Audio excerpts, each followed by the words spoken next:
still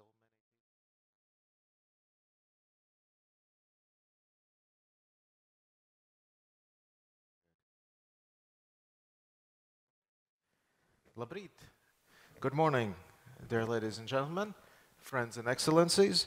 Let me welcome you to the Latvian Capital Market Forum 2023. My name is Edijs Bošs. I'm going to be your moderator. And I must say, I am looking forward to this. Please, if you haven't already, take a brief look at our agenda for today. It is really packed with remarkable speakers. The Prime Minister is here, the Finance Minister is here, the Governor of the Bank of Latvia is here, Chair of the European Securities and Markets Authority is here, European and Baltic market, capital market experts, business leaders, public sector representatives. Thank you very much for coming, and thank you very much for contributing. In addition to a selection of keynote addresses, we will also hold 4 panel discussions today. Hence, this promises to be a very, very busy day, but I'm quite certain that at the end of today, we will all say, hell, it was worth it. Just a few housekeeping announcements before we begin. We have so many different guests from different countries. And therefore, our working language until lunch is English. We are being streamed online on the Forum webpage and on the Bank of Latvia's social media accounts, and the translation into Latvian is available if you watch us online. We also have a Slido tool ready. Hopefully, you have a smartphone, some of you do, so if you can, please do log on with the code name that you see here on the screen, Kapitāla Forums 2023. Questions, but also comments, reflections, whatever you have to say or contribute, we welcome that on that Slido tool over there, so please do log on. Growth loves those who dare. That is our motto for today, and I'm quite sure that's also something that the Governor of the Bank of Latvia, Mārtiņa Kazāka, will touch upon as he opens the forum. Governor, please.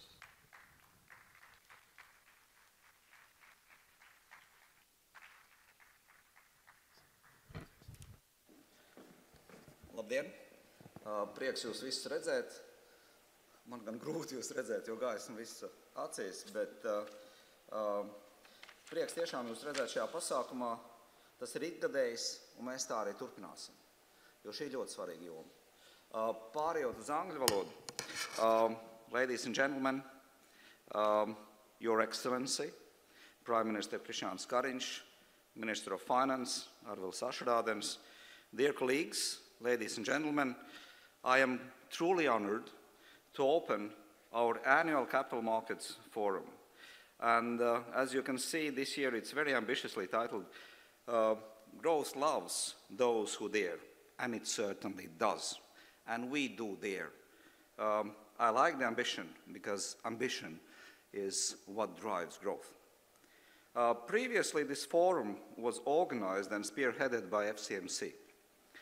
Since January 1st this year, FCMC has joined Latvijas Banka, and we are now a much broader, a stronger team with a more forceful and comprehensive view and more aligned set of tools to support and drive financial sector development.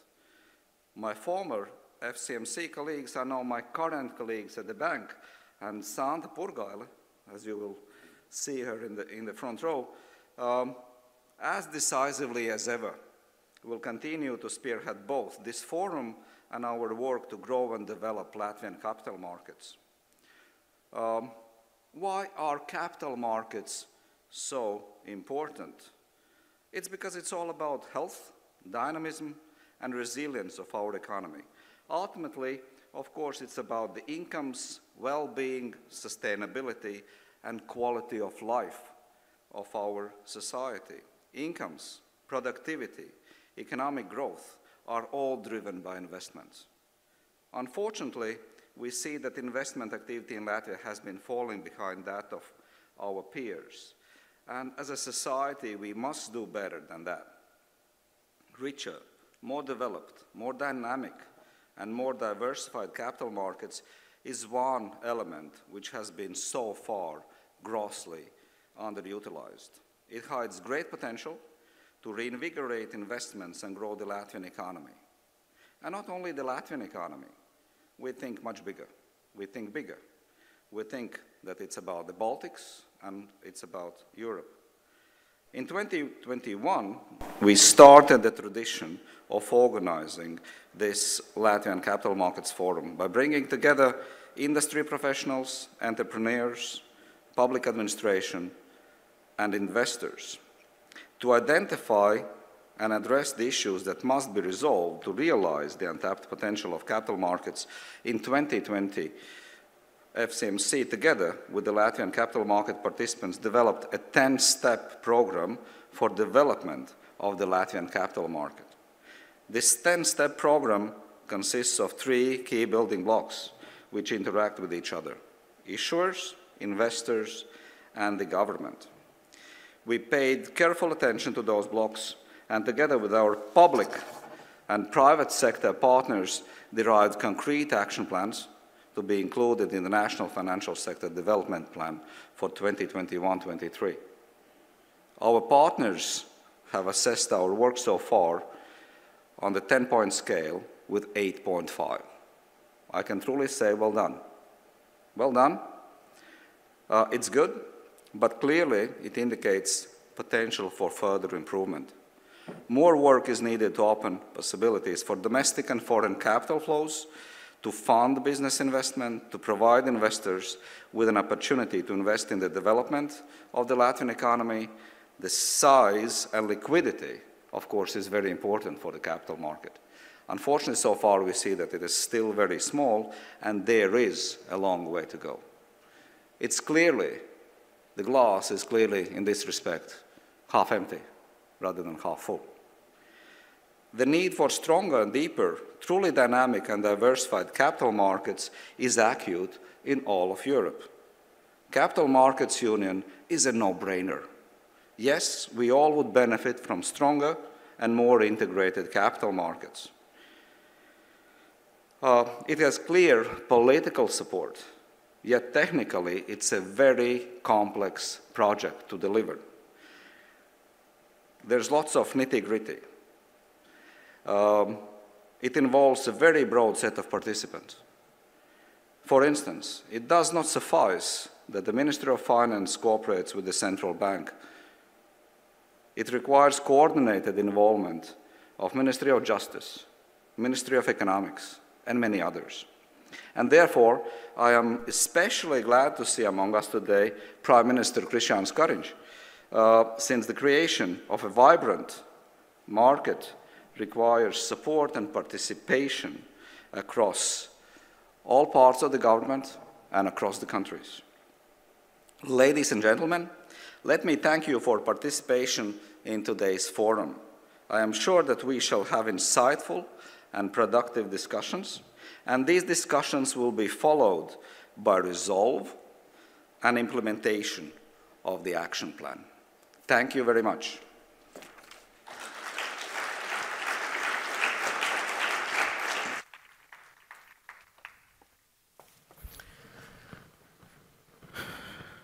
This is an important conversation we are having here today, and that is underscored by the presence of the Prime Minister here today as well. So, Prime Minister, please, the floor is yours.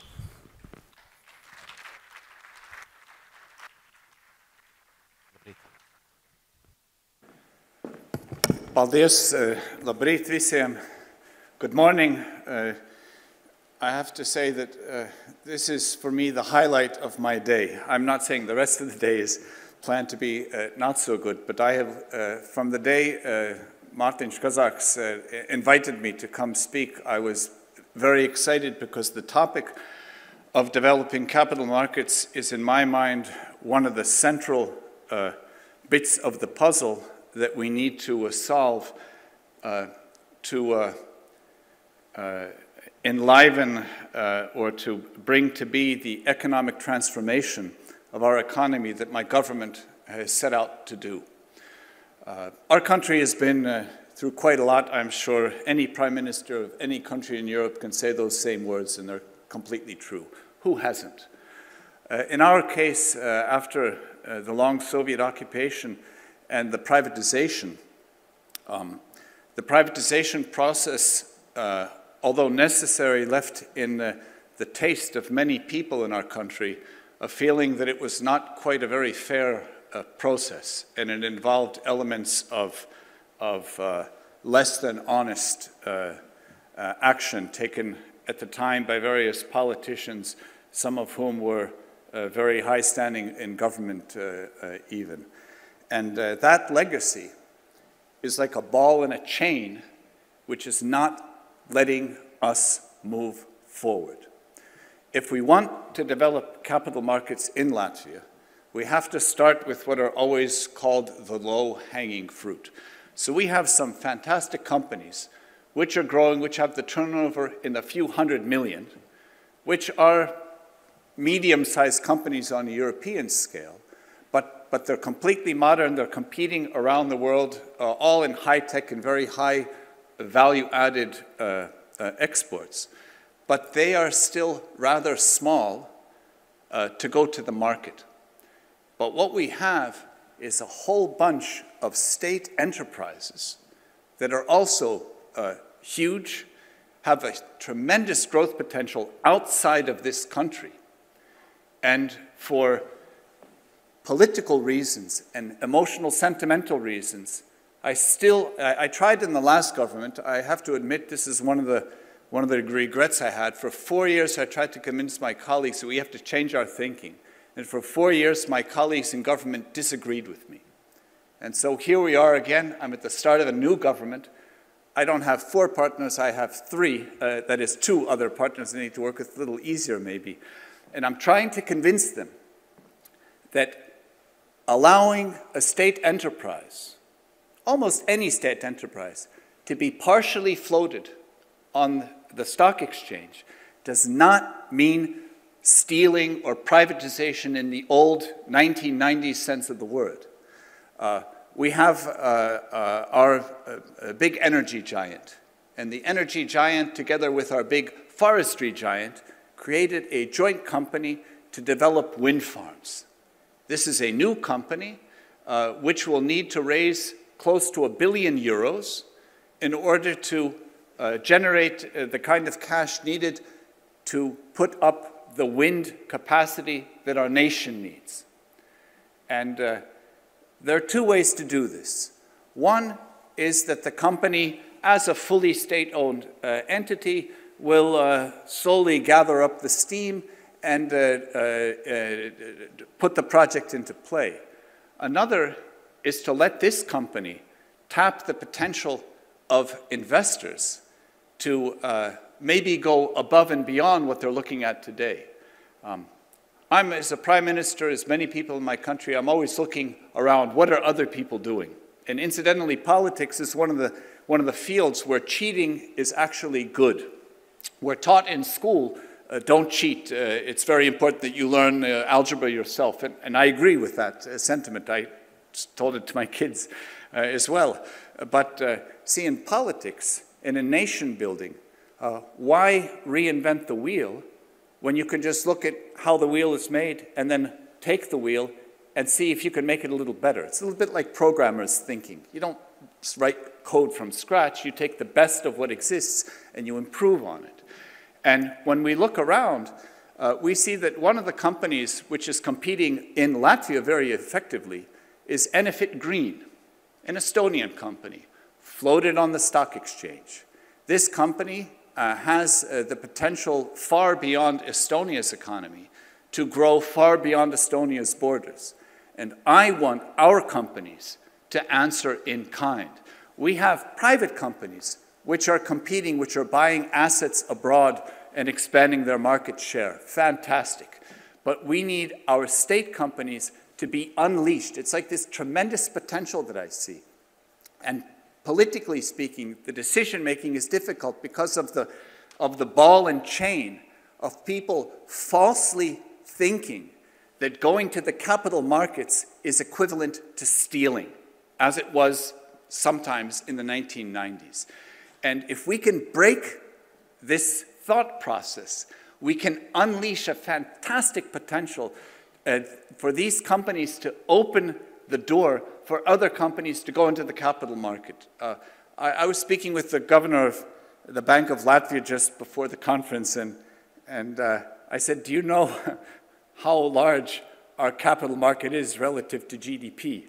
I believe he didn't know exactly, as I don't know exactly, but the reason is it's so small you need a magnifying lens to try to see that number. It's almost insignificant. Sadly, I think I could say that if the capital market, if the stock exchange were closed tomorrow, maybe our economy wouldn't even feel it that much. And that is a terrible, terrible realization. As a country, I am convinced that what is holding us back the most is our own way of thinking. We have to break with the past and move into the future. And developing the capital markets, letting our state enterprises open the door is the best and the fastest and the most reasonable way to go. And as the Prime Minister, I will continue to speak publicly as today, privately behind closed doors. I'll drink 5 cups of coffee if I have to convince my colleagues that this is the way to go. And I have a fantastic champion by my side, the Minister of Finance, Mr. Arvila Ašeradena, and the two of us, putting our shoulders together, will do everything to make this happen. Thank you very much.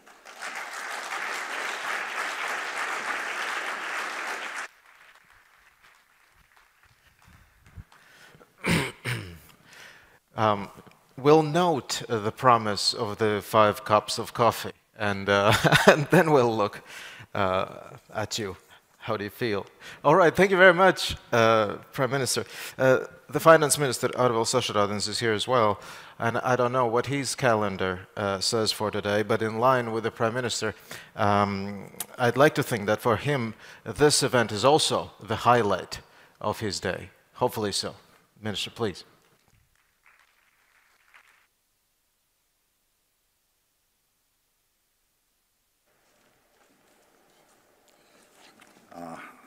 Good morning, Excellencies. Good morning, dear colleagues.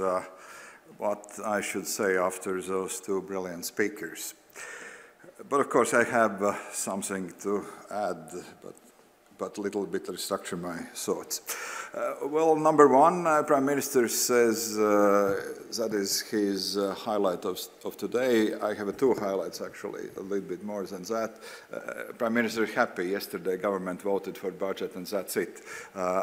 For me, it means today I have to clean my suitcase and pack it in order to deliver tomorrow to Parliament.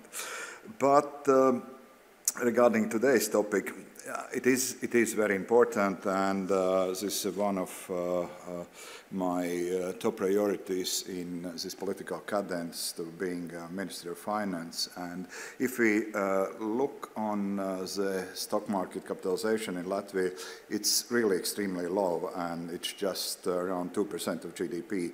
If we compare with European average 54 or 17 Estonian, for example. And my thinking goes in line with what the Prime Minister said, it is, I will put in context, we had a very interesting government formation process, and Prime Minister's idea was to put the process other way around. The traditional process was distribution of seats among coalition parties and then priorities. Prime Minister this time said, let's start different. Let's start with priorities and then seats. And that really worked very well. And transformation of the economy as Latvia's way to welfare state, Latvia's way to welfare state was really worked well, and we're working on that. And as the Prime Minister says, we're right now in a government putting together the puzzle, what it really means, economical transformation, and a lot of things already was said, and it was, we want to see top-class education system, we want to see top-class digital system, we want to see very good organized labor market support system, and of course capital markets. That was one of the most complex discussion, capital market development, what was one of the most complex discussions what we had. At the moment I can't say that all partners in coalition are extremely supportive, but we agreed on that, and that gave us a green light, at least for myself, to really to put this as one of the, let's say, top, actually I might say number one priority, let's say after budgeting and tax system, let's say, evaluation to the capital market development. And if we look into what should be done, number one is I really congratulate Governor of Bank with this with excellent capital market development plan, and I would like to confirm readiness of the Ministry of Finance and Government join a crew here, and I might say there is. I'm looking a little bit different than Governor on the issues, and I would say there are really four extremely important elements in this. Number one is government and, let's say, bank and government and bank joining forces, and later on I a little bit elaborate that, but there are three more important things. Ecosystem of capital market, businesses, and society. And let's start with society. Society are not in favor of capital market developments. What we see results, what I already mentioned this. We say there's a lot of stereotypes in society, and Prime Minister has spoken about that. And if we speak, it's about pension systems, about how to make savings, and if we, for example, let's say compare Anglo-Saxon model, where it's based on mortgages, like Scandinavian society is based on little investment portfolio in shares of Scandinavian companies or maybe world-class companies. Latvians are more live on savings in the bank. Actually, not savings, just have money in account and nothing happens. And what we see is floating levels between 10 and 12 billion accruals in accounts. That says that a lot should be done, and this money could work more efficiently. The businesses, and that's very important part of society too, and a lot of researchers about competitiveness say maybe there is a less problem with politics, maybe there is more problem with business practices, and in reality managers are not always want to join capital markets in order to having more how to say transparency of what they do, and that's another huge segment where we have to do a lot, work, educate, speak about better practices. An ecosystem is very important segment, and we really have to look into this. And I might say one of the key success factors in order to build a startup system here was the creation of ecosystem, and that was done by government, and we really carefully followed to practical elements, what has been needed, and that was done. And I might say already many elements are in place, but many elements missing, and we have to work on that. And finally, government. I'm very happy to hear bank is is ready to become a tugboat and brings the ship into the open seas and make it floating. And I might say we are ready to work hard. And Prime Minister confirms that that is government's priority, and Ministry of Finance that's a priority too. We are already working with old plans, and we want to join those plans with a bank. And I'm clear we will reach our targets. And about targets, very important to discuss too. If we today have 2% of market capitalization, I might say in this political cadence, in 4 years from now, I would be happy if we might have around 9 to 10%. That's all from myself, and I really wish you very fruitful discussions and good speakers, and I hope result will follow. Thank you.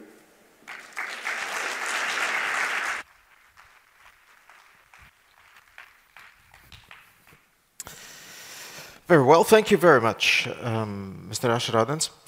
So, our next speaker is Verenas Rosas. That is our first keynote address today. Verenas Rosas is chair of the European Securities and Markets Authority, and she will talk to us about the challenges and opportunities of the European capital markets. Once again, let me remind you that your questions and comments are welcome on our Slido page, hopefully. Yes, the code is over there. We will try to kind of integrate the questions and comments and forward them to our speakers as we receive them. Verena, please.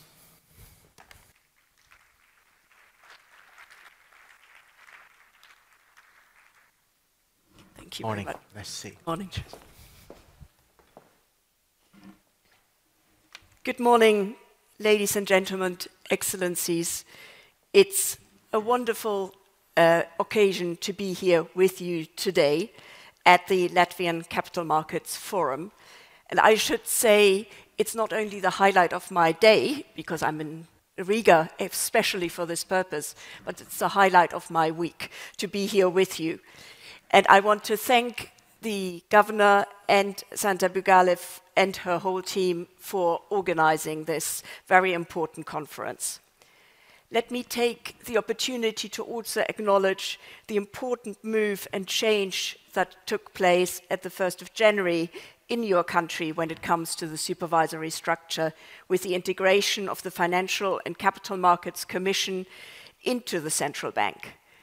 I'm sure that that change will not change the very successful cooperation that we have had and will hopefully continue to have with you and the European Securities and Markets Authority. I'm Verenas Rosas, I'm the chair of ESMA, and my intervention today will focus on how capital markets may allow us to overcome the current economic and geopolitical challenges that we are facing.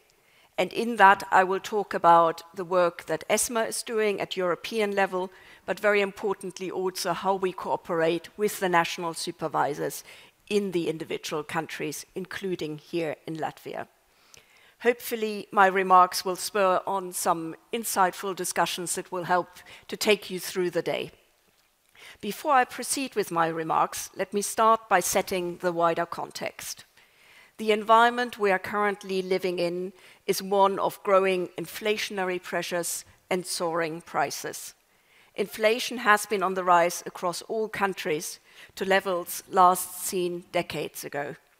But it has been particularly pronounced in the Baltics, where annual rates rose above 20% last year and have been consistently very high. A general trend of higher inflation has been aggravated by supply-side bottlenecks arising from the Russian invasion of Ukraine, which obviously you also feel very closely being so close here to the border. The role of both countries, Russia and Ukraine, in the global commodities markets have caused high fluctuations in the prices of energies, metals, and food. With rising inflation, monetary policy tightening gathered pace globally. Decades of low interest rates are coming to an end. All in all, global growth is poised to slow down to 2.9% this year compared to 3.4% last year, according to the IMF projections. A similar trend is also expected this year in the Baltics when you look at the projections, which only start showing a small rebound in 2024, according to the OECD, in all three countries. The question, therefore, is how to ensure growth amid so many challenges. I strongly believe the answer lies in the development of EU capital markets. Having strong capital markets can boost resilience to economic shocks and stimulate sound and sustainable growth for the future. Advancing the development of effective capital markets is key to ensuring a deeper and more resilient financial system and ultimately a stronger economy. Companies need funding to grow, to face the twin challenges of sustainability and technological transformation. Citizens need to enhance savings for their old age, and European pension systems are facing significant challenges, so we need to look at capital markets for solutions here as well. Most companies today in Europe rely on bank credit. To diversify funding and make new funding sources available, we need to move away from pure bank funding. Furthermore, we should move from debt to equity issuance to counter the current high level of indebtedness of companies, households, and governments. Through effective capital markets, we can also enable European citizens to invest their money, enhance their savings, and participate in the growth of the companies that they want to support. This should be a virtuous circle. On top of that, the fragmentation of the European capital markets makes it more difficult and costly for companies to access capital and for investors to diversify their portfolio. By creating a single market for capital, the CMU project can help to reduce those costs and increase the flow of capital where it is most needed. The CMU project can also play a role in addressing the ongoing challenges of climate change and sustainable development. We need to mobilize private capital towards these important long-term goals. Equally relevant in the CMU project is the national experience. The national competent authorities play a pivotal role in ensuring the smooth functioning of the EU capital markets by implementing and enforcing, where necessary, EU legislation at the national level. They are responsible for the supervision of their respective financial markets, ensuring that they operate in a fair and transparent manner and protect the interest of investors and consumers. And that's not just investors and consumers in their own country, but also those in EU countries where their firms are providing services cross-border. ESMA will continue driving forward in cooperation with national authorities a set of action that supports the development of effective and stable capital markets. This is one of the priorities under the recently published ESMA strategy for the next 5 years. Let me now turn to this and some other aspects of this strategy. First of all, effective markets and financial stability remain a strategic priority for ESMA. In the current environment, it is more important than ever that the single market is resilient to economic shocks while stimulating sound and sustainable growth for the future. This also means improving access to a wide range of funding and investment possibilities for companies. To contribute to the creation of a deep, efficient, liquid, and accessible EU single market in financial services, ESMA will continue to refine and simplify the rulebook that is governing these markets, while ensuring also its consistent application and effective supervision across the whole of the EU, together with the national competent authorities. What will be the concrete steps here? Let me just give you a few examples. One is, for example, the so-called European Single Access Point. It will be a public one-stop shop for financial and sustainability-related information on companies and investment products. We will play a role in driving this forward to give investors the information they need to make informed investment decisions and provide companies with better visibility. Another one is the proposal to build consolidated tapes to create more transparency on the trading that is taking place in the European markets. Both these new responsibilities and projects will be challenging, but they're important parts to developing an effective European capital market. Equally important to gear up European capital markets is the strengthening of certain rules and finding ways to carefully alleviate some of the burdens for companies that want or need to raise capital in Europe. This may in turn reduce costs and enhance incentives for such companies to list on public markets. And I think you, Prime Minister, spoke about some of the smaller companies, medium-sized companies, that actually could use that route for finding funding, as well as the state-owned companies.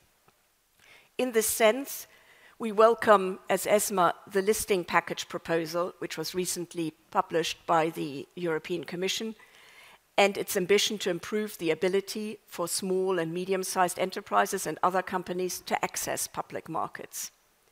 Finally, but by no means least, let me briefly touch on the importance of not only having effective, but also stable markets. The recent developments that I've referred to at the beginning of my remarks, I think, underline the importance of this mandate of ESMA for financial stability. Despite high market volatility and large trading volumes, European markets and their key market infrastructures have shown remarkable resilience. In this environment of elevated risk, it will continue to be important to closely observe markets and aim to detect any risks or threats to financial stability. And again, this is a joint undertaking between the European level and the national supervisory authorities on the ground. This leads me on to ESMA's second strategic priority, which is about strengthening supervision of EU financial markets. The single rulebook has grown significantly over recent years and continues to expand. At ESMA, we've gone ourselves from supervising credit rating agencies to now also directly overseeing other financial entities, such as trade and securitization repositories, data reporting service providers, systemically important CCPs from third countries, and critical benchmark administrators. Logically, having these entities supervised at EU level by ESMA has created a unified culture and approach to such market players in Europe. It is vital that we ensure consistent interpretation and supervision of the single rulebook across the entire EU market, both for the benefit of corporates and of retail investors, wherever they are based. Where the supervisory responsibilities are at national level, which is obviously the case for the vast majority of the financial markets, ESMA is committed to building a common EU supervisory culture based on the shared principles of being risk-based, data-driven, and outcome-focused. We play an active role in promoting this shared supervisory culture among national authorities, allowing each other to learn from the experiences and sharing and working towards sound, efficient, and consistent supervision. We also issue guidance and help by conducting common assessments or common supervisory actions. In addition to our supervisory convergence toolkit, there have been added recently the so-called Union Strategic Supervisory Priorities. These USSPs are a crucial tool to enable us as ESMA to coordinate the supervision that is happening across the national supervisory authorities on relevant topics. The goal is to provide a systematic and comprehensive approach to address key market risks throughout the EU. In October last year, we updated our USSPs to include recent developments. And so, in addition to looking at the continued importance of data quality for the markets as a whole, we are also now focusing on enhanced supervision on ESG disclosures to counter the greenwashing risks. This year, we will also continue developing trusted networks of supervisors to enable the exchange of information across national supervisors, for example, through voluntary colleges and other means. As I said, it's important that we continue to learn from each other and share the experiences that we make across the different countries. In a way, the financial markets here in Latvia and in the Baltics more generally are a fantastic example of how close supervisory cooperation cross-border can work in practice. The Central Bank of Latvia and the Central Bank of Lithuania, as well as the Estonian Financial Supervision and Resolution Authority, are actively contributing to the construction of a common supervisory approach in the EU, vis-à-vis, for example, the 3 Nasdaq Baltic stock exchanges and the CSD under one Baltic roof. I would now like to shift my focus and delve into the topic of investor protection, which remains at the heart of our strategic priorities. Overall, our goal is to enable retail investors to safely participate in financial markets and rely on high-quality regulatory information. The COVID pandemic has accelerated the digitalization of financial services, making investing more accessible and resulting in increased participation of retail investors in the capital markets. This trend of investors diversifying their savings beyond the poor holding their cash in a bank deposit and exploring other investment options to meet their long-term financial goals is clearly positive. As regulators and supervisors, we should, however, not disregard important risks that these investors might be facing. We've seen investors being targeted by aggressive marketing or by social media campaigns that are trying to influence and promote high-risk, unsuitable investment options. To combat this, it is crucial that we take joint measures to protect investors and restore trust in the efficiency and integrity of European capital markets. Against this backdrop, ESMA, together with the other European supervisory authorities and national authorities, launched already quite some time ago an EU-wide campaign to sensitize consumers that many crypto assets are highly risky and speculative. And here again, the 3 Baltic authorities helped in disseminating this message through their website and social media publications. I think our joint actions are key to rebuilding and ensuring consumer trust in the market, which is something that is really at a low level according to our information. While ongoing supervisory attention is essential for investor protection, the forthcoming retail investment strategy by the European Commission will also be crucial to achieve better outcomes for investors and rebuild trust. In our recommendations to the Commission last year, we have suggested various measures, including reducing the often overwhelming amount of information investors face and utilizing effective online engagement, while obviously being conscious of the risk that some of that will entail as well. I very much hope that the upcoming proposals on this will be bold and that it will make it easier for investors to get the key information and unbiased advice that they need to take well-informed investment decisions. Alongside all 3 core priorities, effective and stable markets, strong supervision, and enhanced investor protection, our work will continue to be influenced by 2 major factors that are fundamentally changing the financial markets: the shift towards sustainable economy and the growth of data and technology advancements. NCAs will be instrumental in the endeavor to utilize the power of new technologies. We need to build on the experience of local markets. The Baltic states are a very good example of regulatory knowledge acquired in the context of financial hubs and regulatory sandboxes. In the last couple of years, you've implemented regulatory frameworks for fintechs, which have attracted relevant market players. We need to benefit from your knowledge and experience to build safe environments in which data and technology innovations can thrive. I began my remarks today outlining some of the significant challenges we are currently facing. The days of cheap money and low inflation are clearly no longer with us, and globalization, as we have known it, can no longer be taken for granted. A thriving and efficient capital market system should play a crucial role in addressing these challenges on fulfilling long-term societal needs. The joint role of the Baltic authorities and the other NCAs working with us at ESMA in driving forward the regulatory and supervisory conditions for effective and stable European markets that serve the retail investor cannot be overstated. You will be able to provide the local expertise, knowledge, and support necessary to ensure that we are going to be successful. Thank you very much indeed, and I look forward to the discussions to come. I'll ask you the far end seat. Thank you very much. Yes.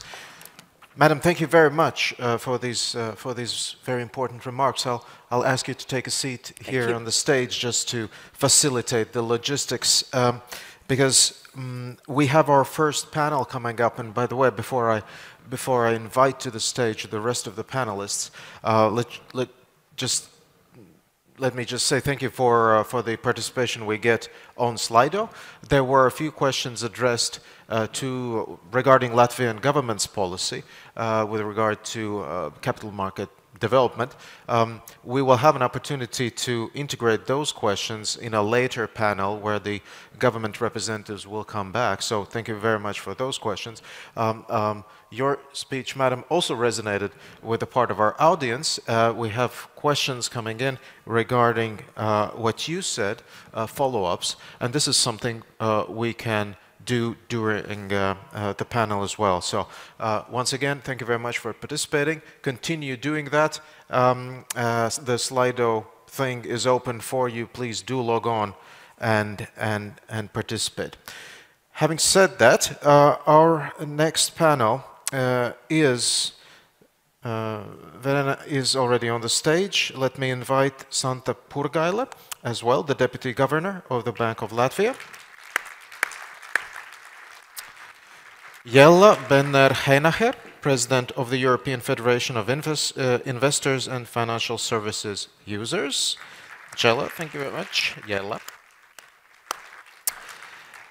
And Peter Koblic, who is President of the Federation of European Securities Exchanges. Hopefully he joins us online. Sir, can you hear us? I do. Oh, perfect. Yes, and we can hear you as well, so everything works lovely. That's wonderful. And the moderator for this lovely panel is Ivars Bergmanis. Ivar, please. He is investment banker, specializing in Baltic capital markets, and he brings along with him something that's not exactly typical. Is that something you usually bring to work, or it's a gift to us because it's a highlight of your month?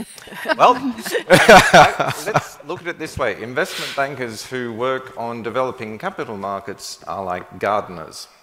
Now, this is an orchid, and I'll explain some interesting facts about it at the beginning. Lovely. Thank you very much. So, Ivars, is it okay? You have approximately an hour at your disposal. I don't know whether it's a lot or too little for you, but we'll see how it goes, and good luck to you. Thank you. Okay, thank you very much. Welcome, everyone. Orchids are beautiful, and so is the Latvian capital market, of course. Now, with this in mind, I need to state that orchids are an exotic plant requiring a warm climate. So despite the effects of global warming, Latvia is far from being an exotic and warm climate. You will not have any success dealing with a wild orchid in Latvia. The closest anyone has ever come to this is actually Hollywood actor Mickey Rourke, or Mickey's Rourke's if you're Latvian. Now, he starred in the 1989 film Wild Orchid, and then did some filming in Riga, Latvia, for the film War Hunt, just when the COVID-19 pandemic struck. Now, moreover, Latvia is part of the EU and located in the northern reaches of the EU's geography, aka New Nordic or Emerging Nordic. Frontier markets are generally known as exotic investment destinations, and a significant number of them are far more suitable for growing orchids. Question: what can be exotic about a country which will soon have been part of the EU bloc for nearly 20 years and for nearly 10 years as part of the Eurozone? So let's roll. Topic 1 today that we'll be discussing is the CMU and investing in the EU. Abstract: the 4 freedoms of the EU: free movement of goods, services, capital, and persons. Yet, EU members from Slovakia to Latvia have more in common with the Sahara and Asia than the Eurozone. The Baltic markets are a case in point. We've been relegated, despite EU, Eurozone, NATO, and OECD membership, to the frontier, at best, market classification by major index providers.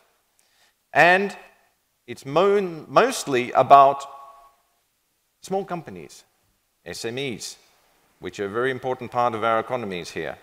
And as a result, capital flows and visibility from within the EU are artificially held back from such markets.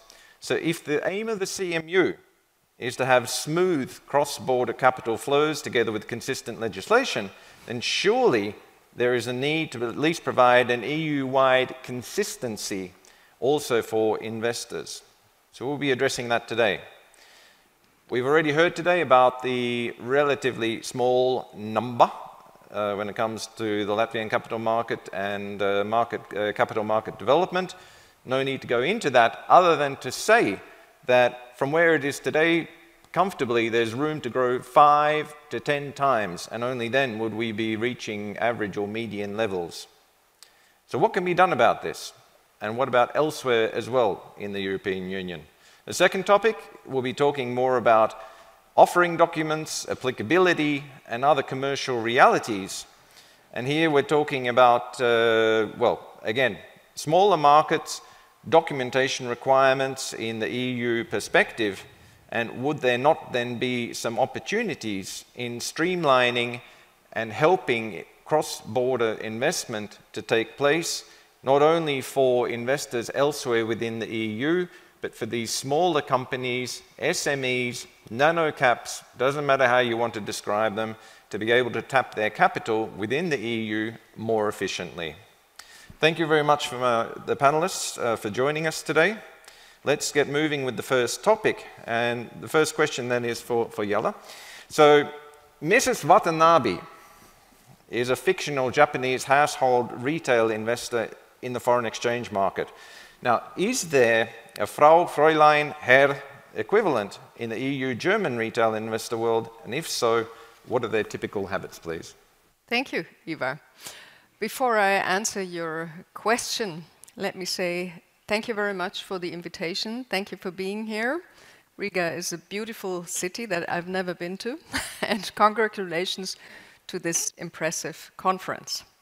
Now, I'm in my daily work, I'm managing director of DSW, which is the leading German shareholder association with more than 30,000 members, retail investors. But I'm also currently president of Better Finance, which is the European organization representing more than 4 million retail investors. Is that okay? Okay, I take this microphone. Right. So, before I answer your question, let me start with an introductory statement because it's something that is really important from my point of view. When we talk about attractive capital markets, when we talk about the capital market union, I think it's a little bit like talking about a cooking recipe. You need the right ingredients and you need the right composition of ingredients to make it really a good dinner. So what is needed for successful capital markets? I think it's, from my point of view, you need, first of all, a well-functioning capital market. I think that's something you already have. You need of course, a reasonable degree of investor protection, something which is very important, fortunately, also for ESMA. But what you also need, and it's something that we sometimes forget, you need an attractive tax regime for investors, but also for the SMEs. And very often that's a national issue, because tax is national. So this is a very important ingredient, and when we as Germans take a look at the northern markets, and we will talk about it later, we are envious, to be true, because they are very successful.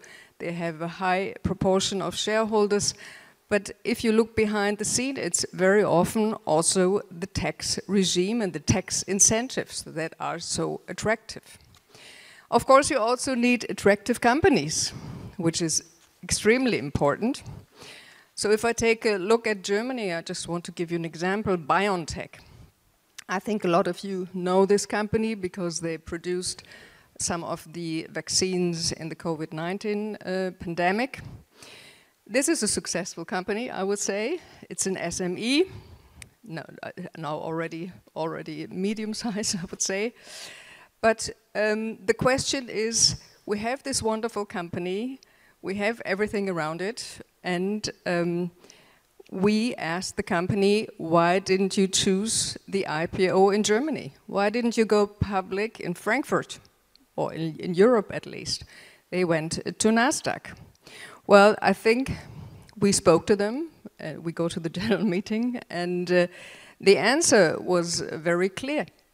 It's not about the prospectus, it's not about multiple voting rights, it's not about that. I think it's about the ecosystem. And they gave a very simple answer. They said, there's just much more capital in the US market. And the IPO will be successful without any problems because we have a much higher market valuation in the US. So, I mean, I don't want to answer your question, I'll come back to that, but I think it's something we should think about, that we have to take a look, why is the US market and the UK market, not to forget, that successful? Why are we still waiting for the European Capital Market Union? I mean, I think it's 7 years now that we're talking in Brussels and in Germany about the Capital Market Union. We all know that we need it for the transformation that we are all facing, but still, I think the situation we face is a little bit sobering. So that was my introductory statement, but let me come back to your question, Eva. I just wanted to wake you up a little bit in the morning. The question was, Mrs. Watanabe, I really had to look it up because I didn't know about that. But let me come back to your question. I think what you want to know is, what about the investment behavior of women, or let's say investors in general, in Germany? And as far as I understand, Mrs. Watanabe stands for the phenomenon of Japanese housewives who invested in currency trading in the early 2000s. They bought yen at low rates, changed it mostly in Australian dollars to increase their family savings. So in my view, I would say this was high speculation, this was high risk, but with potentially high returns. But Eva, coming back to you, I have to disappoint you. We do not see such a phenomena in Germany. On the contrary, I would say German investors in general, including women, are conservative, very conservative. I think real estate is very popular, and until the end of last century, life insurance investment was popular. Actually, we always had a very low rate of shareholder participation, of shareholders at all, 5% of the German population in the past. Fortunately, things have changed, and this is due to COVID and also to technical developments. We now have the generation smartphone. like my son. And that's a very good thing, because we have the neo-brokers which offer low-cost services also for the trading. And suddenly we see in Germany that the figures of shareholders improved. And now we have, if I take a look at the figures, now we have 2.1 million new investors, age 14 to 29.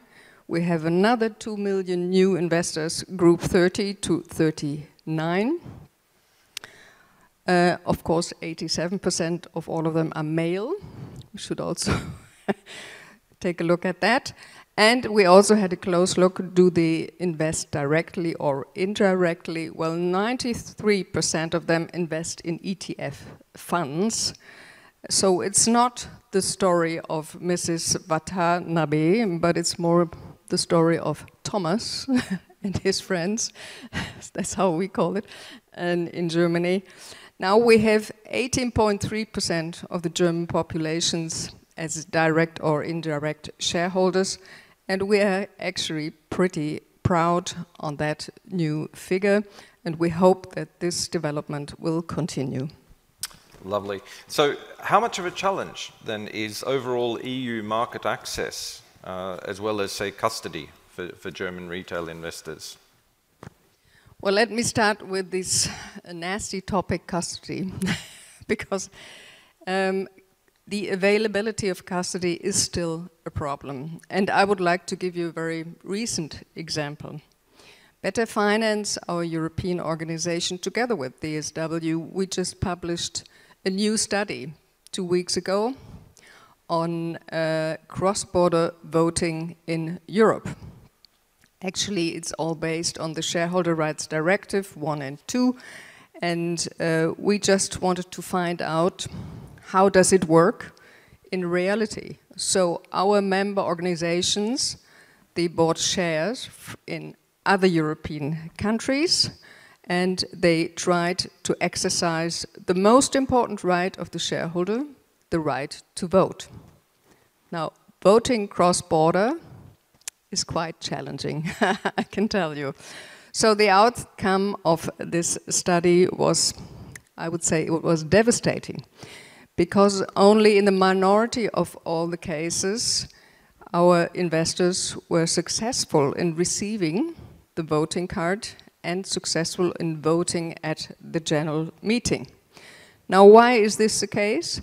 Because there's a whole chain of custodians in between the issuer and the investor. And this chain is old-fashioned, it's complicated, and it's very costly. So, when we talk about European Capital Market Union, I think this is a very good example where we have to do something. I mean, we have the rules, we have the Shareholder Rights Directive, but it doesn't work in reality and in everyday life. So when we talk about cross-border, we also have to make sure that all the obstacles are abolished in cross-border, such as in the voting procedure. Perfect. Thank you so much. While we're talking here about separate companies, let's maybe even take a step back to the top level and perhaps a quick couple of questions for our most distant guest, Peter. The Baltic region has experienced capital flow challenges. I've spoken earlier today of the 4 freedoms of the EU in terms of visibility. One thing is size. However, despite these other institutional memberships of the EU, Eurozone, NATO and OECD membership, at best they represent frontier markets. Now FESA, which is the Federation of European Securities Exchanges, according to its website, represents 30 countries, 35 exchanges, and over 9,000 listed companies. Now that's a powerful amount of capital market representation, even in an international sense. Now if we zero in on the European Union, how well is the EU region aligned in terms of a unified investment destination for both international and EU investors, taking into account this Baltic situation, which I just referred to, please? Ivar, thank you very much. and hello to Riga. It's really a pity that I couldn't come this time because it's one of the blind spot or white spot on the map of Europe where I have never been. So I promise next time I'm gonna be there. Sorry for that. Yes, not only that, the numbers you said, you know, we also represent 1,676 companies which we listed on our CME markets. So we are the one who is delivering on Capital Market Union. I don't want to be too rude to say we are almost the only one as the exchanges who are delivering, because I don't think that could be said about the global investment banks who frankly don't care about Capital Market Union and SME financing in Europe. They do care about their profit, fair enough, but that's how they are doing business. They are doing business on a couple of blue chips in Europe, advocating things like consolidated tape and as much liberal as possible, as much moving to London as possible, as much moving to US as possible. We are here. We are here for Europe, and we are here for financing of European companies, and especially SMEs. And maybe before I answer, I have to mention this. I listened to the Prime Minister's speech. I listened to the Minister of Finance speech. That's really came from another planet. You know, as I was speaking with on the several panels in elsewhere in Eastern Europe, I have never heard a Prime Minister together with Finance Minister so much pressing for development of the capital markets. I really envy you know, because that's situation which is very rare, and I hope the Latvian capital markets and the whole Baltic region will cherish from it. Also, I like the Verena comments on the too much debt financing and need to move more to the equity financing, development of retail investment mechanisms. So I hope we're gonna have a time to discuss that later on in the panel. But to answer your question, and I like it actually with the orchid, you are completely right. You can look at the Europe through the eyes of the several maps. You have a map of NATO, we are one country. You have a map of European Union, we are one country. You have a map of OECD, we are one country. You have a map of index providers and market classification. There is an iron curtain as it was raised in 1947. Still, 2023, we are second-class markets. If capital market and any cross-border business should be successful, the European Union have to do something about that. That's, I would say, I would even use the word, it's ridiculous. After so many years of us being members, implementing the same rules, we are just the supermarket for the global investment banks to take our biggest issues to the real markets, as they say, to the big markets, as they say, and we are here playing role of second in terms of emerging market or third-class citizens, or even fourth-class citizens, because some of the markets in Capital Market Union are not even classified because they are so small. I think this is the case of Slovakia, our neighbor. So this is a huge problem. And I don't buy the argument that there could be development of the companies from those markets by getting listed access capital markets into summer market, which is 2,000 miles further on the west, because those markets care only about the big transaction. We need small and medium transaction to grow into the big companies and to grow in a local ecosystem which need to be strong. That's, I would say, one of the major problems of Capital Market Union. Thank you. So might just, Peter, the CMU process be partially embraced to rectify this? Now, for example, maybe it's easy to reference an EU universe of shares via a Wilshire 5000 style of index, which actually represents all listed US securities. Now, the idea, of course, is not to compete with traditional index providers, but make the whole EU region a single market for investment contemplation by its own and perhaps also other investors, large or small. I mean, small investors might only see highly selective regional indices when they're reading their news or other news commentary. How would that sound maybe as an approach? Well, definitely possible, but the problem is that most of the money around the world is managed based on the basis of the current index providers. To bring something new, I would say many companies tried. We at the Wiener Börse, we were trying also bring the indexes which mixed actually the Central European stocks with the Western European stock. Very difficult to convince the investors. Let's face the reality. There are trillions of euro and dollars managed around the world, and most of them simply rely on one of these 3 or 4 index providers. The problem is that some of them, in their rule book, if you read it, this rule book is written in the 70s, in time of the national states. For example, one of the index providers have their functioning derivative market. How many markets in EU 27 have now functioning derivative markets as a condition to be classified as a developed or emerging market? Those are nonsenses which are not valid for European Union. European Union on one hand is saying, I want to somehow, so for example, through EMIR, I want to concentrate the risk into few centers, which is very good thinking, but it's in contrary to the description of the markets by index providers. Unfortunately, index providers, usually don't speak to us.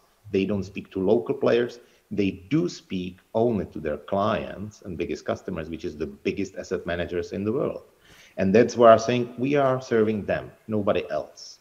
However, I believe that if European Commission or ESMA or, I don't know, well, they don't even speak to us as a FESA, will try to make the pressure on those index providers to look at Europe as a one country, as a one investment region, that could start to make a difference.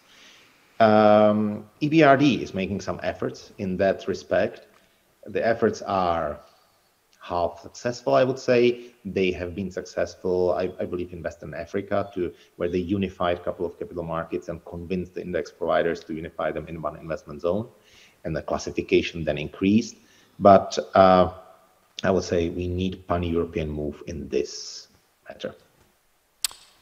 Thank you so much. So if we come back to a home-based question, and in terms of maybe think global, act local, very much the Latvian market has, something in recent years, made very important strides in developing an awareness of capital markets for both issuers and investors. Now, this encouraging improvement has been achieved by the Bank of Latvia's recently merged FCMC regulator operation. Can you perhaps summarize the key things that were addressed? Is it just issuers, or is it also a case of addressing other actors in the economy, and if so, who, please? Yeah, thank you, Ivars. Definitely, already years back, we started, firstly, was assessing actually where we stand. And together with the outcome of this assessment, we came up with this 10-step program. So, and actually now, year by year, we are following the development and success of this 10-step program. So definitely this is based, as already been told, on 3 building blocks major. So government, issuers, and the investors. When it comes to government, I'm really glad to hear the Prime Minister, the Minister of Finance, raising the awareness also of necessity of also government participation to build the local capital market. And we really need this, the basic blocks to open up the capital market with liquidity, with bigger players like state-owned companies. There are a lot of discussions around that, but not only discussions. I believe there already are some actions in the background to succeed in this area. Also, when it comes to government or like state, and we as a Bank of Latvia also believe are the ones of policy makers in this case, or sort of supporting the policy makers. We also have done a lot to improve the local regulation. There have been a lot of amendments in different laws actually to support both investors and the issuers. Recent developments actually, last year we came up with the sandbox, security sandbox, and we see already now quite a good interest also from municipality companies coming in and trying to understand what they should do to go public. Also, when it comes to investors, the information availability and also through the sandbox, they can also understand actually what to do. Also, the financial literacy, I also want to touch a bit upon that, because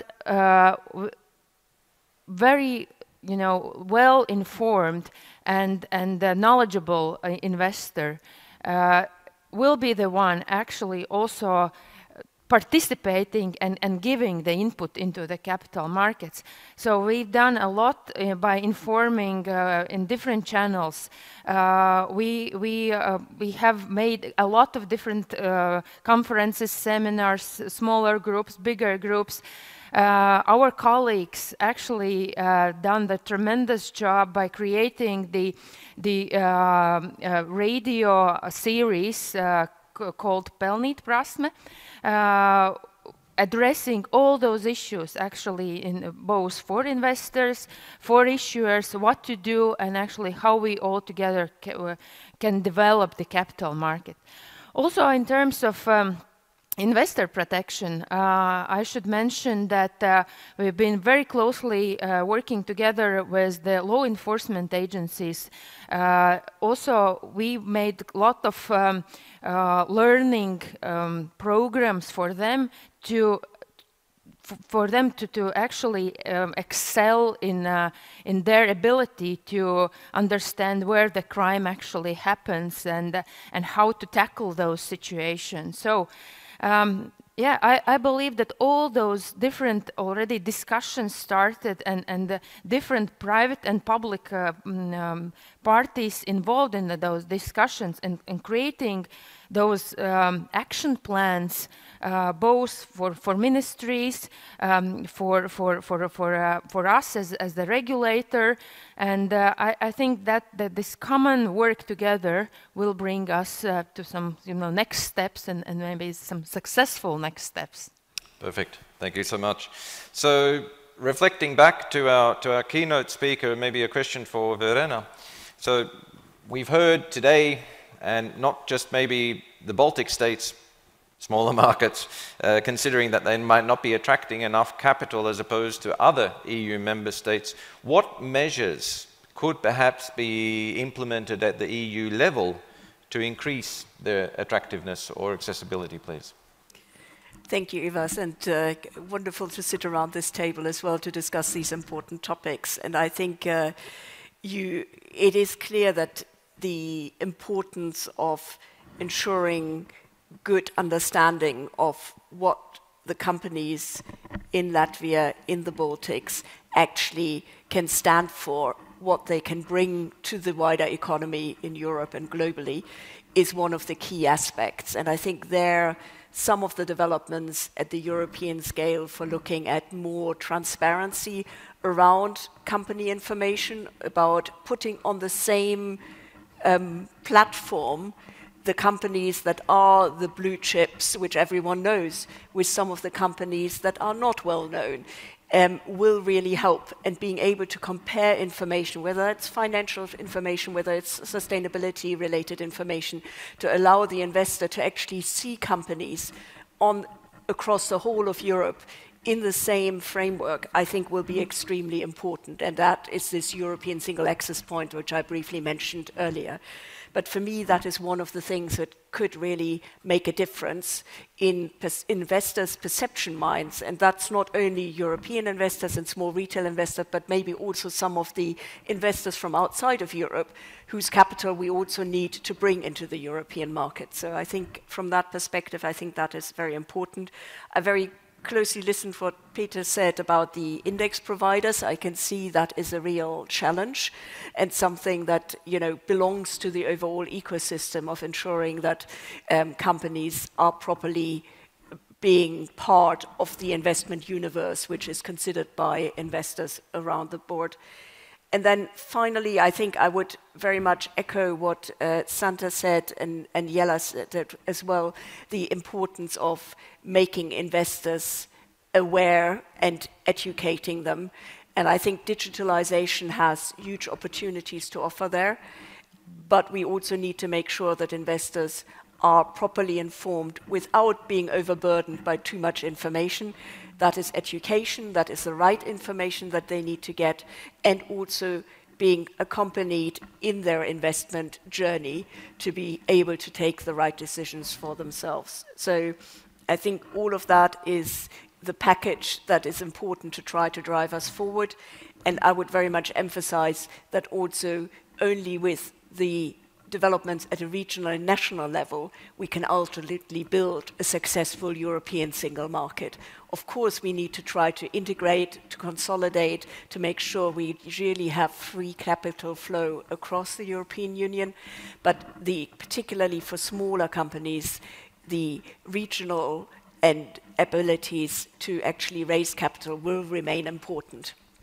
Thank you so much. We'll be addressing that in the second topic. And just as we're closing the first topic at the moment, Peter, anything maybe you've seen us miss or maybe worth still pointing out on the first topic, please? No, I would say, you know, very important is this ESAP, you know, the European Single Access Point. I was there actually when this idea was born. There was a high-level forum and David Wright brought it in basically in where I was member of the high-level forum. You know, we look at the US Edgar and it's like, why not to do something like that in Europe? You know, everything in English, machine readable. I would say it's a great thing. And I was immediately reacting, you know, in some of the couloir discussion to David. It's like, fine, you know, this is very good. Let's share all the information. It will help the investors. But let's do it more extensively. Let's do it, for example, also to input the research into that, you know, that the companies could import the research that was written on them. I understand that some of the research is expensive because, you know, it doesn't have to be completely fresh research. You know, for retail, sometimes it's enough to have a 1 month old paper, which have definitely lower value than the completely fresh paper.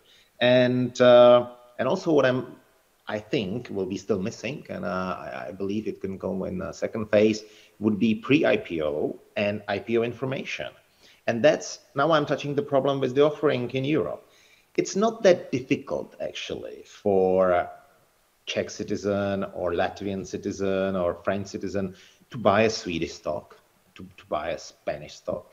There are many of providers of the cross-border trading. Comes a little bit more difficult on the SME level, but as the medium and blue chips, it's not that difficult. And frankly, it's not that difficult to find any information on the internet if you speak English about those companies, to find what was the trading, to find the last ticks. You even don't need consolidated tape for it because for retail client, you know, it's fine. You know, if you have 1 minute delay data, nobody cares really if you are not trading as a day trader. What you cannot do is to find any information and get access to the IPOs. To the key, what we see in the Capital Market Union, raising of the capital for SMEs. Me, as a Czech citizen, there is no way to participate on a Spanish SME IPO. I don't have information. Legally, I even cannot have the information because prospectus is not available and offering is not available outside of the country. It needs to be notified, and some of the investment banks will have to come and notify it in the respective country, find an agent who will distribute it. So this is the limitation for European markets, that I cannot look up, you know, I would like to invest in a nanotechnology, and I would look up into some server anywhere, where I would find out, oh, there are 3 nanotechnology offerings in Europe in the first quarter. Let's have a look at them. And then I would find some information and send the order to these offerings. I have no chance. Now, look at how it is in the US. If I'm sitting in Ohio, I definitely can look up how many nanotechnologies are offered in the United States. One of them is from California, another one from Seattle, Washington, another one from wherever, Atlanta, Georgia, and I can buy them all. I can send the order to all of them. I can provide them even if I'm sitting in Ohio, financing to all of them. And that's a huge difference. The primary markets are not interconnected almost at all. Perfect, thanks so much. That also reflects on Jela's commentary about the actual challenges when it comes to voting. Maybe if we already move into this second topic now, we'll talk a bit further about the German and the smaller retail investor in the EU. But if we look at least from a Latvian perspective, the Baltic market is very much one market in the eyes of investors, Nasdaq market infrastructure. Approximately, we can argue here about details, but let's say round number, 6 million people.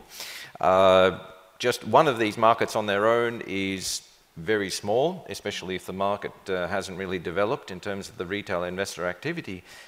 Has anything notable been done so far in terms of maybe better synchronizing the region's inhabitants with the region's, typically SME enterprises' needs for capital, please? Mm-hmm. Yeah, this was one of our goals, actually, to synchronize the Baltic market, understanding that the CMU will be like maybe next step, and we've done a lot actually, and now all the prospectus, all information submitted to local regulators actually is fully aligned. And now we also already have a couple of examples when actually the issuer goes simultaneously both Latvian and Estonian or Latvian and Lithuanian Nasdaq for IPO, and actually does it quite successfully. Actually, our experts have worked in different, working groups to align both, like as I said, the prospectus documentation, all other information provided to the market, but also we are still looking forward to improve each and every regulatory aspect in Baltic. So we aligned what kind of laws should we change in all 3 countries, what kind of internal regulation should we change, and we are sort of already 2/3 of that being done, and actually maybe some leftovers are there, but we believe that end of this year we will finally be fully aligned within the Baltic states, and this makes actually us also a bit more already. I think this is like next step towards the indexes to be interesting for bigger also passive investors. So hope that this will evolve definitely. Because one of the key things I think here, and having experienced it myself, is we're not talking about huge transactions here where there's 50 million, 100 million, hundreds of millions of euros being raised. But if we're talking about anywhere from 1 million to 8 million, which is a typical benchmark within the EU prospectus regulation, going cross-border is, well, to put it politely, a bit of a headache. Mm-hmm. So it's great to hear. So I understand that there are things afoot to also address that smaller end of the actual offering area. That's wonderful. Maybe then, Jela, on the back of that, so can you mention any typical level of engagement, perhaps? What is there in terms of new or follow-on offerings versus standard secondary trading from German retail investors? I mean, Peter earlier mentioned that the challenges of him investing maybe in other let's say, markets in the EU, but at least within Germany. I mean, is there a greater proportion of this sort of long-term buy-hold versus, let's say, speculative short-term trading? And how thoroughly is the information in offering documentation typically scrutinized? I mean, are there meaningful differences between issuers on the same market, let's say regulated versus growth or MTF? Any particular insights you might be able to share on a German perspective there, please? Sure.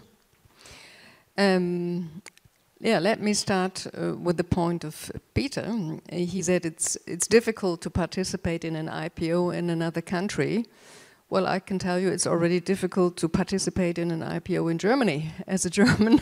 So let me take the example of Porsche last year. I mean, because the capital markets did not run very well last year, we had 3 IPOs all over the year, which is almost nothing. One of it was Porsche. And everyone in Germany, because of the brand, and that's a very important issue, because of the name Porsche, everyone knows it, everybody wanted to sign in for a Porsche share. But to tell you the truth, it was oversigned, so of course not everyone could receive it. So nothing to do with cross-border issues. It depended actually on the bank you were client. If you were at one of the issuers' bank, then it was easier, as it typically is. But this is just to mention, and I think that's one of the important points. ESAP is a very important step, number one. I believe it's from the investor's point of view, this European single access point will help a lot. But that's the one side, that's information. The other point, and that's why I took the Porsche example, is you have to raise the awareness of the investors to go and buy a Porsche, for example. And you asked me, well, how is the German retail investor? When we look at our members, yeah, the majority is definitely long-term oriented. We always say they are very loyal and they stay until the very end, which in the case of Wirecard was really the end. So that's the typical retail investors. Of course, there are also short-term oriented other investors, but that's not the majority, to be honest. And we recommend to them that they should go into regulated markets because we think there is more transparency, there is more about investor protection. And also we have the experience of the Neue Market from the 1990s. At that time everybody was enthusiastic about going public, and they all lost a little bit the orientation. Nobody looked at profits anymore. Nobody looked at the business models. Nobody looked at the key performance figures. So, of course, afterwards, when the bubble ended, everybody was disappointed. And that's something where we have to look at and say, yeah, lessons we have to learn for the future. And also, maybe one last point, retail investor is important because they are the loyal ones and they are stabilizing the investor community. But retail investors cannot do without institutional investors. So we need them both because the institutional investors, they give the liquidity we need. So we always have to look at the right balance when we look at the investors. Thank you. Speaking of investors, one thing is to raise new money or have a follow-on offering. Another thing, of course, is, and this is where one assumption is that you've got institutional investors there for large transactions, but that's not always the case, especially for markets such as here. And one of the interesting cases I was also involved with in the previous year is if you don't have access to a deep pool of institutional investors from around the world, again, because of this indexation aspect, or even maybe local pension funds, they're a little bit pickier, which I respect, in terms of their abilities to invest. But that means for a region like the Baltics or Latvia, you've got significant shareholdings being held by strategic founders, similar investors, which also then implies low free float. However, if one or several of these investors wants to actually exit, not fully, but even partially. So here we're talking about, let's say they want to go over a little bit over €1 million. The risk, I believe at the moment, is that you're immediately going to fall into the domain of, okay, please prepare a prospectus, especially if it's the regulated market. And let's take it from there. And we actually had this case in Latvia for a regulated market company, Delphin Group.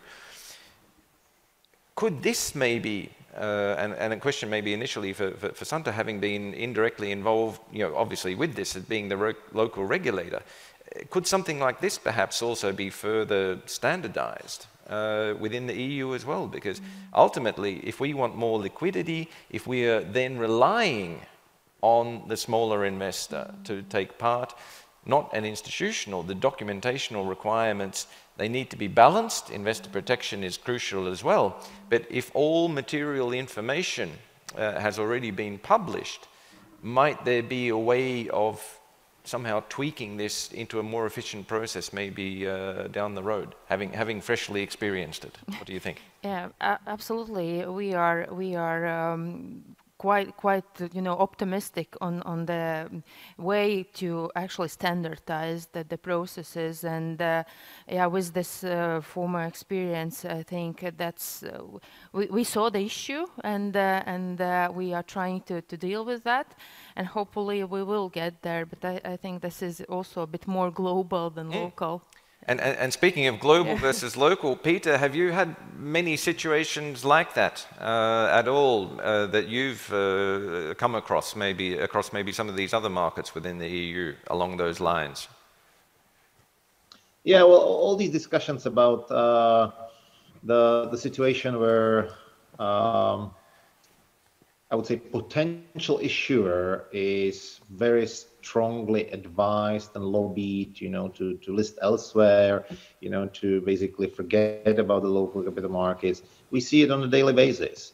The problem is that, and I fully understand the investment banks, they have their budgets, but they don't want to do transactions which are, for example, made duly on a local market where the stock belongs, and also some other markets. So basically all of the securities or all of the IPOs, potential IPOs I see in the region and are bigger than 200 million euro, which is quite a sizable, which would be really helpful local ecosystems, are immediately attended by the global investment banks, and the advice is usually list somewhere else. Don't list local.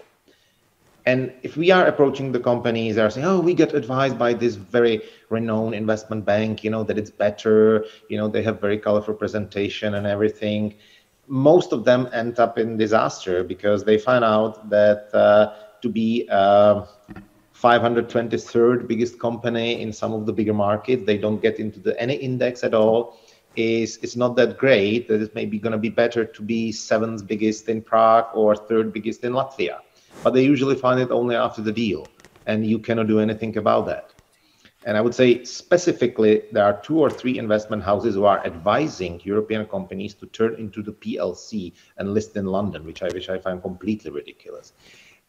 Here, maybe if your finance minister or prime minister is still in the room, there is a great example from Romania, which I now see, that there is going to be, I hope there's going to be a huge IPO of Hidroelectrica, which is a sizable deal of multi-billion euro transaction. And basically the request from the Romanian government, who is the majority shareholder, was, no, we need it. We understand that you would like to have it in New York, London, or elsewhere. No, it's going to be in Bucharest, because we think there's not going to be less demand. I fully support that. There's not going to be less demand, because still it's going to be a Romanian company. And we also need to support local capital markets and local ecosystem. So the result is the listing going to be only in Bucharest. And I think that's a wise decision from the government perspective. Perfect. Thank you so much. Now, I'm told there's many questions, so maybe a final word from Verena, maybe, and the question would be this, before we go into questions from the participants. How can we ensure an even attractiveness for capital across the EU? Any good suggestions there? It's the million-dollar question that is definitely not easy to solve. But for me, I think there are a number of different ways to try to get a more even attractiveness. I think one of them is clearly to make sure that we have a common regulatory framework to which we work, and Santa was talking about how you're trying to, already at the Baltics, bring that closer together. Clearly at a European level, we are trying to drive more common regulatory frameworks, and also looking at what can we do to make those frameworks more attractive. And I think I was mentioning earlier the listing review, you know, making some of these public offerings easier, more efficient, I think are all areas which are important to look at. Not easy, because you need to always also cater for the local regional markets and their specificities, but I think that is one, so that's on the more regulatory side. The other part of that, to my mind, is also greater consistency of how supervision actually happens on the ground. And if you talk about prospectuses, it's about prospectus approval, you know, do the national competent authorities actually look at that in a similar way? Do they have the same efficiency and speed in doing it? How much do they focus on one particular area rather than another? Of course, again, this is something which is partly cultural based, partly based on the markets, but certainly what we found also when we did a so-called peer review of prospectus approval is there's still a huge variety of different practices. And I think that ultimately makes the business environment more complex, and by actually driving more convergence also in supervisory approaches and processes, we can actually simplify processes and reduce compliance costs for people wanting to do cross-border business, and that is clearly what we should be doing to try to foster the European markets. Yes, thank you. And one of the questions here addressed specifically to you, it says that one reason that discourages SMEs to list is burdensome requirements for listed companies. So in your view, should requirements be reduced for SMEs? I mean, we've indirectly covered this. Any initial thoughts there, or might it be then maybe something which is more regionalized? What maybe comes to your mind after hearing that sort of a question? No, I think that's been exactly the considerations that have been driving a lot of the considerations in the European framework and reforming it. Obviously, there's a big question, what is one country's SME is actually a blue chip in another country. So first of all, finding common European ways of even looking at this question is extremely difficult.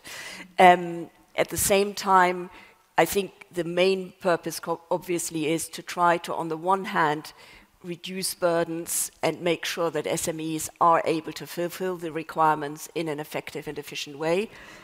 But as a regulator, we always also need to think about, at the same time, making sure that there's sufficient information in what is being provided so that the investors has the basic information to make informed decisions. Because ultimately, no one is being served if we then just create a market which is basically the Wild West. That will not build trust, and that will not ultimately attract capital over time. So you need to get the balance right. And for me, it also means a certain minimum level that you need to be able to rely on to get wherever you are looking at a company in Europe. Absolutely, thank you for that. And maybe it's worth doing a very quick, yes, Peter? Sorry, maybe if I can add to that, it's a very important point. You know, if you look at the IPO, which is smaller, the IPO is basically the same as the big IPO, and the problem is with the fees. You know, if you have a 30 million IPO and 1 billion IPO, the work around that is usually almost the same, both for the company and both for advisors, investment bank and tax advisors and lawyers. You know, so it is then becoming an economic problem. You know, how to do the smaller IPOs. One cannot imagine that, you know, you can do the same way, the 1 billion and 30 million. You have to find innovative ways. And what would be really helpful from, of course, European regulators to make the life of the local and small, both investment banks who are bringing these IPOs, maybe also the exchanges, but we can handle that. And the companies easier to make some reliefs from very expensive things like the extensive prospectus directive. I understand investors have to be informed. I fully agree with Verena. There have to be some minimal requirements, but we have to have a look, how we can make prospectus easier, how we can make MAR easier, research unbundling, return it back. We have to bundle the research with the SME markets or with the execution. I think that would help availability of the research on the market. We have to make some reliefs from tough ESG requirements, and I can continue on and on. And we have to make some release also for those investment banks who are doing these small investment banks, local investment banks, small investment banks who are doing these small IPOs and developing the ecosystems. We have to make their life easier, to make the transactions cheaper. I think the politically correct term for small investment banks is boutiques. So maybe we use that term. But maybe a very quick temperature check. And by the way, corporate sponsored research, again, is something which is being addressed through time that might assist here. But maybe a quick temperature check within the panel. We've mentioned SMEs. We've mentioned small capital raisings. What for each panel participant here is an SME and or small cap in terms of millions of euros of market capitalization? Let's maybe just see what sort of a range we fall into, just to see where the scope is. Who would like to go first? Well, if you want, I will start. I would actually take the definition of the EU Commission, SME. So turnover, I think until 10 million euro is small. And if you have a turnover up to 50 million, that would be medium size. So that I would think that it's the same definition in Germany. Here the challenge we fall into, though, of course, is valuation. Because it's not always a metric with the sales angle. So I mean, feasibly, let's say the comfort factor for a German investor to say small company, where do you think that might sit for, let's say, a retail investor? What would be the approximate market cap, do you think? I think, to be honest, it shouldn't be too small, because then you have the risk with the liquidity. You have to take a close look at the shareholder structure. Is there a major shareholder? How much shares does this person or institution hold? This is something that is very important for a retail investor, because then the future of the company depends on the major shareholder, and that's something you have to keep in mind as a retail investor. Thank you. Maybe Sandra? Yeah, definitely. We know the classification of SME definition in Europe, and definitely we've been lowering the bar. So otherwise, actually, it's very, very hard to assess and really, saying that 10 million turnover still is small. It's not the case here locally. Definitely 10 million goes already to some medium-sized companies. So that's how we look at that. Verena, maybe any I'm very boring. I'm following Jelle on the European definitions. But I think I just wanted to come back to one thing Peter said earlier. I think we shouldn't forget that some of what we're talking about is also not just financial regulation, it's also company law. And you talked about taxes earlier, fiscal. All of that is obviously very national and very local, and I think that's also creating barriers to some of this, what we are talking about here, that goes far beyond the financial regulation. I just wanted to add that. Perfect, thank you. Peter, anything to add there, please? Perfect. I was just first to react to this, small dialogue with Verena. I fully agree, Verena. I fully agree. You know that. I'm saying how it is possible that we are building Common European Union for 60 years already, and we don't have a single accounting. That's completely ridiculous. I can understand that, to make a withholding tax, regime more single and more fluent, it's maybe difficult because the taxes are on a national level. Securities law, bankruptcy law, all that, we need to work on in order to organize basically a single market in Europe. Fully agree. It's not only about the regulation on the capital markets, but it's on the corporate law level, many of them in accounting, for example. Back to your question, what is SME? Obviously, as I'm I'm sitting on the boards of various exchanges. I was sitting on the board in Ljubljana, I'm sitting on the board in Prague, Vienna, I'm now representing FESA, so I understand that everybody have a different view. But I would say the most important thing is that we should stop to look at the definition of SME as European Union has it now.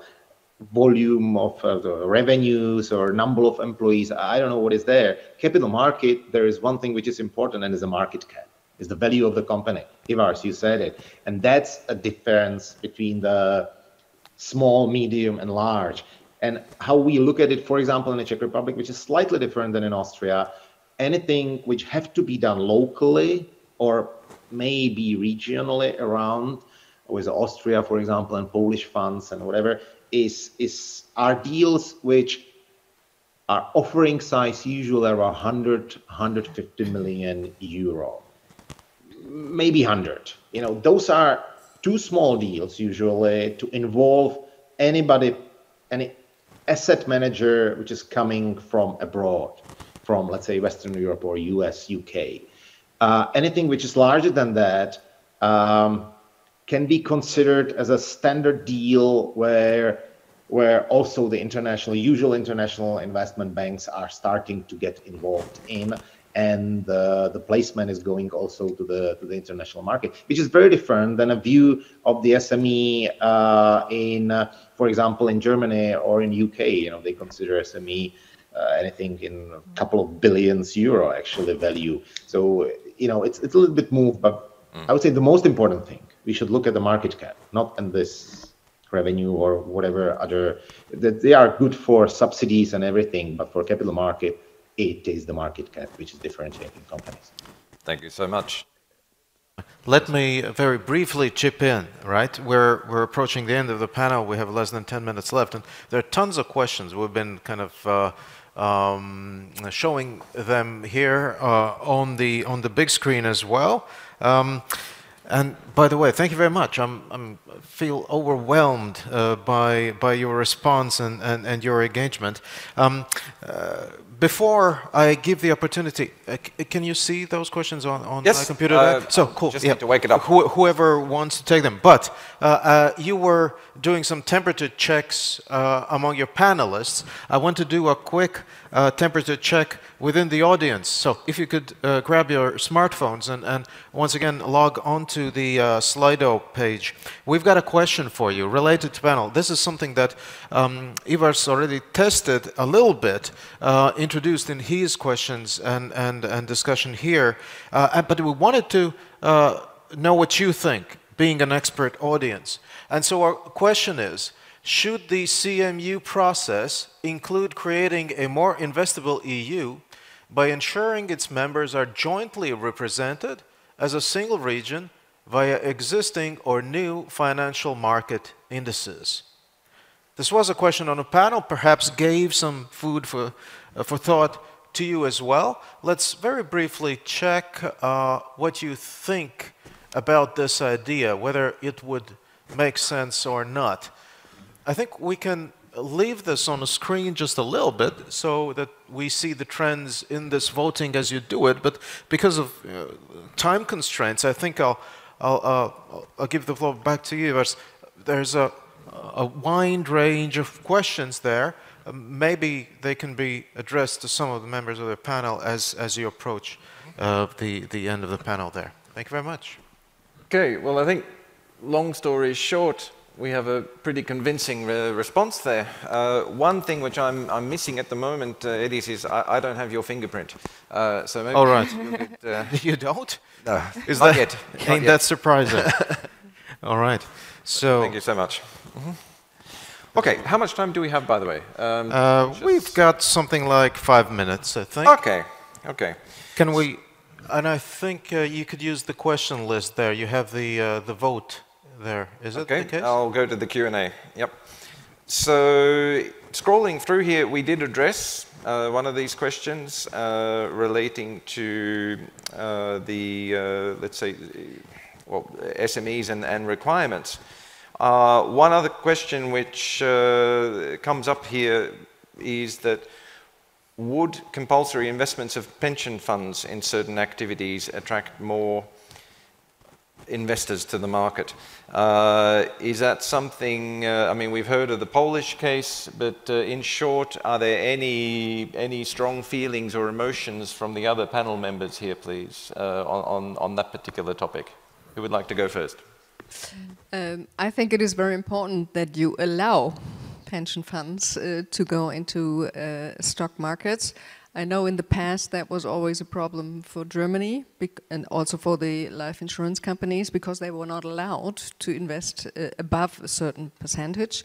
Now this was changed by law, and I think it's a necessity because you need these big players to invest the money, because that's again something about liquidity.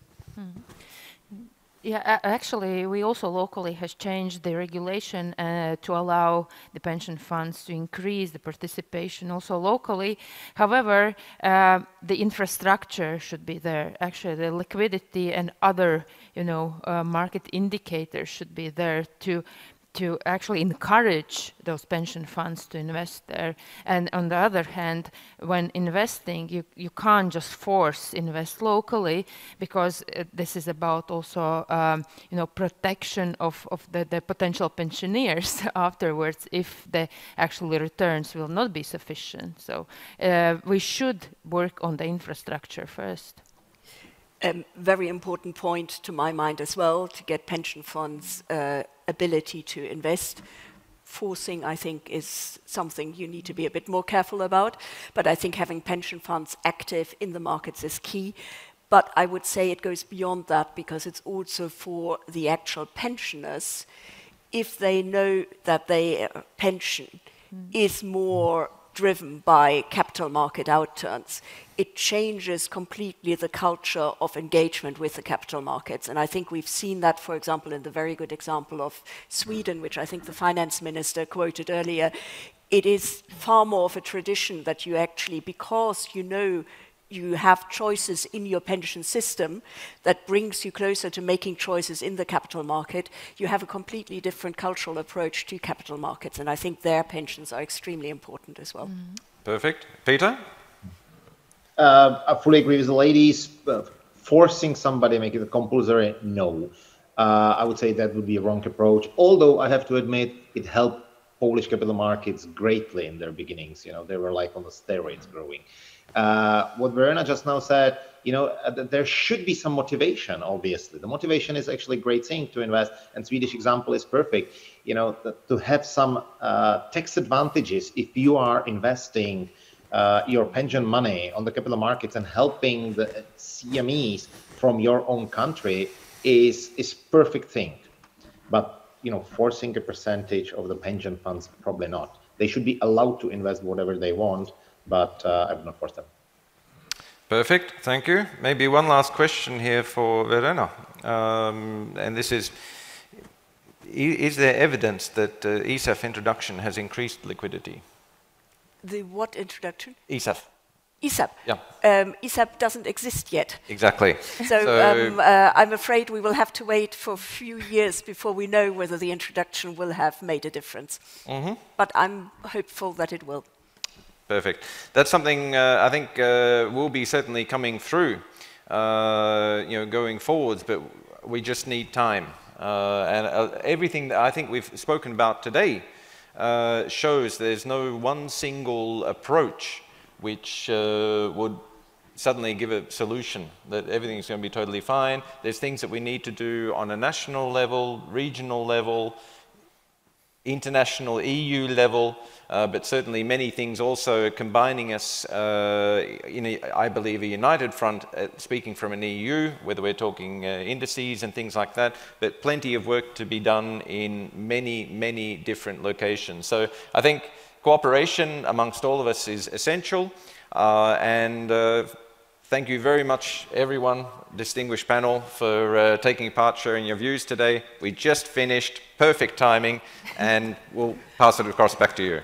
Thank you very much. A big round of applause to our panelists and to the moderator as well. If you could stay for a second still, please. So just a couple of things I need to resolve. First thing, thank you very much for your activity. On Slido, I mean, 91 respondents for this poll. Thank you very much. It's not the most perfect sociology, but it does give a sense of what the expert crowd here thinks about the issue. Thank you for this and for the questions. Some of those questions might be discussed and addressed during the coffee break as well, for your kind of in-person interaction over there. Another question that needs to be resolved: what happens to the orchid? We'll address that. Maybe we have to right. have a vote. I suggest it stays here as kind of a good luck charm for the forum today. We can do that. Will that work? Okay, that's Let's perfect. do that. Thank you very much. Another thing, we break for coffee now, and every one of you are so tired after a couple of years of Zoom conferences, so you want to chat, you want to network, and that is perfect. That is part of the wonder of this conference. But when in 25 minutes I try to invite you back, please do respond, all right? So that we can restart in time. Thank you very much. I'll see you in a bit. Thank you. Thank you.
the final call.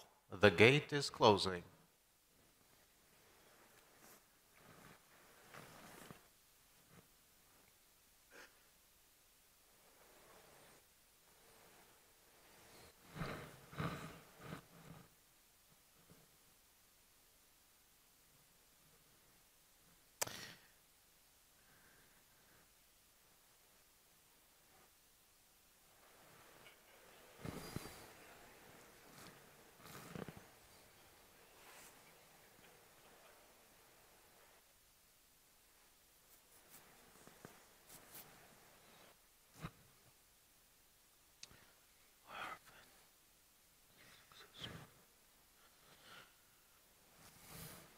Okay, I think I've gotten the audience I want back into the room, and that's lovely. Thank you very much. It's great that you're enjoying being together. We always knew it is going to be a challenge to bring back people from the coffee break. That's all good. We're here. We can restart the conference with our next panel. Let me introduce the individuals who are on the stage. Kristaps Mors, private investor. Kristaps, hello. Kristīne Doroško, a private investor as well. Hello, Kristīne. Kristi Saare, founder of the Female Investors Club, visiting with us from Estonia. Kristi, hey. And Sari Lounasmeri, CEO of Finnish Foundation for Share Promotion. Sari, hello. Hello. And the moderator, Kaspars Pēcnieks, executive manager of Latvia's Investor Club. Hello. Hello. So, before the panel begins and before Kaspars takes over as moderator, we will hear a presentation by Sari, and she's going to talk to us, kind of kicking off the conversation that is going to follow on why are the Finns successful investors. So the allocated time slot is 7 minutes. I'm not sure the story can be told in 7 minutes because this is a success story that needs to be shared. But nevertheless, please do tell us that story. Sari. Thank you so much. And thank you for the possibility to get to share the story with you. I'm fast, so you'll see we can do miracles in 7 minutes. But what I wanted to tell you about is really the investment culture in Finland. First, I was to start about just showing you how many Finns invest, what we invest in, and so on, and then go through some of the factors that I think are the success factors that have led to the fact that so many Finnish people are investing in the stock market. And then in the end, like a graph to show you if that's actually been profitable and if it's been worthwhile for the Finns to do that. First, if we look at Finland, we have 5.5 million people, and out of whom more than 960,000 own shares directly in listed companies. So they themselves personally have shares in a listed company. And I think, of course, in Finland, when I talk about this, I'm just saying we should have more people should have the possibility to become wealthier. We should have more individuals participating in financing the growth of companies. But of course, when you look at this, it's already a good amount. Almost 1 million people are shareholders in companies. And I think for a society that's also important because it means that you have really, a lot of the people is really benefiting from the good work done by the companies, and they are also the owners of the companies. And I think for a society to have the individuals be the owners in companies is very important.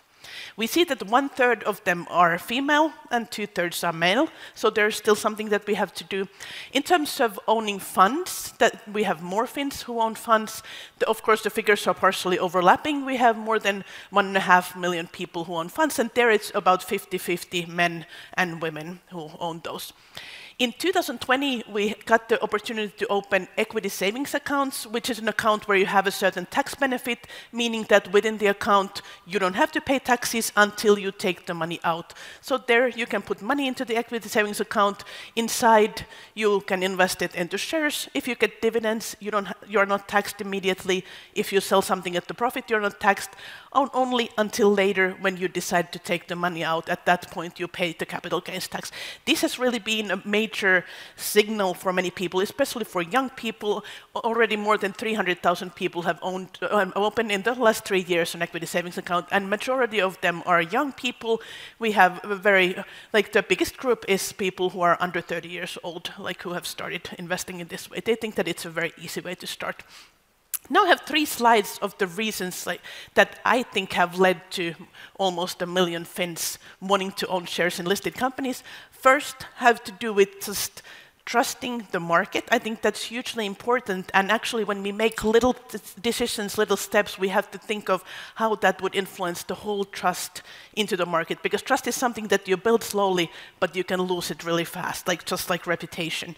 And I think the fact that there is, like Verenas Rosas was here earlier speaking, I think ESMA national supervisors play a big role in building also that trust, that the individuals are trusting that this is something that they feel comfortable investing their hard-earned savings into the capital markets. And I think also the rights of shareholders. When I look at, later I'll show you the graph, how the number of shareholders has increased, and you see that some of it matches very nicely with when they did these improvements to shareholder rights, that actually a minority shareholder has stronger rights, that maybe that also makes people trust the market.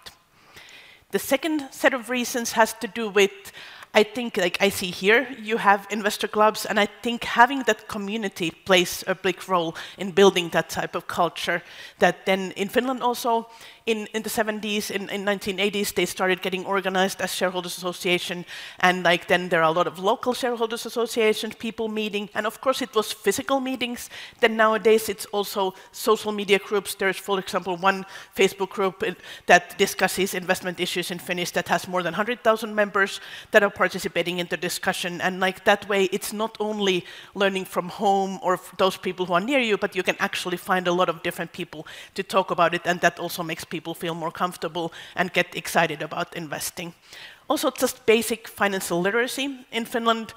I, of course, would hope that we would teach much more things in schools, like that everybody would learn how to make an investment plan, like when they are very young.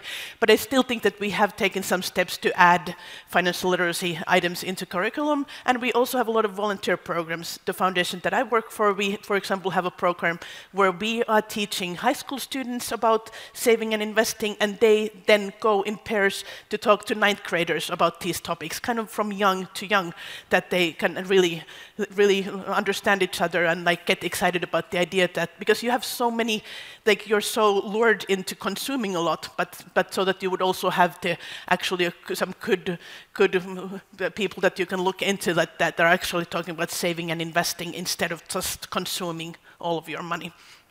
And then the third is having the information and also having some sort of, for example, tax incentives.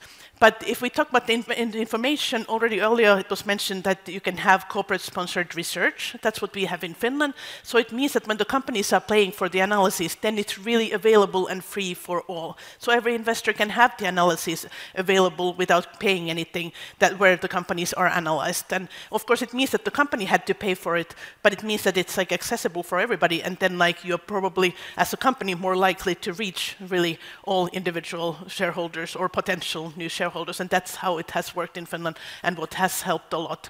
That there is, you get information, you can acquaint yourself with that, and you don't have to be a member of some sort of like private banking service or something, but like anybody can access that information.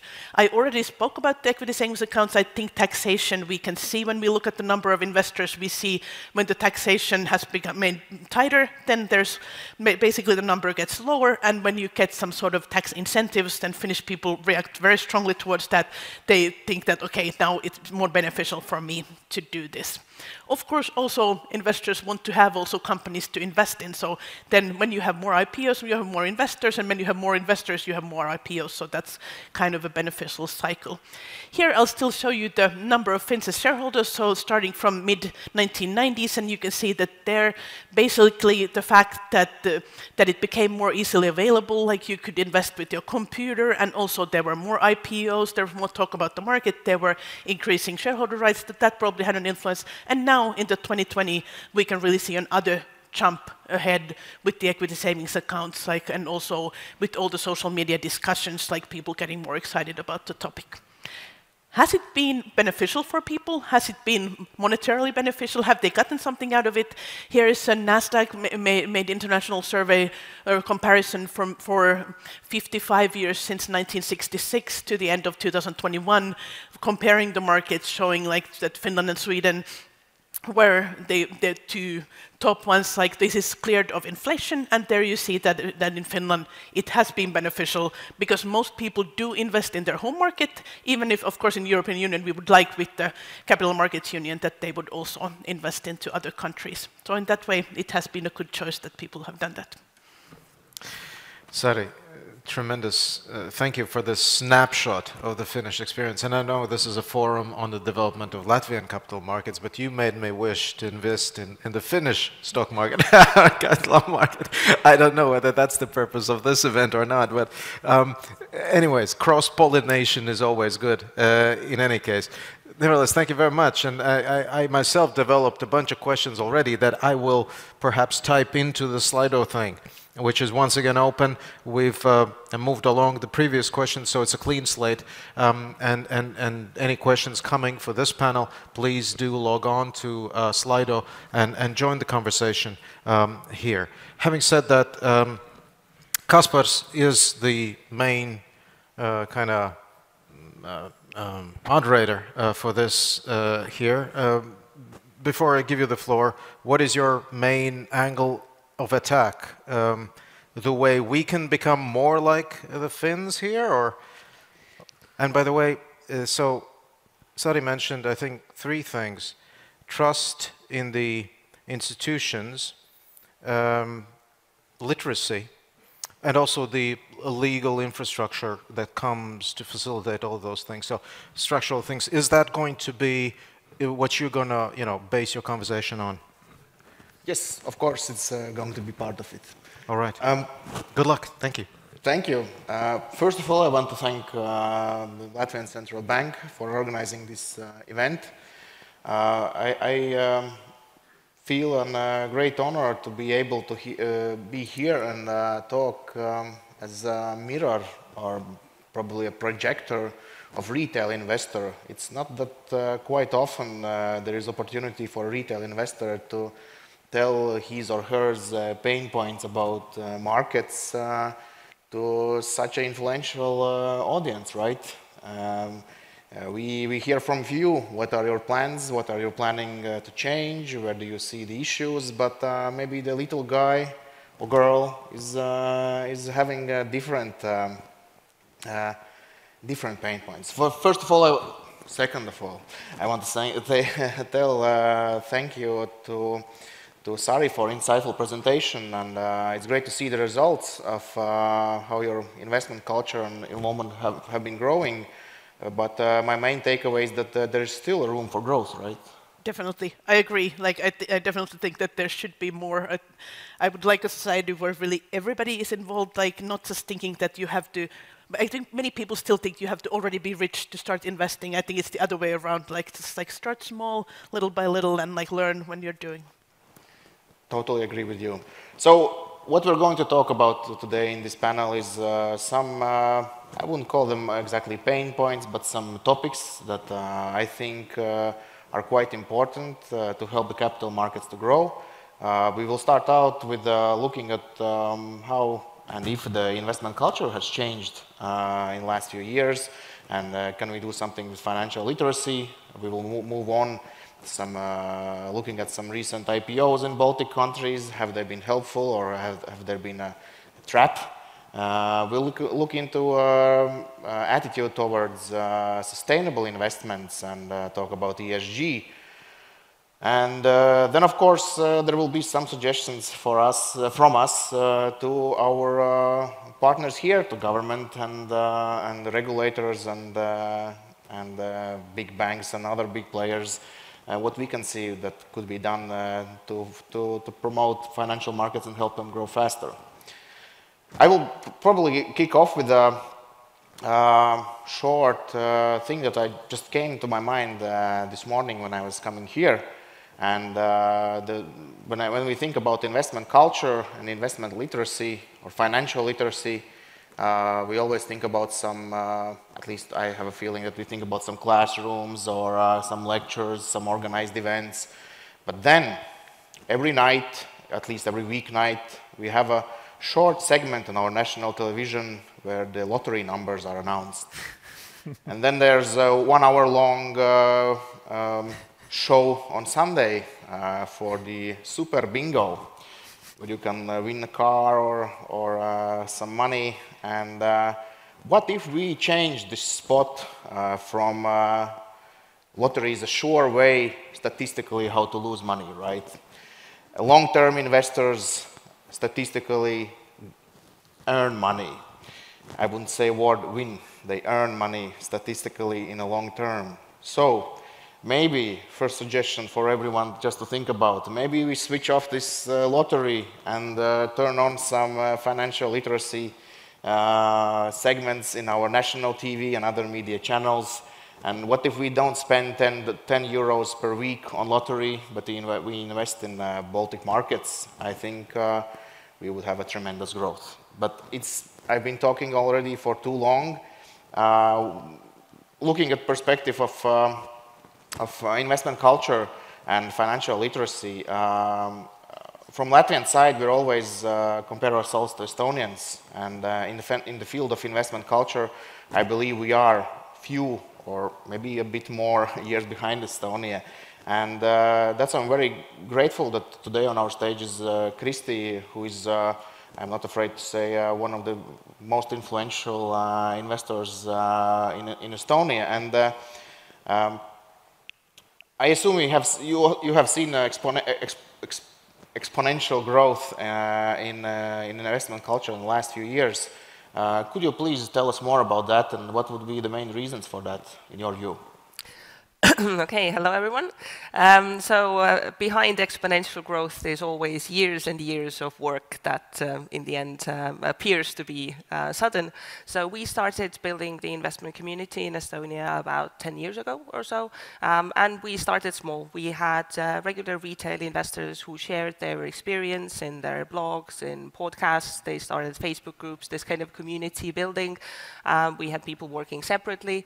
Over time, different organizations kind of helped. We had banks, we had the Ministry of Finance help organize events, free events quite often, to help share this information, to get people more interested, as Sari said, with the idea that you can start investing even if you don't have a lot of money, you don't necessarily have to be rich. Definitely, the fact that technology has advanced so much has made it a lot easier. I mean, when in the 90s you had to actually call the stock market to make purchases, then nowadays you could just open up your phone app and you can make the purchase in 30 seconds. Very, very simple. And this is the thing with building this investment culture, that money for people is a very sensitive topic. I'm sure it's the same in Latvian, but in Estonian we've had to work a lot to get people to be comfortable when it comes to talking about money, about savings, about investments. And for a lot of people, what they say that what has made them investors in the end is that throughout the years they have had several different contact points with information about financial markets that has finally given them the courage to take the plunge and to actually do something. That they've read something in the media, their bank has organized an event, there have been retail events, they've seen something on TV, and it takes a while for people to understand that, oh, this is something that is actually for us. So where we're at right now in Estonia is that we just celebrated that we now have 100,000 accounts for people who own shares in the Baltic market, which is growth in multiples when it comes to what we started with 10 years ago. But as I said, this has been 10 years in the making, so I'm quite sure that Latvia will be in the same situation in just a couple of short years. I hope so. I hope so. I know Christoph has been very active in in trying to promote investments, and he has been trying different kinds of formats, blogs, videos, podcasts, and all kinds of formats, and he's an active investor himself, and he's not afraid to share his wins and losses. But how do you see, by judging from your audience, has the investment culture changed in the last few years? Is there improvement in investment literacy? I'm a bit skeptical because critical thinking is really missing. People see really nice promises about high returns, and that's it. Everything else is forgotten about. And the way too many people, I think, learn in Latvia about investing is by losing money in different kind of frauds and scams. And I think that's maybe not the best way how to do it. And part of it could be because of lack of education. So I don't think in schools we have any kind of classes about it like in Finland. But maybe there's also some part that, let's say, our regulators could help. There were, at least in the last couple of years, at least 10 different kind of peer-to-peer investing scam platforms, both in Latvia and Estonia as well, that resulted in tens of millions of money lost. Basically, it's capital destruction and loss of trust.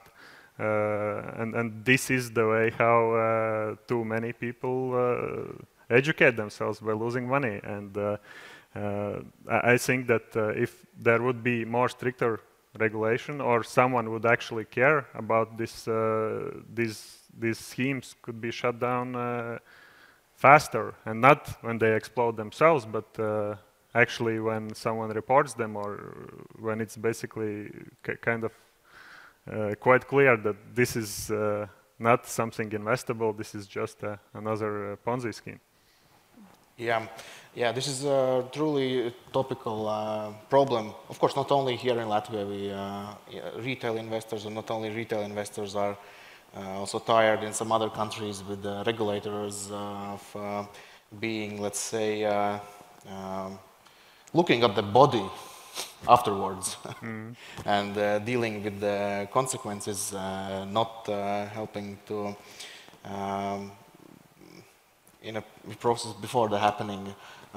Sorry, what's the situation in Finland? Do you have the same issues with the, let's say, some peer-to-peer scams, or the situation is better there?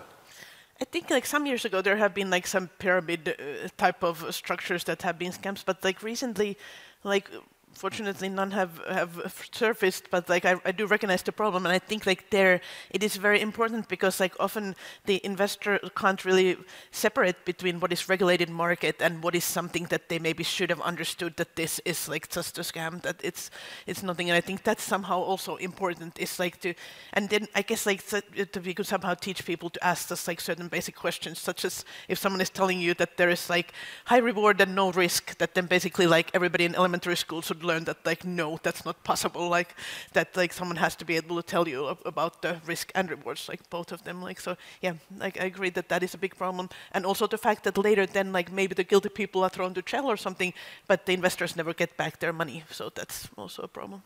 Yeah, I think the biggest risk for this is that we may lose these investors, as we have seen in Latvia with companies, let's say with previous generations who have been investing money during times of privatization, and for a lot of them it was very bad experience to invest in stock markets, because you weren't taken care of big shareholders, and you always feel not too well about your investments.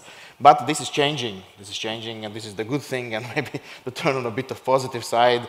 Last few years we have seen several new IPOs, let's say new generation companies coming in who are more active and more open to their minority shareholders. And we have seen several of them in Latvia as well. How do we see them? Have they been successful to bring in new investors, or they have been let's say, investment trap. Maybe we can start with Kristi from Estonia. I know you have a lot of IPOs in the last few years. We can very clearly see that whenever there is a new IPO, there is an uptick in the amount of people who start investing, just because every new IPO, it gets media attention, and your friends are investing, and they mention it, and then you want to invest as well. Now, the issue clearly is what types of IPOs do we get? So the Baltic stock market list is rather small, and clearly people, especially ones who are less experienced, they would like to see bigger and more established companies in the markets. They would like to see the states bring parts of state companies to the stock market versus those very, very small companies that are in their growth phase that come to, like, I don't know, First North, and they're like, we want to raise 500,000 euros, and we are very, very super high risk.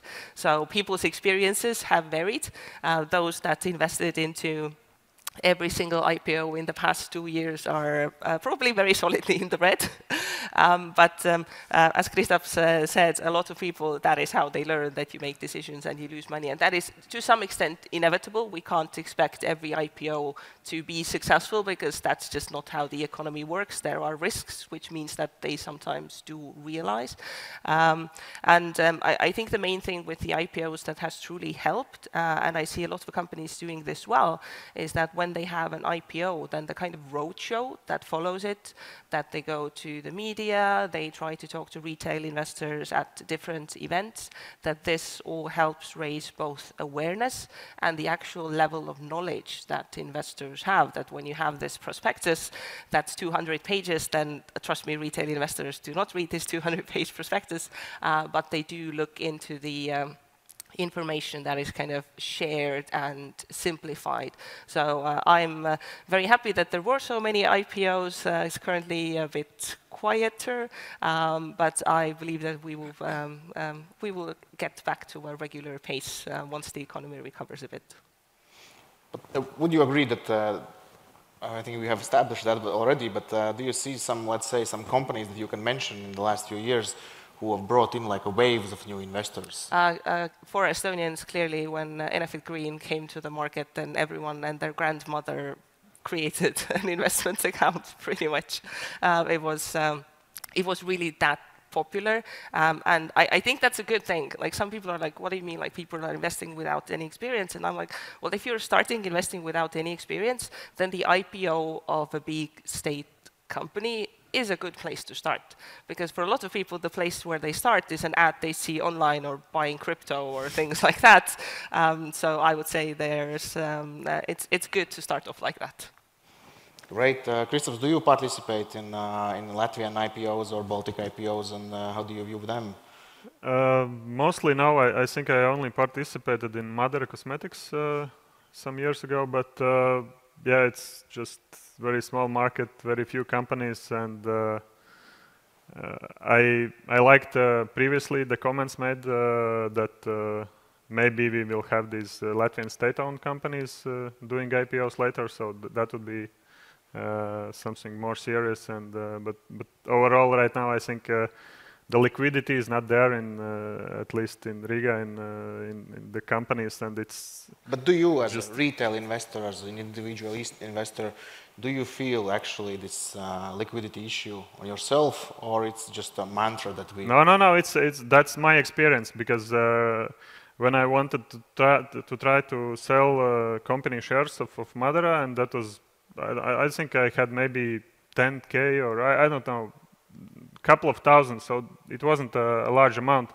I had to place sell orders and change them several days because my small orders actually influence the price. So it's ridiculous that I am trying to sell a couple of shares, and now the price has gone, and the daily volume is nothing. So it's.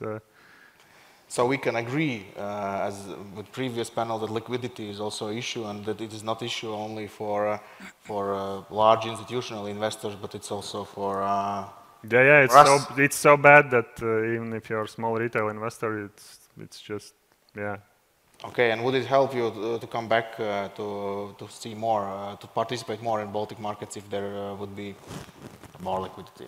Yeah, of course, and I think that's the viewpoint of many investors, at least those who might want to invest a bit more money than several hundred euros, because maybe for that amount of size it's enough, but if you invest larger sums, then...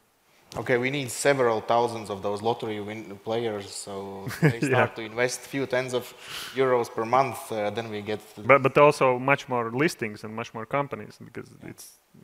Yeah. And do you have the same problem with liquidity, Sari, in Finland? The new companies coming into the market, or you have them so large, you are doing everything so good that you don't think about that?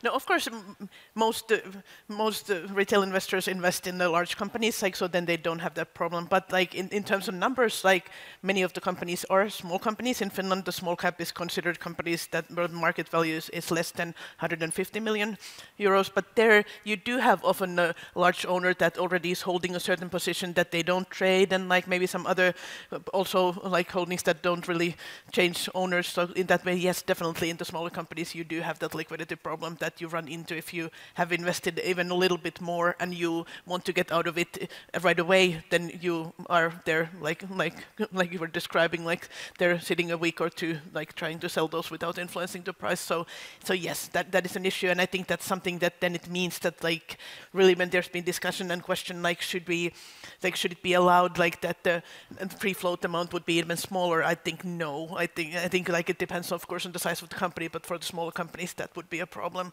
And I think that's something because we are telling investors that like, oh, this is wonderful, you just put in your money, and like as opposed to if you were owning something like a home or like an apartment or something like where you need to wait a long time to sell it, like with the shares, like you just like click the button and like then 2 days later like the money comes, like, and then if people realize that that's not true, that's a problem. Like, so yes, I think liquidity is important. Yes, it would be good if we can buy stocks in IPO and then not hold them until the maturity, right?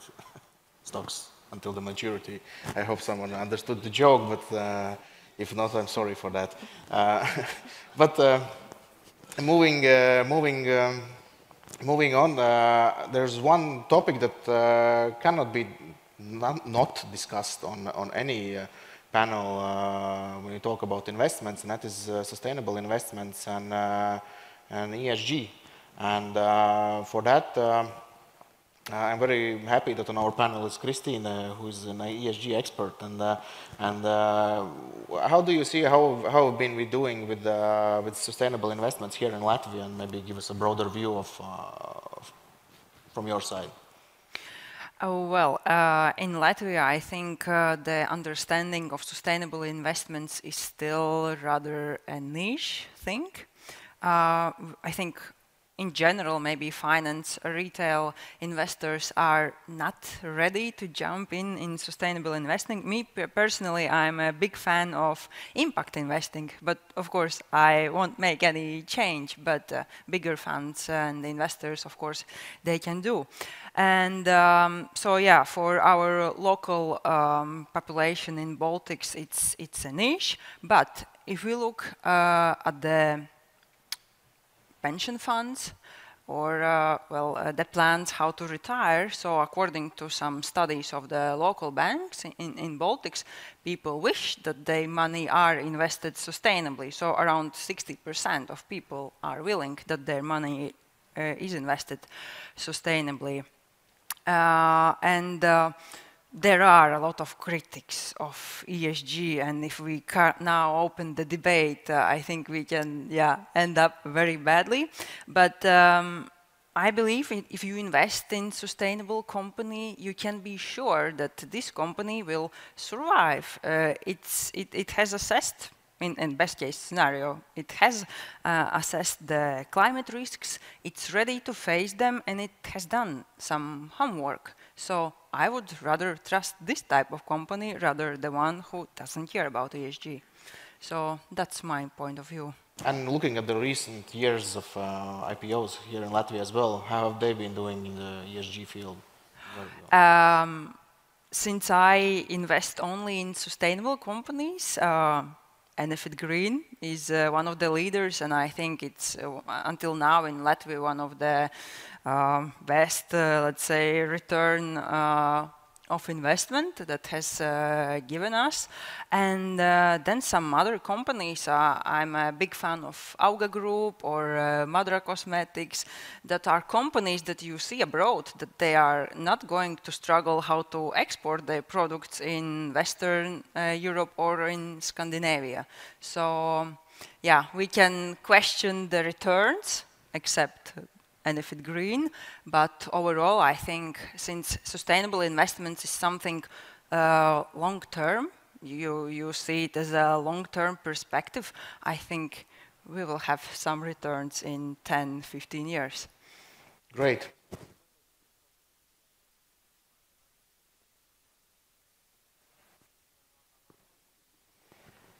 Yes, it's turned on. Thank you. Apologies for chipping in here, but well, there are tons of questions. I was just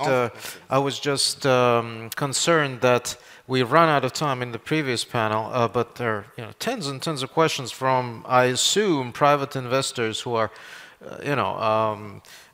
amazed by this conversation, by an opportunity to discuss these things in a larger setting. So we'll try to yes, project them on the screen as well, but Kaspars, you got them right? Yes. Correct. So as Kaspars goes over those questions and tries to think who could be addressed to whom, let me take once again a quick temperature of the room here.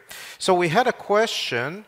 If we could project that on the screen, the quick poll once again. Can we see it? Can we switch to it, please? Yes, we can. So, the question we wanted to ask you, and if you could be so kind and get engaged in this, did the capital market professionals and regulators get the pain points of retail investors? What is your impression? Do the responsible authorities and, investment professionals get what hurts the retail investors in Latvia, why they're not sufficiently active? Is there a disconnect between the authorities and retail investors? What is your opinion here? We've got 4 answers, possible answers here. Yes, no.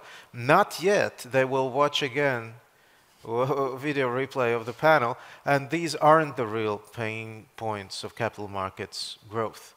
All right, keep on voting on this. We might reflect at the end of it and make sense of what is the idea, average idea here in the room on that question. Nevertheless, so this is taking place, and the questions are yours, and you've got 20 minutes still left. Please, Kaspars. Yes. Back to you.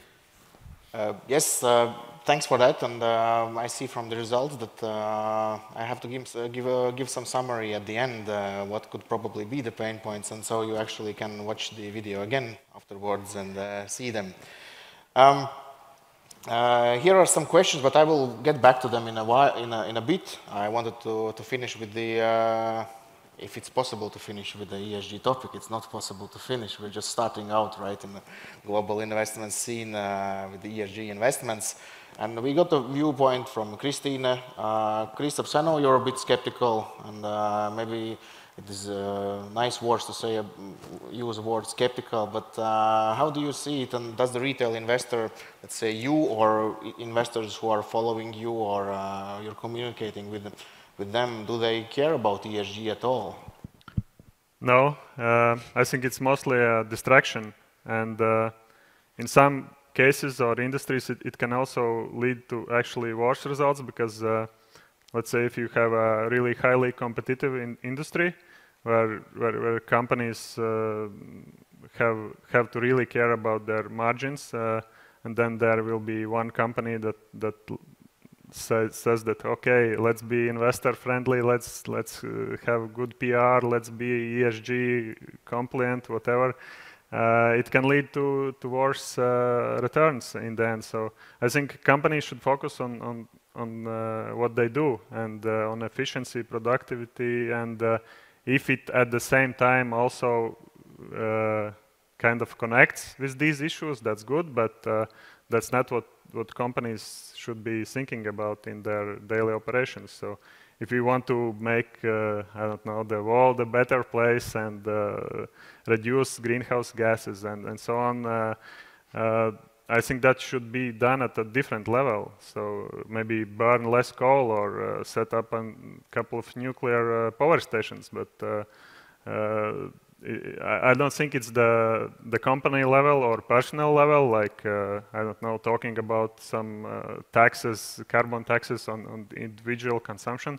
I think it's all just ridiculous. So. Okay. Got your point. Kristi, how do you feel if it's a push coming more from the above, from, let's say, regulators, market players, institutions, and is there a pull from below or from retail investors? Are they actually asking for it? I mean, if you ask a question, do you want your money to be used for good? I mean, people won't say, no, I want my money to be used to pollute and make the world the worst place. Now, the practical side of this is, for a retail investor, ESG is an ecosystem issue, because a retail investor does not have the knowledge or the resources to do that level of analysis to actually understand, is my investment ESG certified, because there's like a million different ways to actually analyze it. So what the retail investor mostly gets is ESG investments in their portfolio tend to be like coincidences in the sense that you are invested, for example, in Estonia, you are invested in the pension funds, and pretty much all of the pension funds have an ESG filter on it. So that you are invested in the pension funds, you would be invested in them even if they weren't ESG certified, but now that the regulation has come down that they should be, then they are. And this is the thing. We can see that there is expectation in the markets. I mean, Estonia has this startup, Grünfin, for example, that offers only green investments. But the service that they actually offer you is the fact that we will do the analysis for you so that you can actually be confident that the investment is green. And this is the thing, that for a retail investor to take ESG into consideration, it is just technically very, very difficult. I disagree with Kristaps in the sense that it's not something that's done at the individual level. It definitely is. It's not just done on the investor level, it's done on the consumer level. Because if we want companies to be more ESG oriented, then consumers dictate the market. The money is always there. There's always someone who is willing to invest into companies that have nothing to do with ESG and do morally questionable things. But this is something that essentially regulators kind of look over, because retail investors do not have the strength to impact the markets in such a way to make a company be more ESG compliant. I completely agree with you. Even for me, as I'm a sustainability professional, I don't trust ratings anymore. I don't trust ESG reports, but I have to really analyze fund by fund. First slap in my face I received when I was willing to put my money in ESG fund, in ETF. And then I see the bunch of companies that I'm really not in line with, like, for example, big oil and gas companies, which are still drilling, still doing the same thing. And so then I realized, okay, I really need to analyze fund by fund, company by company. And this is with like my specific knowledge. So I think on average, like average consumer, it's impossible to filtrate those like really sustainable companies. You really need to get some advice. Yeah, that's the trouble with that. And how is it in Finland? Is the retail investor asking for it, or is it the same thing? ESG from above, we put a mark on it, ESG, and charge a bit more, and then it's okay.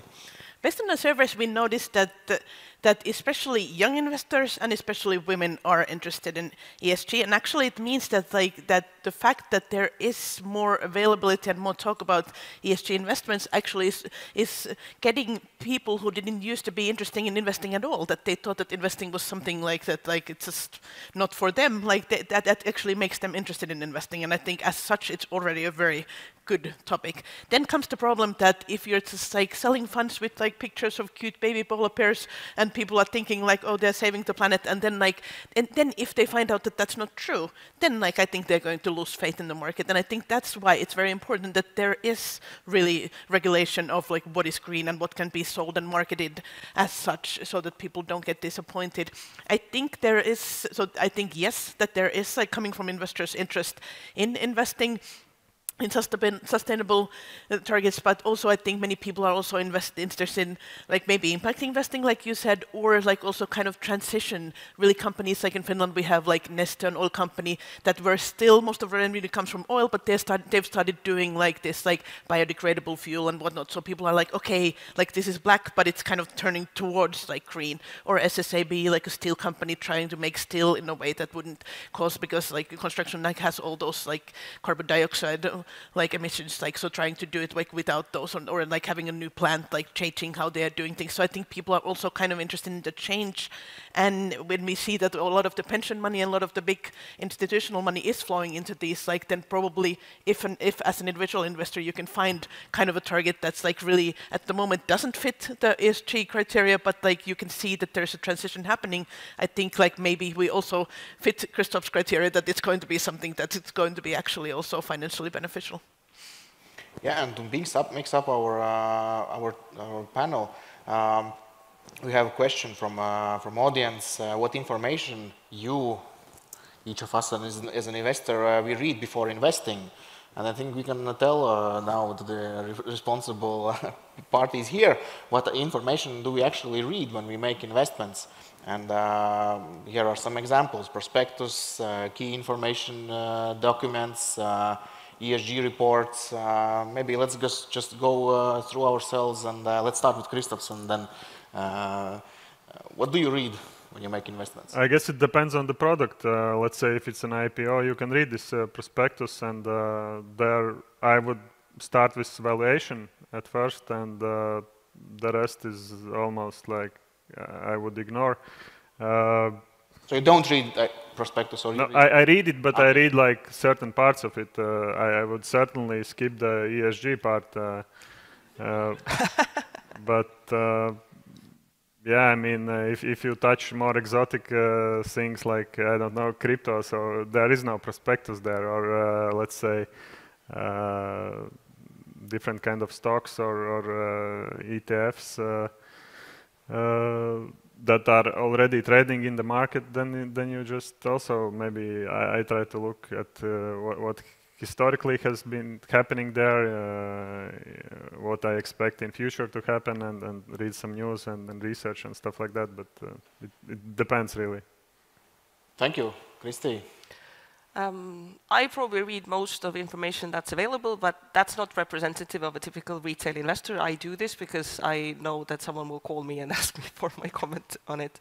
The average retail investor does not read the prospectus for IPOs. They generally don't even read the shortened summary.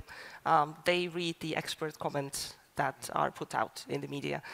And this is something to consider in the sense that for most retail investors, their decision-making is somewhat crowd-based. In Estonia, for example, we have this newspaper Äripäev that has this imaginary investor, Investor Toomas, that is investing real money. And whenever there's a new IPO, he gives an opinion, will I invest or will I not? And there's a very large amount of people who base their investment decision on the fact that Toomas said that he is investing. So this is something to consider as well, that the level of analysis, some of it is, of course, corporate paid analysis that people can read, but having more independent experts who share their thoughts and take out from the prospectus and the analysis, this is what helps most retail investors make decisions, because even if they read the ESG part, which Christoph doesn't, then as a retail investor, actually understanding what the written down information means or how to kind of place it in terms of the market, that is the difficult part. So again, the community is very important, right? Yes, the community. Okay, and availability of research coverage, just just putting in the topic.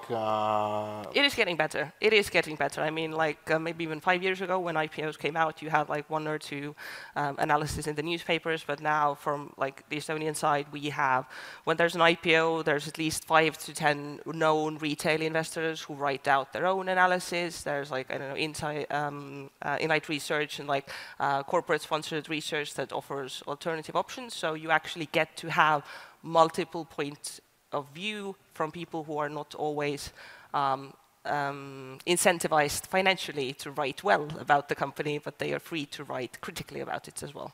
And does the retail investor care about that these are sponsored research, or they don't understand it? That depends.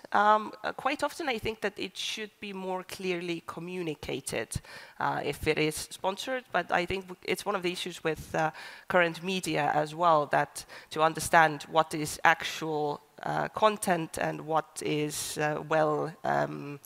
hidden advertising is kind of rather difficult.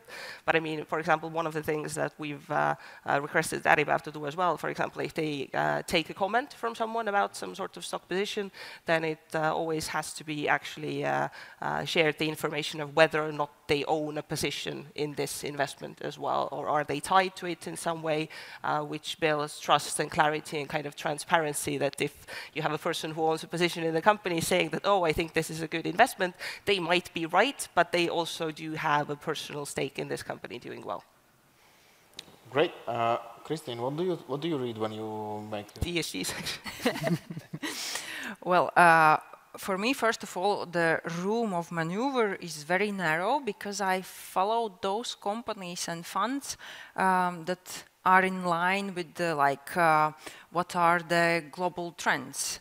For example, I believe in sustainable food companies, renewables, and so on. So it's already by this criteria, following the mega trends, I'm already narrowing down where I can invest my money.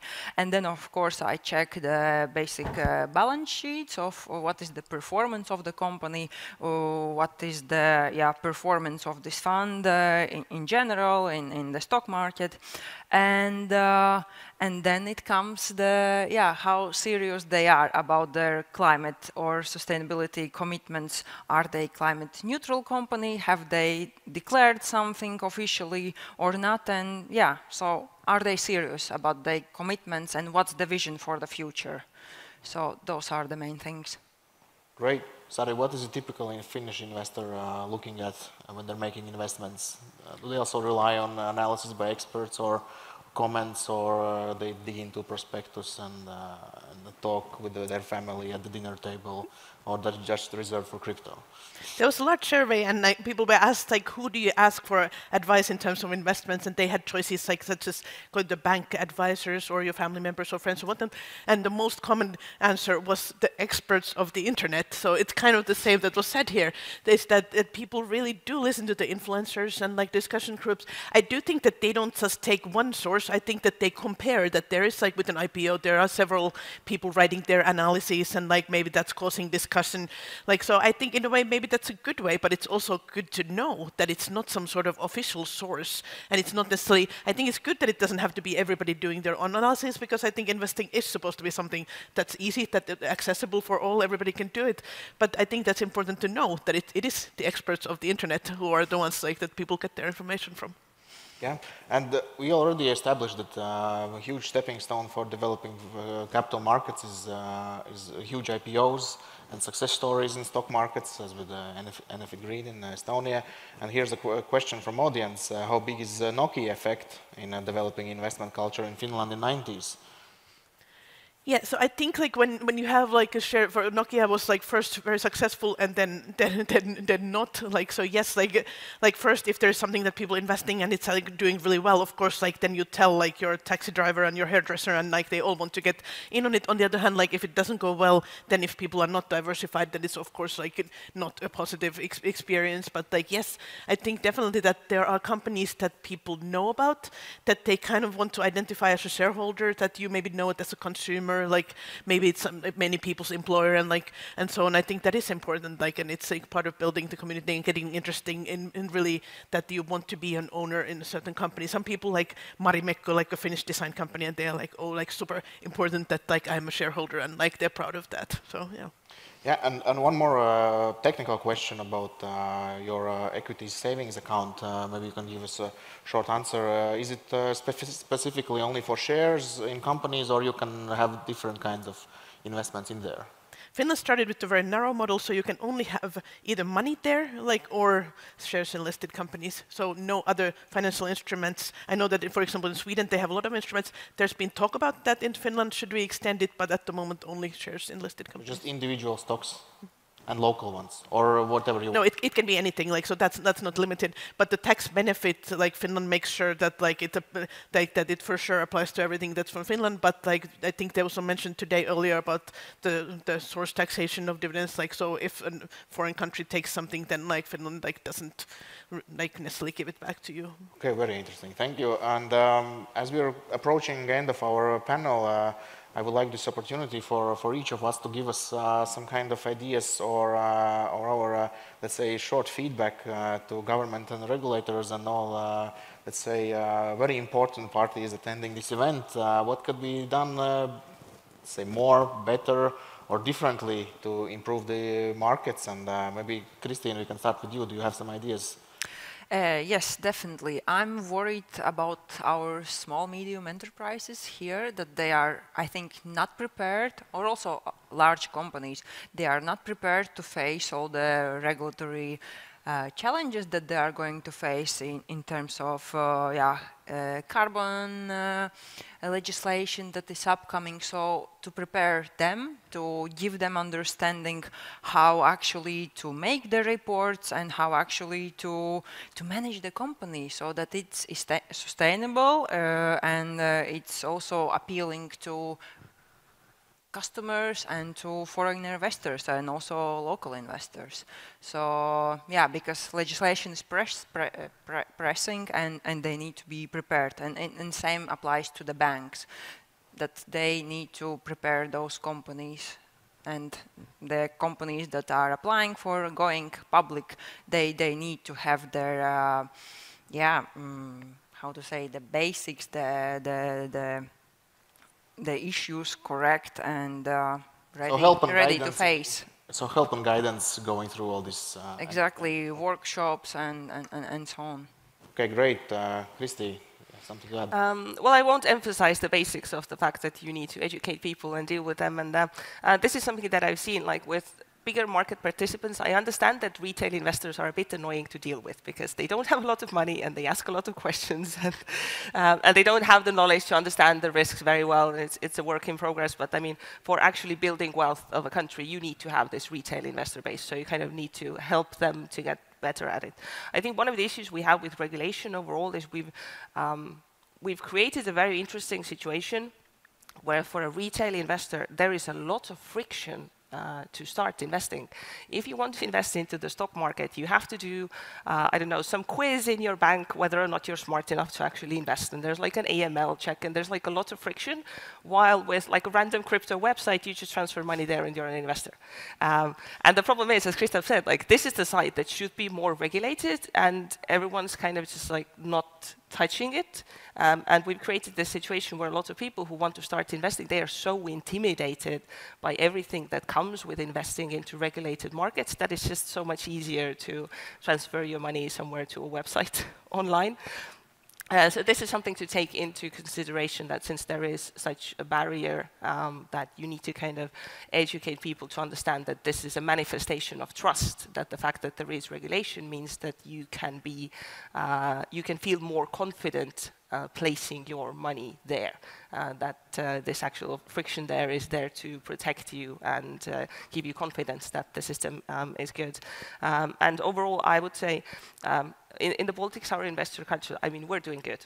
We just literally had 50 years of no capitalism. And while we are very tempted to compare ourselves to Scandinavian countries as well as we do in Estonia, I think it's just that we are playing catch up, that we don't have parents teaching our kids what investors are. We don't have parents buying their kids stocks when they're born because they just did not know how to do it. So overall, I would say that we are on the right track, but this broad-based education just literally needs all market participants to contribute because the community can't build itself without support from relevant organizations. Great. Christoph, do you have something to add very shortly? Very short, yeah. I think continuing the same idea that it should be more easy to invest in stocks, and it should be more harder to invest in different kind of frauds. And I think it's a bit ridiculous that like every part of participants in this market, like regulators, police, like investors, everyone knows and is aware of different kind of like crypto or not even crypto, or just simple investment frauds, and no one is doing anything. Like police is saying basically, okay, when we will have victims, maybe we will act later. Regulators are saying, okay, this is not our responsibility. We do only like some part, but we don't oversee the whole market. So it seems that it shouldn't be like that. So, and getting back to your example about this super bingo and this gambling stuff. So in Latvia, I've seen several cases where there have been illegal gambling sites, and so these are competing with Latvian Latlotto, and they have been shut down quite fast. So you don't pay the license, your website is shut down, and that's it. I don't see the same happening in different kind of investment frauds. So they keep living their lives, attracting investors, also getting attention of different kind of influencers, and I think that's not the way it should be. Okay, so to sum up our panel, more information from influencers, from commentators, less friction to trade in stocks, more friction to go into fraud, more help with going through regulations and helping with ESG, and yeah, I think that's it, right? Or am I missing something? Easy. Easy. That's easy. And then some governmental IPO, that's the easy fruit to pick. And let's bring on some 10, 20,000 retail investors in Latvia with bringing this energy company to public markets. And then we can have a small victory on our way. We will. Thank you to our panelists. Yeah, cheers. And by the way, in the afternoon, our panels are going to be consisting of company representatives. So that is going to be the continuation of this conversation. This panel had the most difficult task because they were the ones just before lunch. So they did perfect. Thank you very much. It was a great contribution that you made for our conference today. It's lunchtime now. I will call you back in an hour, okay? You'll hear me, all right? Bon appétit. I'll see you in an hour, okay? Thank you very much. Thank you.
Atsākam. Mēs esam tiešām apbrīnojami precīzi un disciplinēti beigās.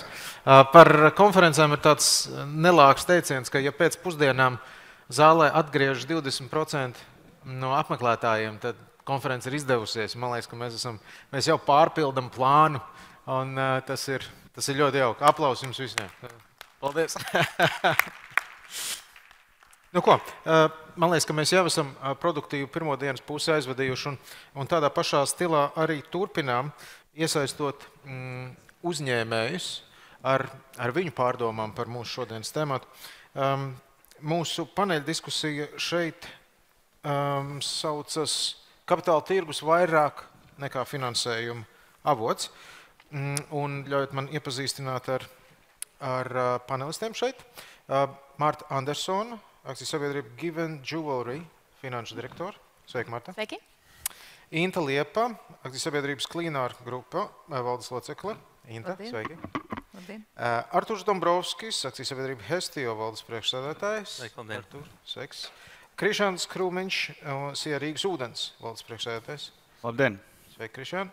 Un moderātors šajā panelī Mārs Vainovskis, Zvērnāta advokāta biroja, Severšeds Sutherland Bittāns, vecākais partneris. Mārs, sveiki.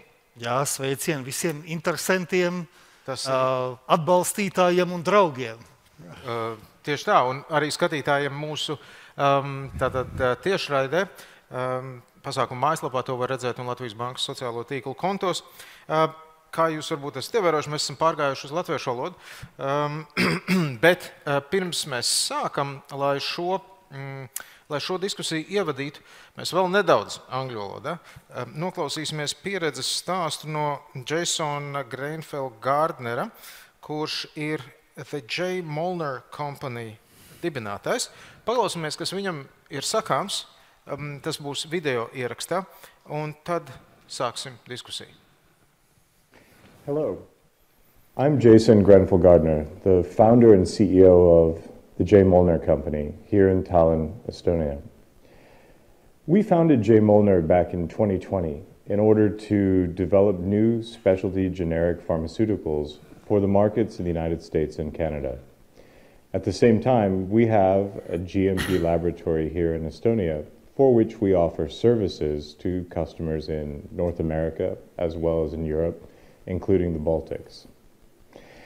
As I was growing this company, the biggest challenge that I've been dealing with is how do I attract and retain the talent in our business? Because it's really the people in our business that make all of it work. As you know, as entrepreneurs and as leaders in business, this is one of our biggest challenges here in the Baltics. And so I was looking for a way to really make sure that our people were engaged in the business that we were growing and developing. And it's a lot of work. I spent about a year through the end of 2021 and into 2022 trying to identify the best way to do this. And as I did that research, what came up time and again was the fact that we really need to make sure that people have an investment in the business that they're building, a share in what they're developing. So the question was, how do you do that? I looked at a lot of options.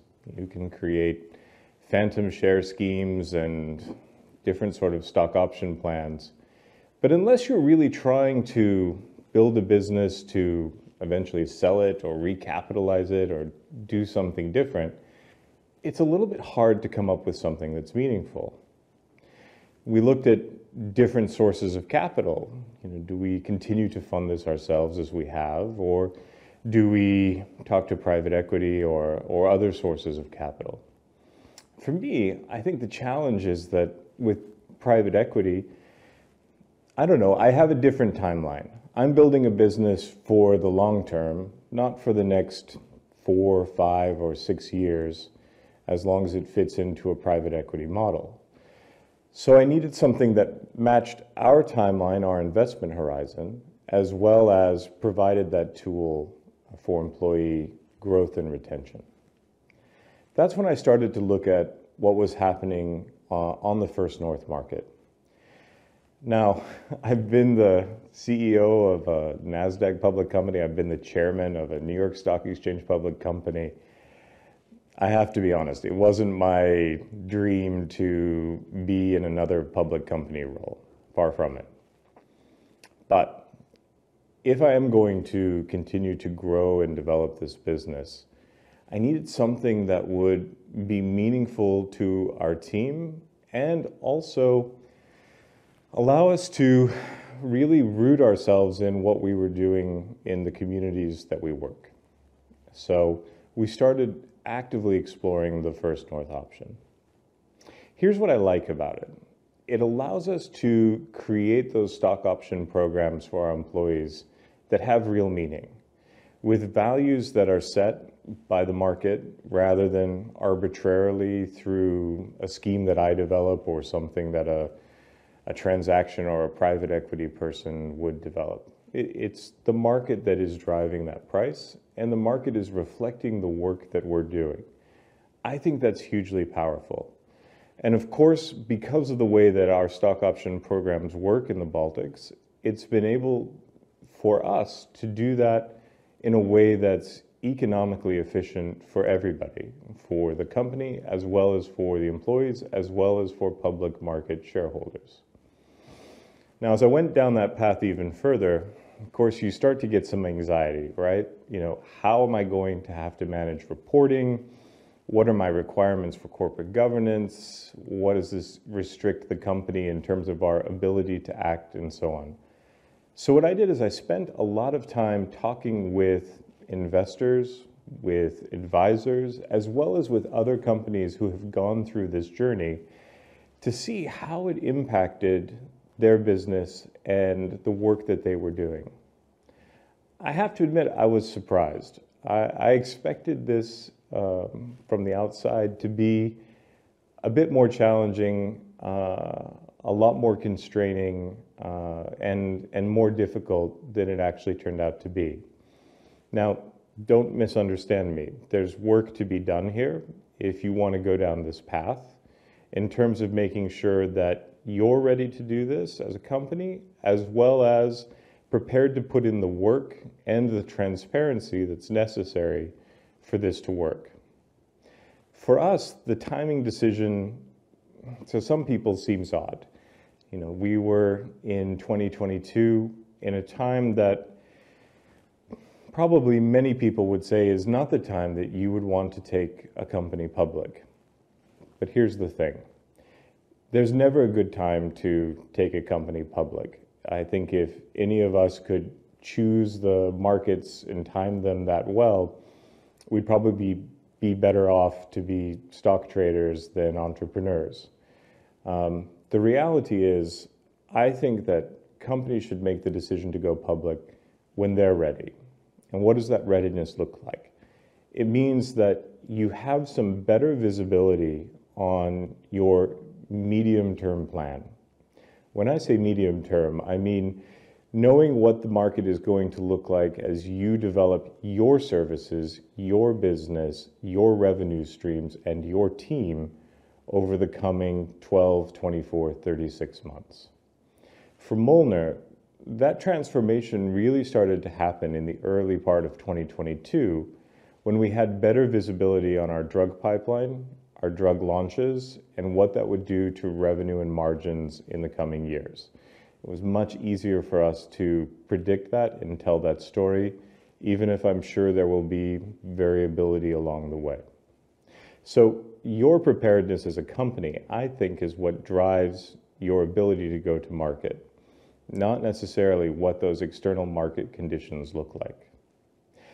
I think the second fallacy, the second misunderstanding that happens in this market is a question about size.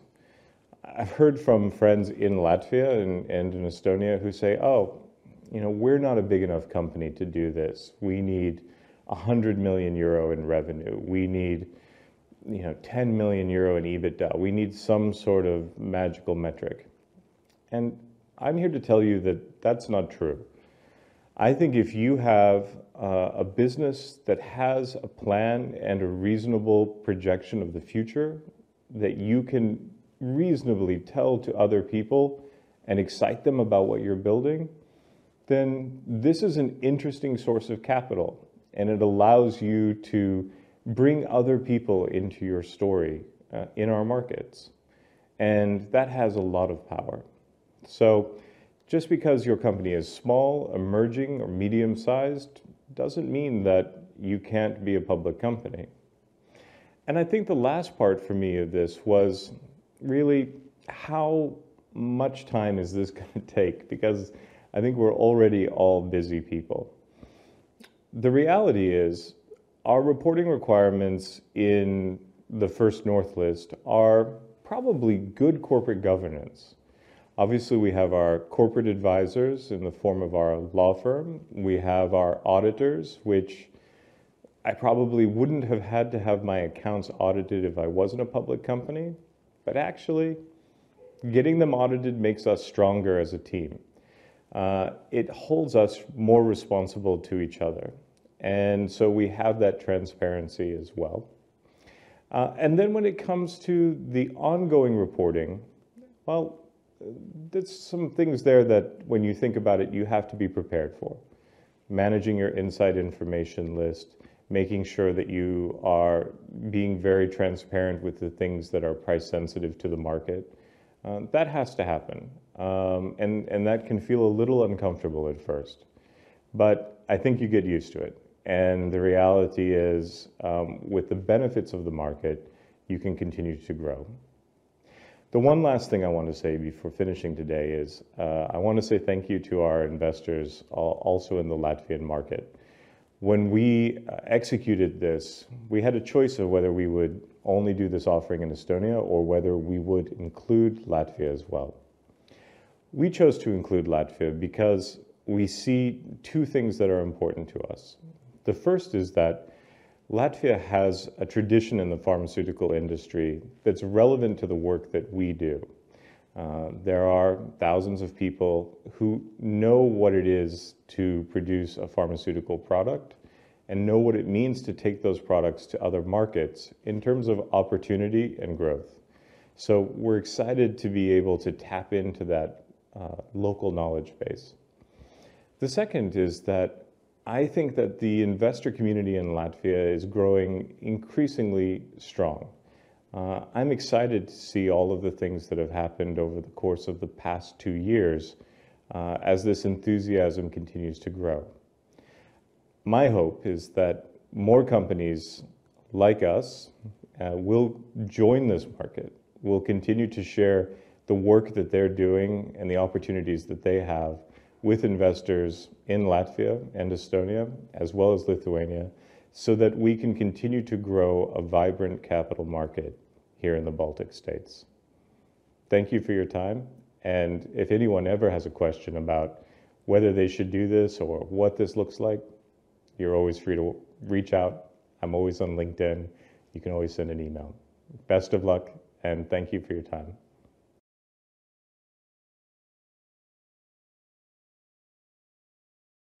Varētu būt neviens e-mails pēc šīs uzstāšanās tajā LinkedInā. Par saziņas iespējām runājot. Slaido ir atvērts, ejiet iekšā. Ja šeit ir kaut kas jautājums, piebilstams, komentējums, tas pie Māra nokļūs agrāk vai vēlāk? Bet arī uzreiz es gribēju par šito nokomentēt. Jūs redzējāt, ja, principā, iet runa par kapitāla tirgiem, bet vai viņš koncentrējās uz naudu? Viņš principā pateica to, ka sabiedrība tad, kad viņi ir gatava iet kapitāla tirgos, tad ir īstais brīdis, vai ne? Viņš pieminēja, ka liela motivācija visa lēmuma pieņemšanā bija to, ka menedžmentam ir iespējams dot akciju opciju programmu kā motivatoru. Viņš pateicās Latvijas investoriem, ja? Un tātad šī kompānija tiešām izteica publisko piedāvājumu Latvijā. Tā kā es viņus nekonsultēju, es pats šo to nopirku, jā, es varbūt arī kāds no jums klātesošajiem. Un bija tāda kopīga pozitīvā tāda motivācija tādā ziņā, kad arī tie tā kā, kas saistās, ja, ziņošana un labā pārvaldība, pie tā var ātri pierast. Un kopumā viņš, manuprāt, tieši motivējoši norunāja. Tā kā tā ir tāda refleksija uzreiz, vai ne? Man kā neprofesionāli ļoti interesanti šķita šķautni par darbspēku piesaist un komandas lojalitātes vērošanu un visu šie. Tā kā daudzas šķautnes tur bija šajā ievada piezīmēs. Mār, 50 minūtes tavu paneļu rīcībā. Es kaut kādā brīdī iespraukšos ar atkal vienu nelielu aptauju, bet līdz tam brīdim tev arī. Ideāli. Un kolēģi, ko es gribēju vēl par mūsu paneli, tad, kad jūs klausaties, es ieteiktu arī padomāt arī drusku kontekstā ar to, ko premjers un finanšu ministrs un Latvijas Bankas vadība teica. Padomāt, vai tie mīti ir mīti, vai varbūt realitāte, vai kā, kapitāla tirgi un mūsu sabiedrībā izplatītie šausmu stāsti un tā tālāk. Paklausīties reāli uzņēmēju pieredzi. Un pats galvenais, ko es gribētu jums katram vienam ierosināt, apdomāt šajā panelīs, varbūt saklausīt vienu lietu, ko jūs līdz šim tik tiešām nezinājāt. Un varbūt kaut kādu šķautni uzklausīt un pēc tam padalīties ar to vienu lietu tālāk. Gan pēc tam kafijas pauzē, gan izplatīt vārdu.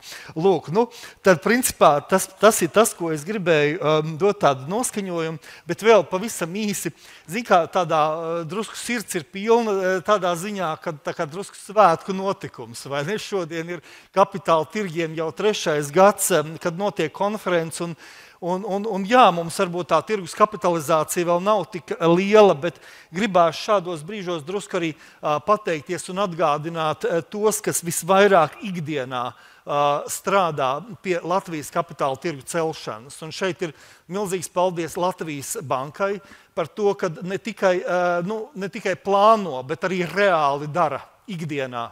Lietas, iniciatīvas, atbalsta programmas ir ļoti atvērti uzņēmējiem. Finanšu ministrijai, vai ne? Arī jūs no politikas veidošanas tā ir reāla prioritāte, un to sabiedrība jūt. Un arī paldies ministram par ierosmi. Un, protams, arī Eiropas Rekonstrukcijas attīstības banka un Eiropas komisija viņi finansē, viņi ir pamanījuši šo te mūsu varbūt market gapu un atbalsta reālus, mēs vēlāk parunāsim varbūt par kādiem arī atbalsta instrumentiem un kāda reālā uzņēmēja pieredze. Un noteikti arī birža un depozitārijas, jūs esat ikdienā tā infrastruktūra, kas komunicē, kas uzņem šos emitentus un nodrošina viņiem to īsto pieredzi. Tā kā milzīgs paldies, es domāju, viņi pelnījuši aplausus, es domāju.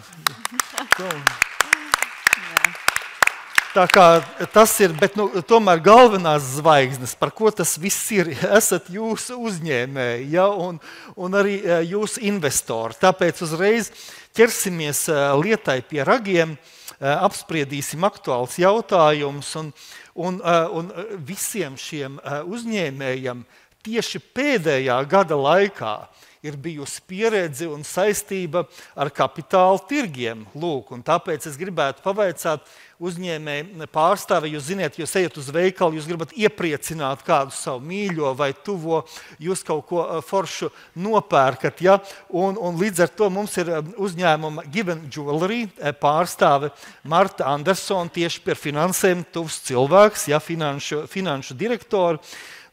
Marta, jums ir kāda 9 mēnešu pieredze kapitāla tirgu. Varbūt varat pastāstīt, kāds tad šobrīd ir tas status, kā vispār gāja un kā tas saistās ar jūsu uzņēmumu stratēģiju iekļaušanās kapitāla tirgu? Jā, varbūt vēlētos sākt ar to, ka Given ir šobrīd visplašākais juvelieru izstrādājumu mazumtirdzniecības tīkls Baltijā. Par tādu tam izdevās kļūt tieši 22. gadā, un lielā mērā tas bija pateicoties tieši tam, ka bija iespēja piesaistīt finansējumu ar obligāciju emisijas palīdzību.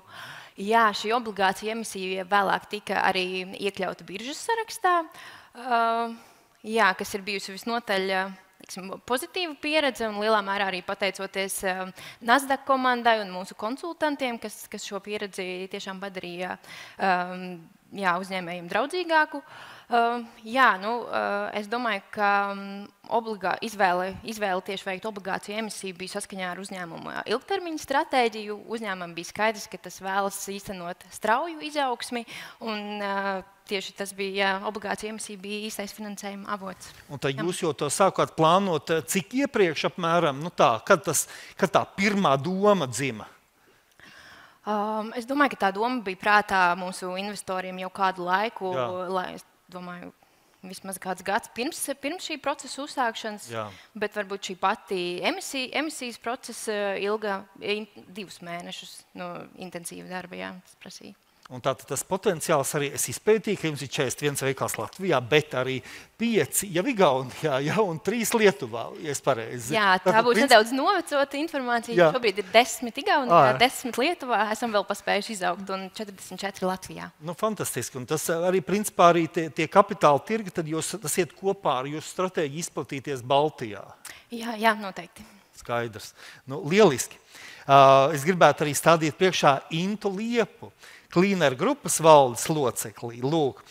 Arī, es domāju, Klīneru grupa arī neprasa komentārus. Cik es saprotu, jums ir vismaz tieši vai netieši kādi 50,000 klienti. Noteikti arī daudzi, varbūt no klātesošajiem. Jūs esat pilsēta. Jūs ne tikai varbūt asociējas varbūt ar vienu vai otru pakalpojumu, bet tas ir daudz, tur ir pilsēta vide, vai ne? Nama apsaimniekošana, tagad ielas un kas tik vēl ne ceļi, pareizi, ja tā kā. Un jūs, ja es tā skatos, 31. janvārī, tas ir pirms 9 dienām, jūs zvanījāt biržas zvanu, ja? Varbūt, Inta, kādas bija tās sajūtas, ja kā jūs līdz tam tikat, un arī drusku par jūsu stratēģiju? Jā, tātad Klīneru grupa ir liels holdings, vides pakalpojumu uzņēmumu holdings, un man šķiet šobrīd jau tikai likumsakarīgi, ka mēs šo soli esam spēruši biržā, un tiešām pirms 2 nedēļām biržas zvanu arī zvanījuši, bet būtībā runājot par lēmumu, mēs lēmumu sākām izsvērt pagājušajā gadā, apmēram pirms gada. Pirmo reizi tā doma ienāca prātā, un pagājušais gads visiem ir bijis ārkārtīgi izaicinošs, bet būtībā vienā brīdī gada vidū mēs sapratām, ka neskatoties uz apstākļiem, kādi ir, mēs esam gatavi un mēs to gribam darīt, lai vai kas, jo mēs saredzam obligāciju emisijai ārkārtīgi daudz nemateriālos labumus. Tas nav tikai par finansējumu piesaisti, un tāpēc mēs šo soli arī spērām un obligācijas emitējām. Mēs arī secinājām, ka šis solis ir bijis pareizs, jo Klīneru grupas obligācija emisija bija ārkārtīgi populāra. Mēs piesaistījām pieprasījums pēc mūsu obligācijām 1,5 reizi pārsniedz piedāvājumu. Pat it kā depresīvā tirgu, vai ne? Pat it kā depresīvā tirgu, un, protams, mums ir ārkārtīgi liels prieks par mūsu investoriem. Būtiski lielākā daļa ir Latvijas investori, un tas ir milzīgs prieks apzināties, ka mums tic tam, ka mēs šo naudu varam atpelnīt un ka mēs varam investoriem dotos solījumus arī turēt. Un tā varbūt no uzņēmuma redzamības, vai kas, es nelietoju sociālos tīklus, es tur to laiku īsti nezaudēju, ja? Bet tomēr LinkedInā es paskatījos, tad, kad aizgāju, tas tur tik daudz tie īkšķīši, vai ne? Labi, es pastāstu. Mēs esam iepriekš arī gatavojoties šim fórumam runājuši par publicitāti, ko uzņēmums ir saņēmis emitējot obligācijas, un es pajokoju, ka būtībā šis mūsu solis tika novērtēts daudz augstāk nekā mūsu Ziemassvētku kampaņa un dāvanu drosmes kaste. Vešana bērnu slimnīcai, un tad katrā ziņā LinkedInā tieši tas fakts, ka mēs kotējāmies biržā, ieguva daudz lielāku pozitīvu publicitāti. Lūk, jā, mēs joprojām, es gribētu teikt, mēs joprojām esam eiforijā.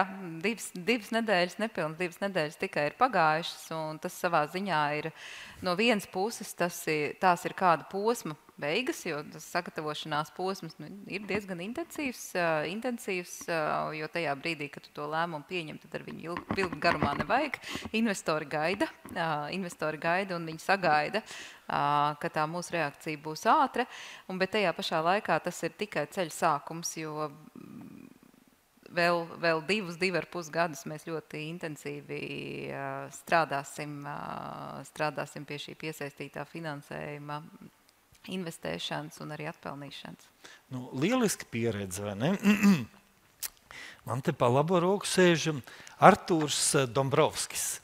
Un sabiedrības Hestio valdes priekšsēdētājs, agrāk, kā saka, AKA also known as A-birojs, ja, agrāk, lūk. Uzņēmums, kurš piegādā ļoti garšīgu kafiju. Mēs arī esam klienti, ja, un arī, es domāju, daudz no jums ir klienti, es domāju, ka mani avot liecina 8,500 jums aktīvie klienti, principā dažāda veida biroja preces, šī te varbūt ikdienas pieredzes uzņēmums. Lūk, varbūt, Artur, kad jums dzima tā ideja un varbūt kāda ir šobrīd jūsu saistība tieši ar kapitāla tirgiem?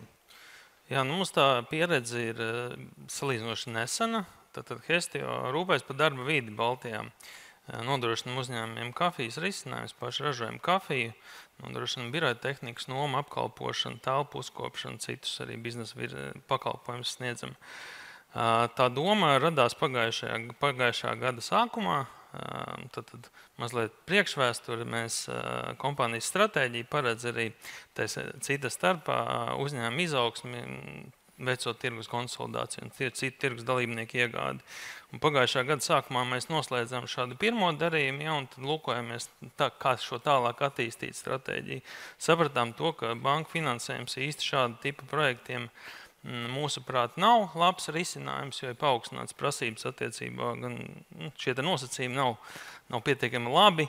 Sākām domāt par alternatīvām, ja, un beigās tas rezultāts ir tāds, ka mēs pagājušā gada beigās veicām obligāciju emisiju 1 miljonu eiro apmērā, private placement ietvaros šo te emisiju arī veicot un noslēdzot.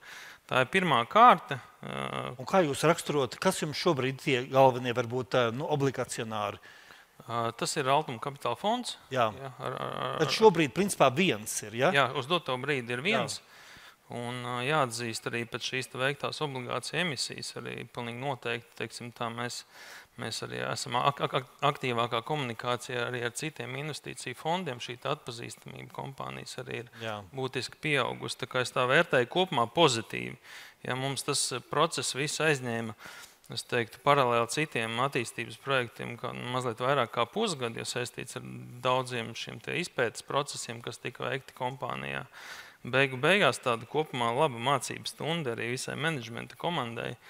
Bijām nolikuši tādu mērķi līdz Ziemassvētkiem pabeigt, un tā arī pabeidzām. Tā kā no tādas iekšējās komunikācijas un motivācijas puses, domāju, tas tāds mums bija labs sasniegums. Ja, un es domāju, kad pilnīgi noteikti, es uzskatu, ka šis ir tāds gana labs piemērs, kā arī vidēja izmēra kompānija var diversificēt savu finansējumu struktūru, ja, lai arī piesaistītu kapitālu šādā veidā. Jā.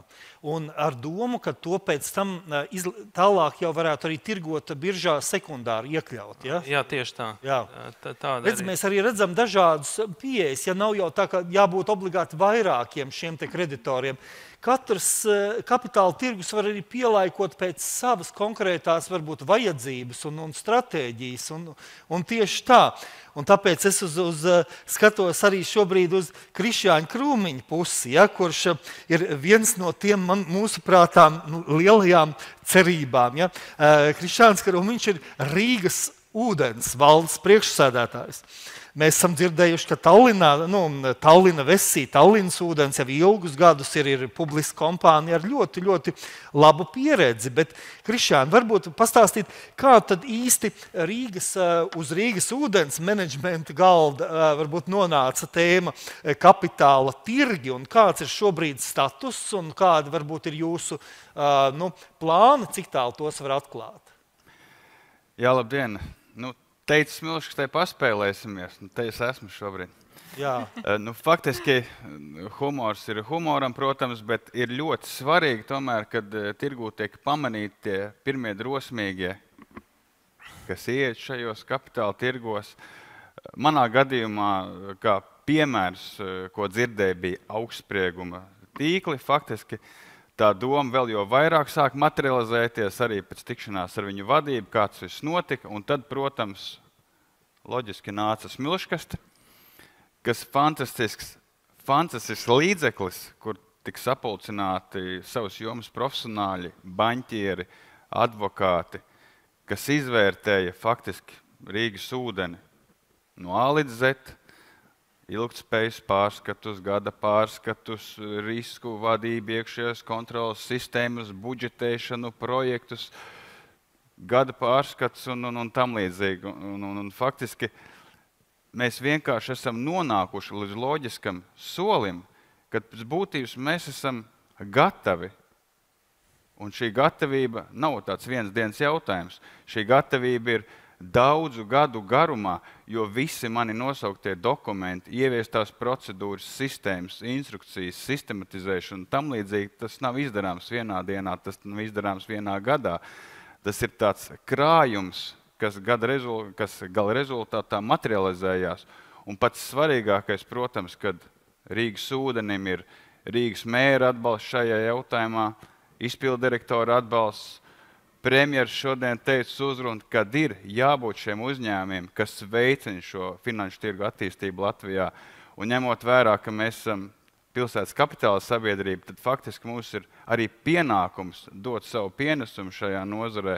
Un es domāju, tas ir tikai sākums, un viena lieta ir izdot obligācijas, otra lieta ir, protams, kredīti un tam līdzīgi. Tas ir viss jādiversificē, kā kolēģis jau iepriekš minēja. Tieši tā. Un, jā, bet paldies arī par labo servisu. Es šorīt dzēru Rīgas ūdeni, tīri, nepastarpināti no krāna. Es domāju, ļoti labas kvalitātes produkts. Un ja man būtu iespēja investēt kā rīdziniekam, ja es nekonsultētu to projektu, es noteikti investētu. Ja? Tāpēc, ka saprotu, tādā veidā. Bet vēl par to smilškast. Ja?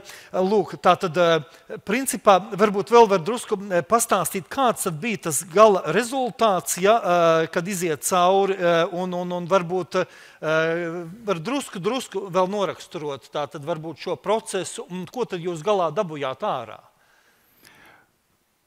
Finanšu departaments bija, protams, noslogots. Un arī cita administratīvā pārvalde mūsējā dokumenti bija šitik jāsagatavo.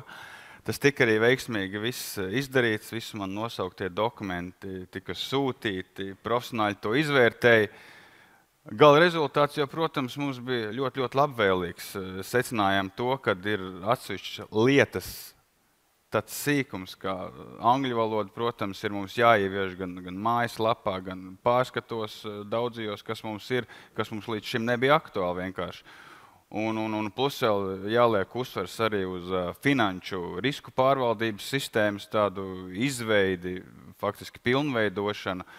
Un līdz ar to tie secinājumi priekš mums, kā uzņēmumam, kurš daudzus gadus jau gājis un kārtojuši šie procesi, nebija tā, kad uz 5 lapām, kas mums tagad ir jāpilnveido, mums tiešām tas bija, teiksim tā, es teiktu daži punkti par tēmām, ja mēs to visu sadalām. Un faktiski tas bija tāds ļoti, ļoti labs novērtējums Rīgas ūdenim.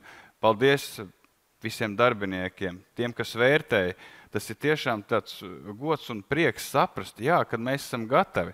Tagad tik atliek tas nākamais solis, ko mēs no smilškas arī sagaidām ar visiem šiem dalībniekiem, kas piedalījās. Šobrīd veicam tādas pārunas, diskusijas, konsultācijas vienlaikus gan ar bankām, gan ar juridiskiem advokātu birojiem, ar investīciju fondiem, citas jomas profesionāļiem, kā to labāk izdarīt.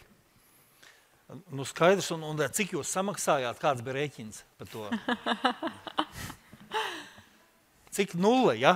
Jūs padomājat, un šeit arī klātienē ir vadošie investīciju banķieri, vadošie Latvijas advokāti, kuri principā, ieguldīja stundas, ja, kopā ar regulatoru, gatavojot šo te pārskatu un, principā, nodrošinot ļoti lielu uzmanību šim potenciālajiem emitentam. Un milzīgs paldies visiem kolēģiem par to. Es gribēju arī tā akcentēt. Un arī, es domāju, Rīgas, jūs minējāt atbalstu, kas ir ļoti svarīgi no kapitāla daļu turētāja. Es domāju, es redzēju, auditorijā bija Ilze Spūle-Statkus, kas ir Rīgas domas pašvaldība, kapitāla sabiedrība, pārvaldības daļas vadītāji un Jānis Lange.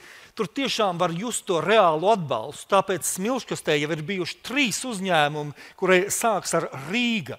Un vai mēs varētu tā kopīgi vienoties, bet man ir atsauc uz premjeru tagad, ja, jo šī gada laikā panākt to, un es visus arī, kas skatās varbūt online, valsts uzņēmumu vadītājiem, ja, publiski kontrolēto kapitāla sabiedrību, vismaz 3 no jums redzēt Smilškastē, ja, tur jūs neviens nevilks uzreiz privatizēs, ja, neprivatizēs tur neviens jūs, ja.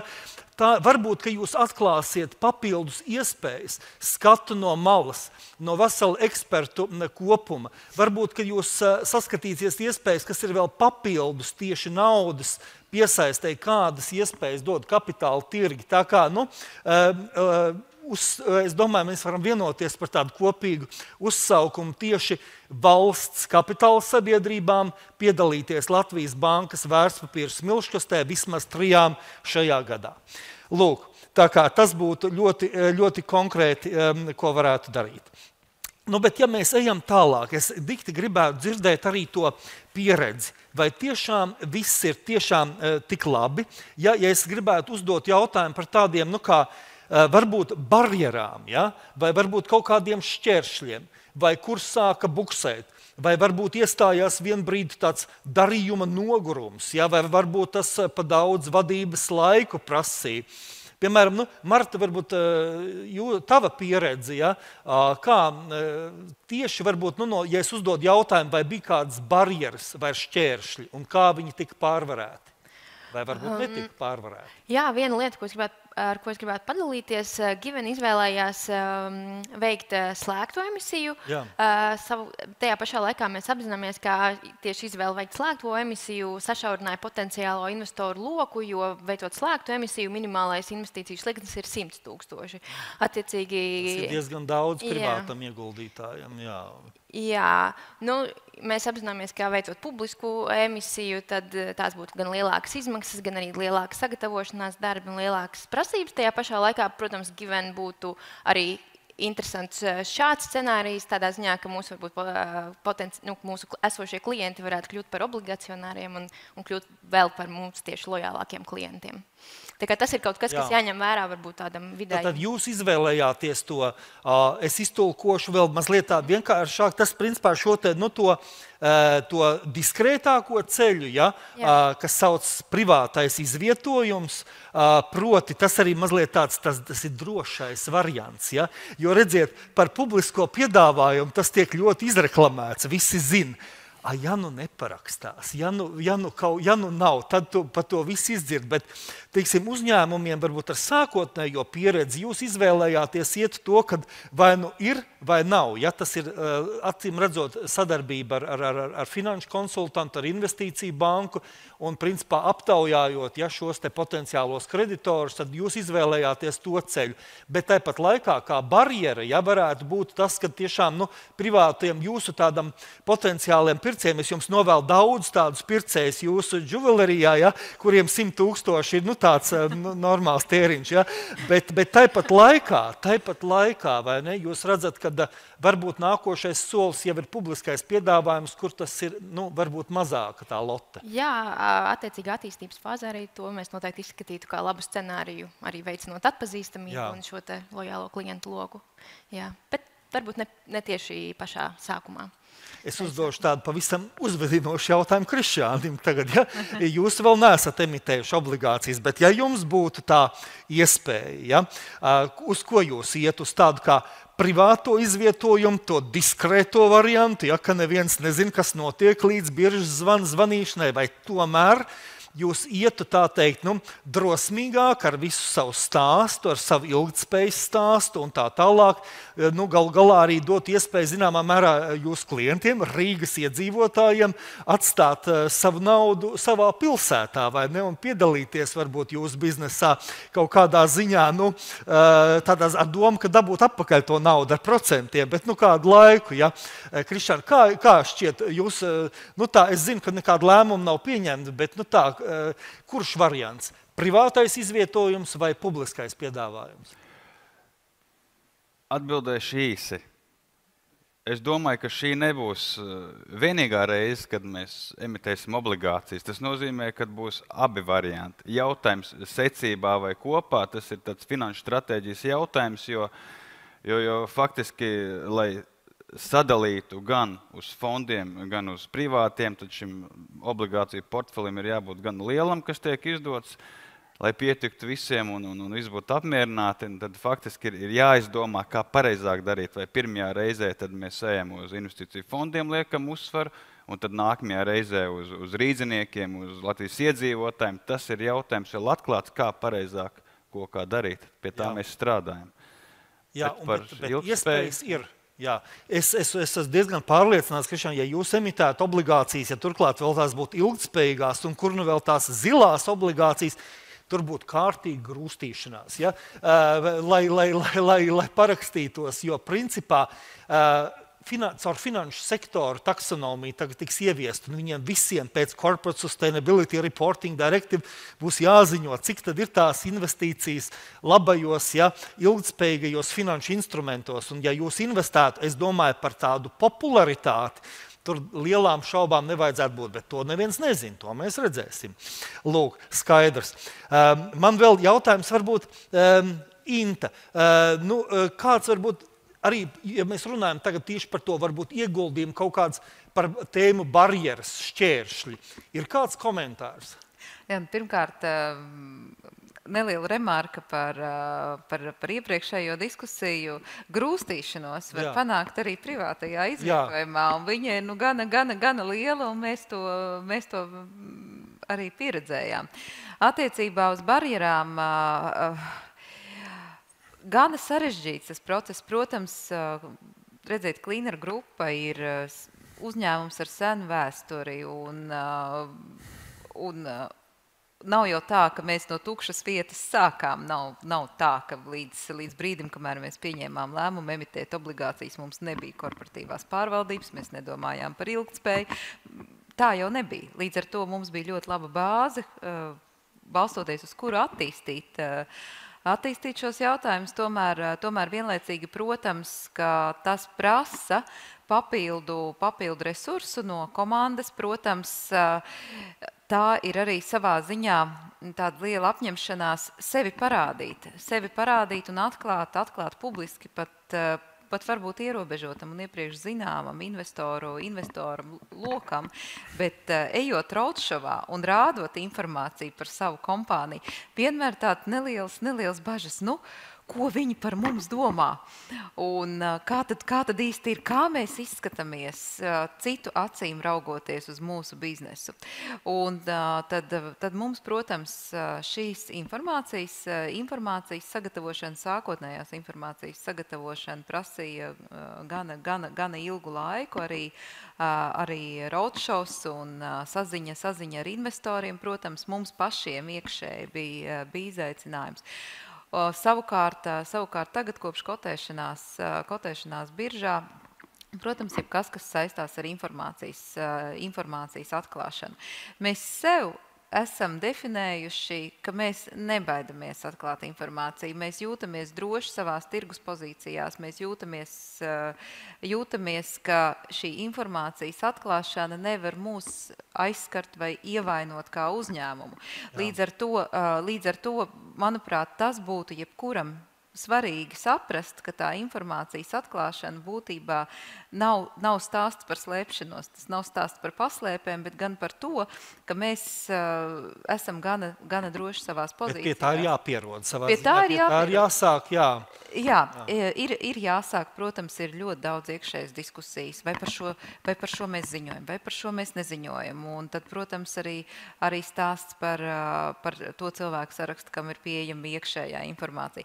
Katrā ziņā tas mans vērtējums, līdzinējais vērtējums ir tāds, ka šis process dod iespēju caurskatīt uzņēmumu iekšējos procesus un pašiem pieņemt ļoti vērtīgus arī iekšējos lēmumus. Respektīvi, tas nav tikai stāsts par darbību uz āru, bet arī par ļoti iekšēju aktīvo darbību un tādu pašsakārtošanos un beigās iespēju padomāt par jautājumiem, kas iespējams ikdienā tajā ritumā viņi paliek otrajā plānā. Tagad mēs pie viņiem ļoti daudziem no viņiem atgriežamies. Jā, un tā birža kā motivators tādā ziņā, neaizmirst par to. Viens ātrs jautājums, vai Cleaner izskatīja iespēju emitēt zaļās obligācijas, mums jautā no audiences? Iespējams, mēs, protams, ļoti nopietni domājam par ilgtspēju. Ilgtspēja tā ir daļa no mūsu stratēģijas, un tad, protams, arī tas varētu būt viens no aspektiem, ko mēs apsvērsim. Jā, jautājums uzdod daudz, un es Martai gribēju vēl pavaicāt, kur te ir, jautājums ir tāds, tas izvērtējums, kāpēc tieši obligācijas, nevis bankas kredīts? Te noteikti jāmin iespēja par kādu apjomu piesaistīt. Pirms obligāciju emisijas mums bija arī kredītlīnija, bet, lai, teiksim, banka katru ceturksni pārskatīja pieejamo limitu un sanāk, ka to nepieciešamo finansējumu straujākā izaugsmē būtu to mēs saņemtu lēnāk, pakāpeniski. Šajā gadījumā bija skaidra vīzija, skaidrs, kur mēs vēlamies veikt investīcijas. Arī to, ka mūsu gadījumā ir ļoti svarīgi augt strauji. Un, principā, tas bija viens no svarīgākajiem faktoriem par labu obligācijām. Māri, es bišķi iespraukšos. Jā, drīkst. Protams. Tu jau sāki iet cauri tam sarakstam. Paldies vēlreiz auditorijai par iesaistu un virkni jautājumu. Es domāju, ka tur ir vēl virkne, ko var jautāt panelistiem un saņemt viņu refleksijas par to. Bet man ir arī ātra aptauja jums. Mēs gribam vēlreiz pamērīt temperatūru par to tematu, par ko mēs šeit runājam. Un ja mēs varētu to aptauju uzlikt uz ekrānu, un tad mēs viņu ieraudzītu, kāda jūsu ieskatā ir galvenā pievienotā vērtība no kapitāla tirgus finansējuma? Ko jūs domājat? Varbūt ko jūs domājāt pirms jūs atnācāt šodienas konferences, varbūt ko jūs domājat noklausījušies daļu no šī paneļa, lai arī kā tas būtu. Tātad publicitāte, redzamība klientiem un sadarbības partneriem, viena atbildes versija, korporatīvās pārvaldības un uzņēmumu iekšējo procesu stiprināšana, trešais variants jauna akcionāru vai obligacionāru sabiedrības klientu iesaist iespējas realizēt akcionāru lojalitātes programmu, ceturtā atbildes versija talantu piesaiste un motivācija opciju programmas. Esiet tik mīļi, ieliejiet slaido, pat jau 30 dalībnieku ir šo atbildējuši. Publicitāte, redzamība klientiem, sadarbības partneriem šobrīd ir pirmajā vietā kā visnovērtātākā, lielākā. Jā, ļoti tematisks jautājums. Par naudu, kolēģi, tad mēs neaizmirstam. Skaidrs, ka kapitāla tirgus ir par naudu, bet tas ir vēl par pievienoto vērtību.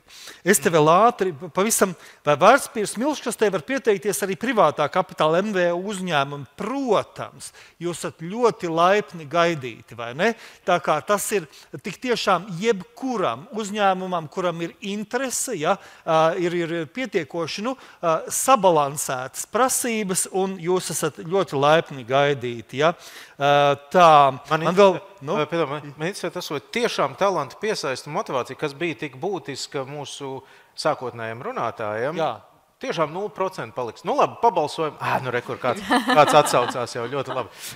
Lai tas balsojums vēl kādu brīdi paliek, Māri, vēl 10 minūtes. Jā, es jums varu pastāstīt, un vēl es tādu mazu tādu, kas ir visdrošākais veids ieiet biržā. Ja? Tā tad, netaisam publisko piedāvājumu, netaisam pret privāto izvietojumu. Ko mēs varam darīt, ja mūsu motivācija ir sākt ar to, ka talantu piesaist un uztaisīt foršu akciju opciju programmu, uzņēmums var veikt to, ko sauc par tehnisko iekļaušanu, proti nepiesaistot naudu, neemitējot jaunu kapitālu, nolistēt kompāniju, vai ne? Mums ir biržā kotēta sabiedrība, akcionāru struktūra nemainās, bet mēs varam piedāvāt vidējā un augstākā līmeņa menedžmentam akciju opciju programmu.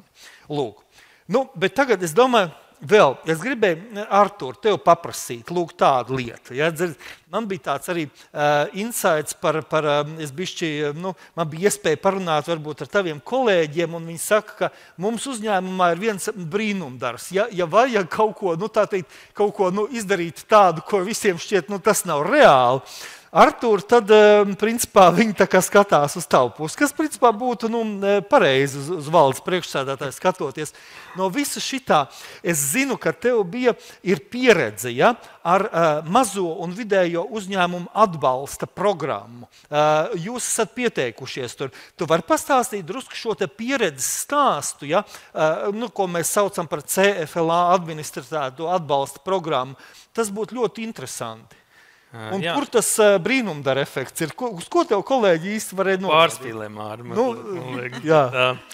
Jā, runa ir par CFLA atbalsta programmu akciju emisiju First North biržā, kur mēs pieteicāmies šeit atbalsta programmai, tur sagatavojam visu dokumentāciju, un faktiski projekts ir tādā uz doto brīdi aktīvā fāzē.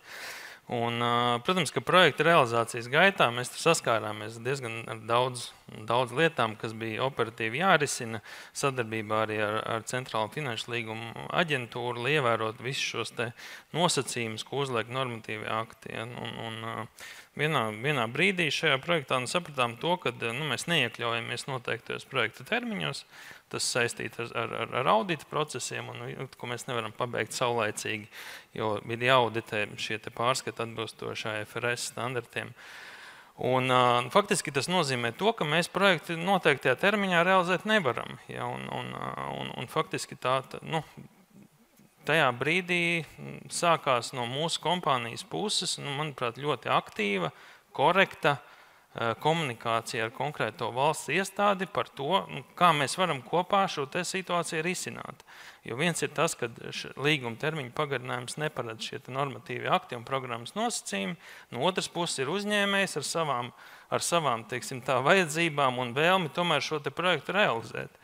Un beigās, tad tajā brīdī, kad mēs cilvēcīgi diezgan intensīvi un korekti runājam ar šo te attiecīgo iestādi un cilvēkiem, tad patiesībā sakot, mēs tikām sadzirdēti, beigās tas rezultējās tajā, ka tika grozīti arī MK noteikumi, lai tomēr uzņēmējiem būtu tā iespēja šos te projektus realizēt ilgākā laika termiņā, kas faktiski, manuprāt, iezīmē tādu, vismaz mūsu gadījumā, tādu labu situāciju, kad tajā ir viena situācija, kad mēs varam sūkstīties un bēdāties par to, kāda ir birokrātija un viss pārējais. No otras puses ir iespēja tomēr iet un darīt un panākt to vēlamo rezultātu. Tur vajag arī zināmu, tomēr tādu prasīgumu, pareizi un loģiski. Mazais vidējais uzņēmums, viņam ir jābūt prasījumam pret savu valsti, pret savām iestādēm, un jūs esat panākuši reālu rezultātu. Man komentēja tā, Artūrs uzrakstīja e-pastu un nogrozīja ministra kabineta noteikumus. Tā lūk, vai tas ir brīnums vai nav, paši skatāties. Lūk, tā kā arī šī tādā ziņā gan it kā šķērslis vai barjera, bet tomēr kādā veidā viņu var pārvarēt, jo mums ir politiskā griba, es ceru, to mēs dzirdējām. Un vēl var papildināt, savukārt par šo te obligāciju emisijas projektu mums bija diezgan cieša sadarbība arī ar Nasdaq un depozitāriju.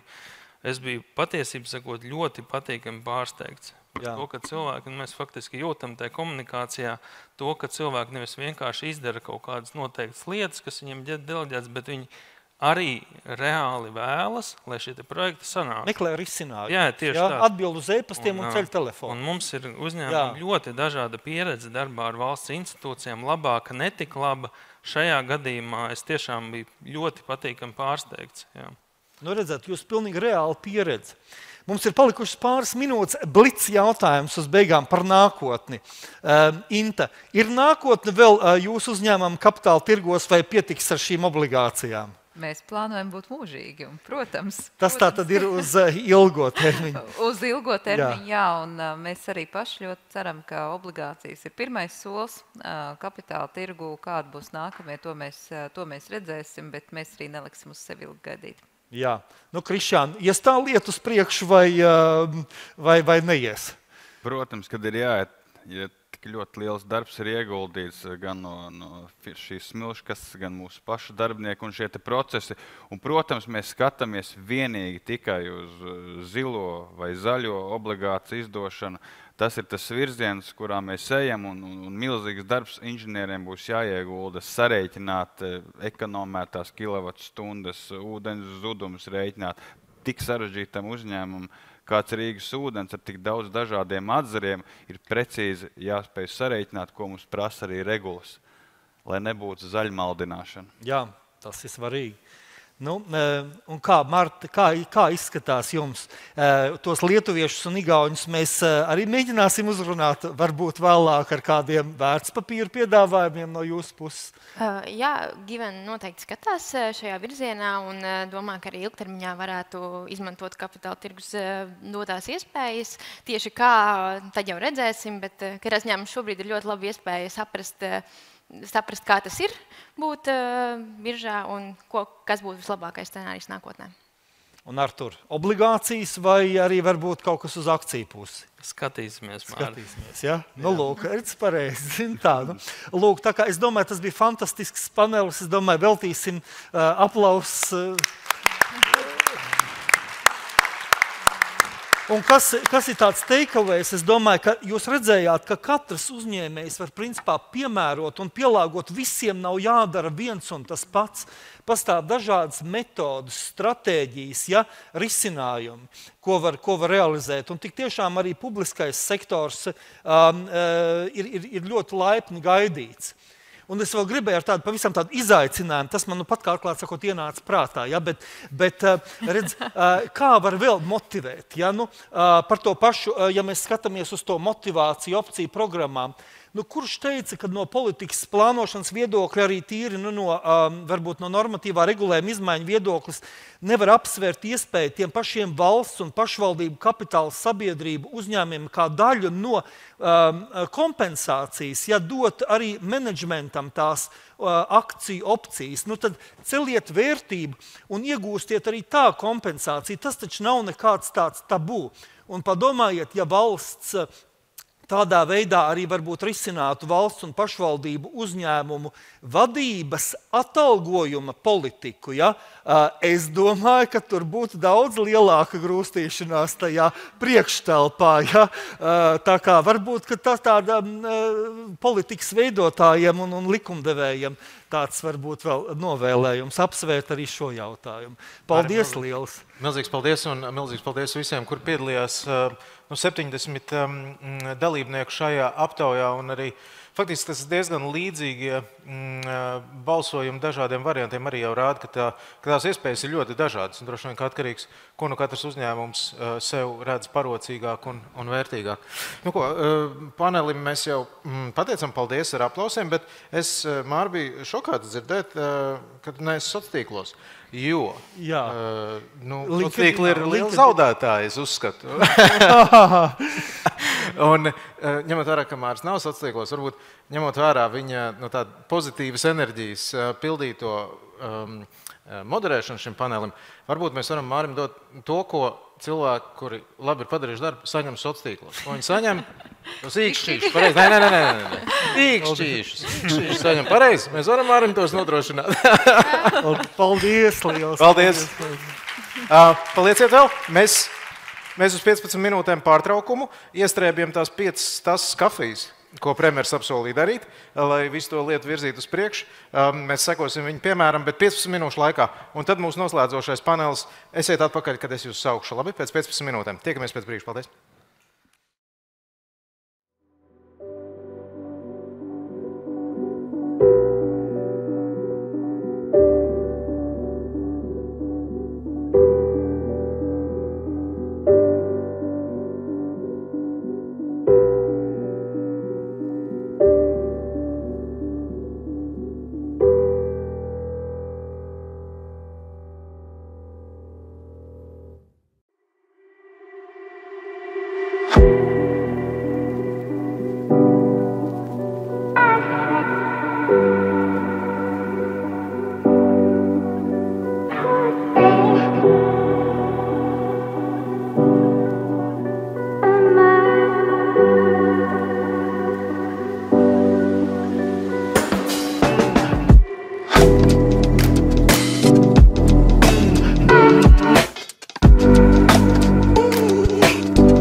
izskatās krietni labāk.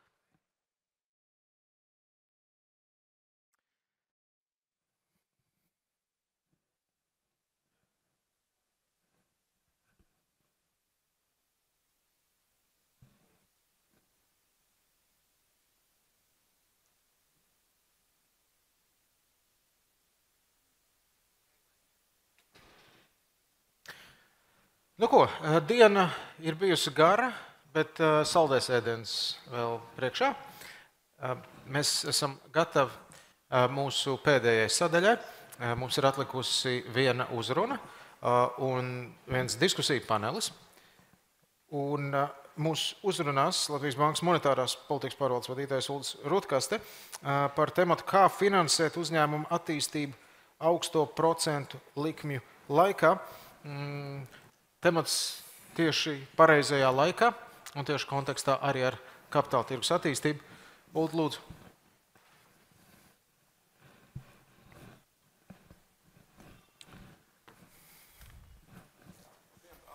Kungam, paldies par uzaicināšanu. Manuprāt, ļoti aktuāla tēma.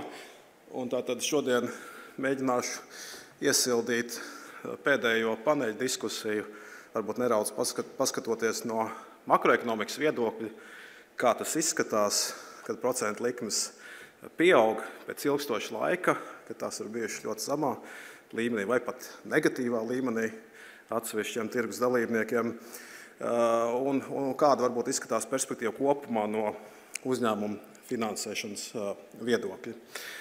Tātad pirmā ziņa, ko noteikti jūs visi būsiet pamanījuši, procentu likmes ir pieauguši, un tas lielā mērā ir saistīts ar to, ka ne tikai pie mums Latvijā un Baltijas valstīs, es teiktu visā pasaulē inflācija ir būtiski pieaugusi, un centrālās bankas ir spiestas celt procentu likmes, tātad, lai mazinātu inflācijas spiedienu, lai mazinātu iespēju, kad arī nākotnē mums inflācija saglabājās augsta. Kopumā Eiropas centrālā banka šobrīd jau vairākos soļos ir likmes pacēlus, un finanšu tirgus gaidas dotajā brīdī ir, kad tās likmes varētu augstāko punktu sasniegt kaut kur starp 3 un 3,5%. Protams, nākotnē nav skaidra, viss būs atkarīgs no faktiskās tautsaimniecības norises, no inflācijas attīstības, ja, tā kā kāda būs Eiropas centrālās bankas lēmuma, es neņemšos prognozēt, bet skaidrs, ka procentu likmes ir pieauguši un arī visticamāk vēl tuvākajā nākotnē turpinās palielināties. Ar to ir jārēķinās. Tas, protams, apgrūtina, sadārdzina uzņēmumiem finansēšanās nosacījumus, sadārdzina investīciju projektus, bet es gribētu teikt, ka procentu likmēm ir divas komponentes. Viena ir cikliskā, sekojot ekonomikas ciklam, skaidrs, ka procentu likmes mainās. Ja inflācija pieaug, ekonomika ir ciešāka, darba tirgus ir ciešāks, tad procentu likmes parasti aug, un savukārt, ja ir bremzēšanās, recesija, tad procentu likmes krīt. Tas tā ir bijis, tas tā būs nākotnē. Mums svarīgi ir otrs aspekts papildus, kā mēs izskatāmies pret mūsu konkurentiem. Ja? Un šeit ir svarīgi, kādas procentu likmes ir mūsu uzņēmumiem, aizņemoties šeit Latvijā, piemēram, banku sektorā, kredītu veidā, un kādas ir citvietā Eiropā. Mēs redzam, ka ilgstošu laiku procentu likmes Latvijā ir bijuši eirozonas augstajā galā. Šobrīd ir pie augstākās likmes eirozonā, un grafikā jūs redzat, pelēkā zona ir eirozonas procentu likmju dispersija no minimālās līdz maksimālajai. Tā gaiši zilā līkne eirozonas vidējā līkne un sarkanā līkne ir Latvijas procentu likmes uzņēmumu kredītiem. Latvijas uzņēmumu kredītu procentu likmes ir bijuši gan augstāks, gan arī svārstīgāks, un to faktiski izskaidro mūsu, es teiktu, pietiekoši saklais kredītu tirgus, jo atkarībā no kā kurā mēnesī tie darījumi sakrīt, vairāk kredīti lielajiem uzņēmumiem, vairāk varbūt kredīti mazākiem uzņēmumiem, vairāk kredīti vienai vai otrai nozarei, kur riska līmenis un procentu likmes atšķirās, tas arī faktiski šīs procentu likmes ir svārstīgas. Bet kopumā, es teiktu, kredītu finansējums Latvijā ir dārgs, salīdzinot ar citām eirozonas valstīm. Un faktiski arī reaģējot uz pēdējā laika norisēm, krīzes, kara sākums Ukrainā, mēs redzam, ka komercbankas gan Eirozonā, bet arī Latvijā ir pastiprinājuši savus kredītu nosacījumus, un jo īpaši Latvijā mēs redzam, ka kopumā faktiski proporcionāli vairāk banku no aktīvajiem kredītētājiem ir ziņojuši, ka kredītu nosacījumi tiek pastiprināti. Jo īpaši faktiski pagājušā gada otrajā ceturksnī, kas acīm redzam, ir droši vien saistīts arī ar karu, tepat mūsu kaimiņu valstī, un ar pieaugošiem riskiem. Bet arī, ja mēs paskatāmies uz ilgāku laika tendencēm, es teiktu, ka ir skaidri redzams, ka kredīta finansējums Latvijā nav bijis, teiksim tā, uz augošas tendences. Laika gaitā depozīti mums ir diezgan būtiski pieauguši, un kopš 15. gada sākuma, es teiktu, depozītu apjoms Latvijas komercbankās ir gandrīz dubultojies, savukārt kredīta portfels ir stāvējis gandrīz nemainīgs vai pat nedaudz sarucis, salīdzinot ar 15. gada sākumu. Uz doto brīdi kredīta portfels ir tikai 92% no tā, kāds tas bija 15. gada sākumā. Pēdējā laikā varbūt nedaudz ir pieauguši mājokļu kredīti, uzņēmumu kreditēšanā ir pieauguši varbūt īstermiņa kredīti saistīti ar energocenu sadārdzināšanos, lielām energokompānijām tā, bet tā dinamika ir visai gausa. Kas vien nozīmē to, kad teiksim tā, mums izaicinājums uzņēmumiem piesaistīt finansējumu ir pietiekoši nozīmīgs, un acīm redzot, bez bankām ir jāskatās arī uz citiem kanāliem. Jūs jau saprotiet, kurā virzienā es šobrīd mēģinu iet. Tā kā kapitāla tirgus finansējums noteikti no ekonomikas attīstības viedokļa tam būtu jāspēlē daudz būtiskāku lomu nekā šobrīd. Bet ja mēs vēl turpinām raudzīties no banku puses, no banku finansējuma puses ekonomikai, tad šī gausā kreditēšana un pietiekoši straujā vai pietiekoši veselīgā depozīta izaugsme ir novedusi pie situācijas, ka šobrīd banku sektorā kredītu attiecība pret depozītiem ļoti zema, nepilni 62%, starp zemākajām Eirozonā, un jo īpaši kredītu portfels pret ekonomikas apjomu, pret iekšzemes koproduktu arī ir jau noslīdējis jau zem 30%, nepilni 28%, kas ir ļoti zems rādītājs, kas ir stipri jau salīdzināms ar rādītāju, kāds mums bija pirms mēs iestājāmies Eiropas Savienībā, kad kreditēšana sāk strauji attīstīties. Un kopumā no ekonomikas, no investīciju viedokļa, tas, protams, ir vērtējums ar mīnuszīmi. Raugoties no uzņēmuma puses, ļoti līdzīga aina, arī uzņēmuma saistības, ārējais finansējums, un šeit es nerunāju par akciju kapitālu, bet, ja mēs skatāmies no parāda saistību radošā ārējā finansējuma, tad, teiksim, Latvijā šis finansējums laika gaitā ir relatīvi sarucis pret ekonomikas apjomu, un šobrīd arī salīdzinot ar Eirozonas vidējiem rādītājiem ir stipri zems. Tā kā, es gribētu teikt, ka uzņēmumiem ir diezgan liels potenciāls piesaistīt gan parādu radošo finansējumu, gan arī audzēt kapitālu.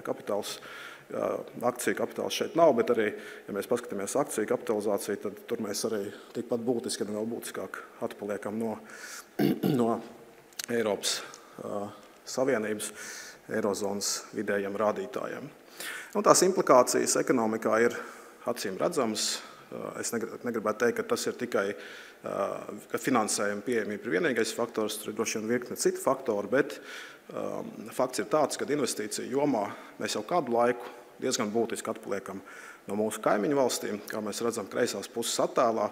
Tur ir bruto pamatkapitāla veidošana, tas ir mums makroekonomistu termins, ar ko normāli cilvēki saprot, ka tās ir investīcijas. Un tur mēs redzam, ka ap 10. un 11. gadu faktiski ir noticis lūzums mūsu investīciju tendencē, un mūsu kaimiņi, lietuvieši igauņi, ir diezgan straujiem soļiem virzījušies priekšu, ieguldījumi investīcijas ir attīstījušās, ja Latvija ir stipri atpalikusi. Jā.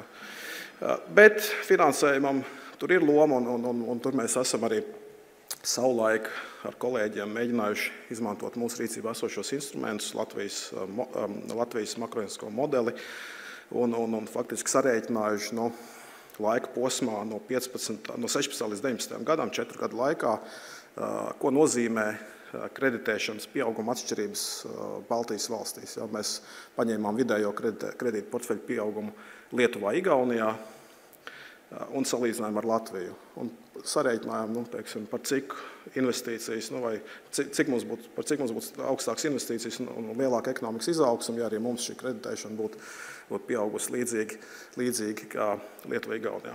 4 gadu laikā atšķirības diezgan milzīgas uz investīciju līmeni, apmēram 10%, tas ir slāpējis investīciju līmeni, ja uz izaugsmi, protams, mazāk, bet arī pietiekoši pamanām. Ja, tā kā finansējumam ir nozīme, ja, un tas kanāls ne tikai likviditātes finansējums, bet arī aizdevumi investīciju veikšanai, uzņēmuma attīstībai, paplašināšanai, ja, ir pietiekoši nozīmīgs, ja, un tās konsekvences uz ekonomiku ir visai lielas.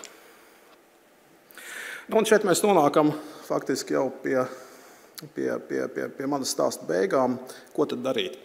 Un šajā reizē es gribēju pacelt vienu aspektu, jo bieži vien agrāk ir dzirdēts, kad Latvijā nav jau tā kapitāla, nav jau to resursu, ko tālāk caur kapitāla tirgu investēt. Ja, un šobrīd mēs redzam, kā es minēju, depozītu apjoms Latvijas ekonomikā visai liels.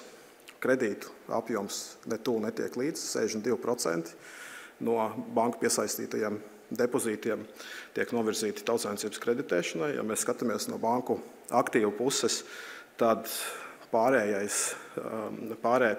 līdzekļi, tur ir apmēram 20% tiek turēti Latvijas bankā, par ko šobrīd Eirosistēma maksā 2,5% atlīdzību. Ja, apmēram 10% ir aizdevumi citām monetārām finanšu iestādēm vai citām bankām, kas vairums ir grupas ietvaros vai mācību institūcijām veiktie aizdevumi, kas nozīmē naudu, visticamāk ir aizgājis ārpus Latvijas finansēt citu valstu ekonomiku, 10% apmēram vērtspapīru portfels. Ja.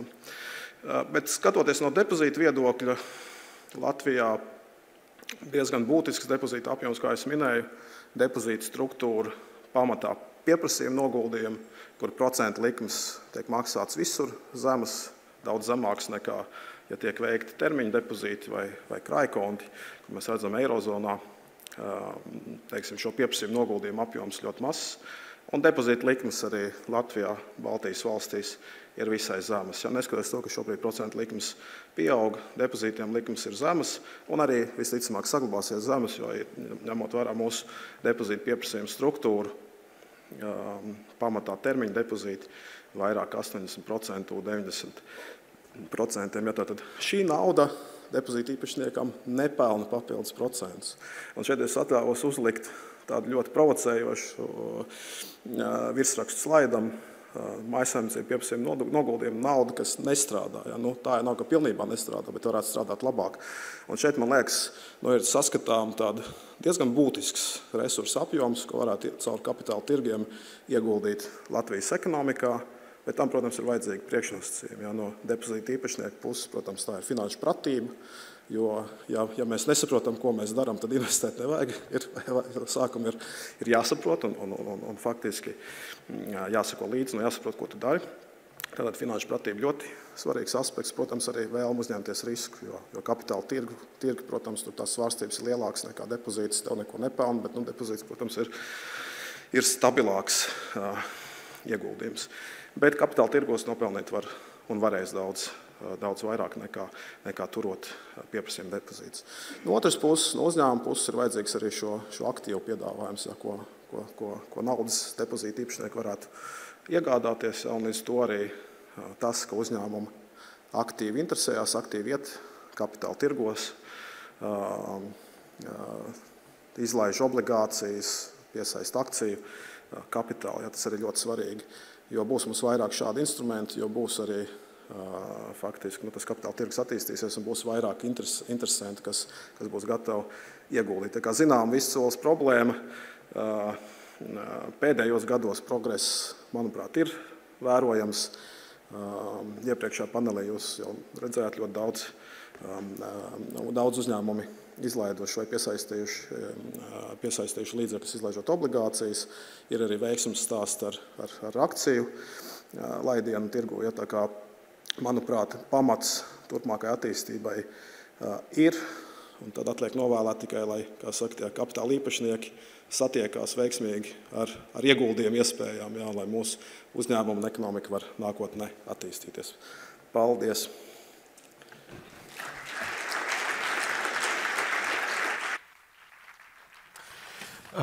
Milzīgs paldies, patiešām ļoti vērtīgs ievads šim visam, un es nekavēšos aicinot arī mūsu pēdējā paneļa dalībniekus Andris Dlohi, Elīna Salava, Jānis Enziņš, Lauris Mencis, Līga Kļaviņa un moderatora Daiga Auziņa Melauksne. Ja jūs varētu jūs visus aicināt šeit uz skatuves. Jā, es nezinu, kā jūs vietas esat sadalījuši, kas, kur, kā, bet es pieņemu, ka jūs tiksiet galā. Nebūs tik traki. Mums jau Lūdzu. Jā, es sēdēšu te. Es jau nav blakus drīkstnoši. Es laikam nenosaucu, kā saka, vizītkartes tālākos titulus. Tātad Andris Dlohi, CLT Profi valdes loceklis, Elīna Salava, sabiedrība attīstības finanšu institūcija Altum, ilgtspējas attīstības vadītāja, Jānis Enziņš, Latvijas tirdzniecības un rūpniecības kameras valdes priekšsēdētājs, Lauris Mencis, Svetbanka valdes priekšsēdētājs, Līga Kļaviņa, valsts sektāra vietniece finanšu politikas jautājumos, un moderatora Daiga Auziņa Melauksne, Nasdaq Rīga valdes priekšsēdētāja. Prieks jūs redzēt vēlreiz visus. Tas vadmotīvs, acīm redzot, kas iepriekšējā prezentācijā izskanēja, ka Latvijā ir nauda, ko ieguldīt ekonomikas attīstīšanā mūsu pašu uzņēmumos. Acīm redzot, tas lielais izaicinājums ir nodrošināt vidi, kurā tas ir iespējams un parocīgi to izdarīt. Daigi, tas ir arī, acīm redzot, vadmotīvs šīm mūsu noslēdzošajiem panelim šodien. Ja? Tāds ir apmēram. Paldies, Edī. Parasti saka, lielākais izaicinājums ir panelim pirms lanča vai pirms kokteļiem. Man jāsaka, ka mums ir dubults izaicinājums, jo faktiski mums ir jāizpilda ēteres pēc brīnišķīgi maigās Māra vai Nauska Paneļdiskusijas iedrošināšās. Tā kā, paldies, mēs sāksim. Jā, tieši tā. Es tikai piebildīšu, ka es ielauzīšos kādu mirkli pirms beigām, paskatīsimies, kas mums slaido notiek, atkal ir iespēja iesaistīties šajā diskusijā, un arī neliela aptauja būs uz beigām, bet es ielauzīšos tad. Lai veicis, paldies! Lieliski. Tātad, mūsu paneļa nosaukums Kapitāla tirgus loma ilgtspējīgas ekonomikas finansēšanā. Jā, skaidrs, ka Latvijas ekonomikas viens no lielākajiem izaicinājumiem ir izaugsme, un ir skaidrs arī, ka ekonomika aug tad, ja aug Latvijas uzņēmumi. Savukārt, lai Latvijas uzņēmumu augtu, ir nepieciešams investīcijas, finansējums, un to arī Uldis brīnišķīgi ieskicēja savā prezentācijā. Klāt nākuši ir jauni izaicinājumi tradicionālajiem, tātad auga likmes, un, protams, arī investori vēlās investēt tikai ilgtspējīgos produktos un ilgtspējīgos finanšu instrumentos. Mēs runāsim par mazajiem vidējiem uzņēmumiem, līdz ar to, protams, būtu ļoti svarīgi nodefinēt, kas tad ir mazais un vidējais uzņēmums Latvijā.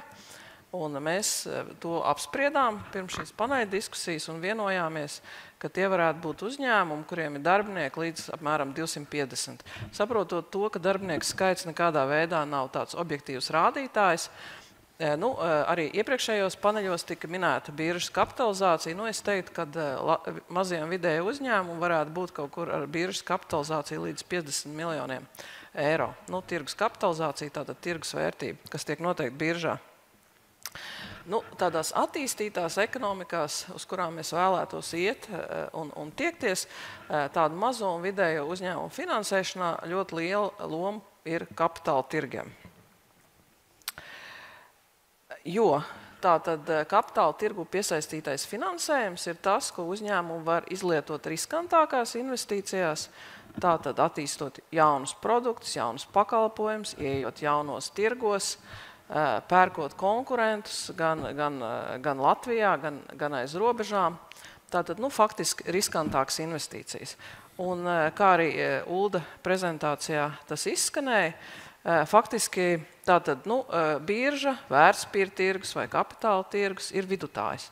Vienā pusē mums tātad ir iedzīvotāju uzkrājumi, kas, kā Uldis rakstīja, nauda, kas šobrīd nepelna, un savukārt pretējā pusē, kā iepriekšējā panelī un šajā panelī, ir uzņēmumi, kuriem nepieciešams, kuri vēlās attīstīties, kuriem ir ambīcijas augt.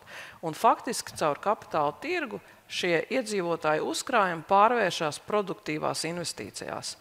Un no tā iegūst uzņēmumi, jo tātad uzņēmumi var augt, pelnīt, iegūst iedzīvotāji, jo šie uzņēmumi faktiski rada augstu apmaksātas darba vietas. Savukārt iedzīvotāji no saviem ieguldījumiem tātad pelna gan no dividendēm, ja viņi viņus ir ieguldījuši šajos uzņēmumos, tad viņi var pelnīt no dividendēm, no akciju cenas pieauguma biržā, tātad no kupona, ja viņi ir ieguldījuši obligācijās, un, protams, arī no tā, ka šajos uzņēmumos ir ieguldījuši pensiju fondi. Līdz ar to tātad iedzīvotāji var saņemt lielākas pensijas nākotnē. Faktiski kapitāla tirgus attīstība ir vienlīdzīga sabiedrības labklājības izaugsmē. Un tas taču ir tas, ko mēs visi vēlamies. Tāpēc es teiktu, ka tad, kad arī Finanšu ministrs pieminēja to, ka varbūt sabiedrība nav gatava un kas vēl nē, es domāju, ka sabiedrība ir gatava lielākai labklājībai. Un faktiski ar kapitāla tirgu mēs varam veicināt šo labklājības pieaugumu. Tāds garš ievads, bet tad parunāsim par to, kāda tad ir faktiski par investīcijām un kapitāla pieejamību, kāda tad ir faktiski galvenie uzņēmēji izaicinājumi šodien. Un mans pirmais jautājums ir, Jāni, tu pārstāv lielāko uzņēmēju organizāciju Latvijā. Kā tu raksturot tos izaicinājumus, ar kuriem sastopās uzņēmumi šodien?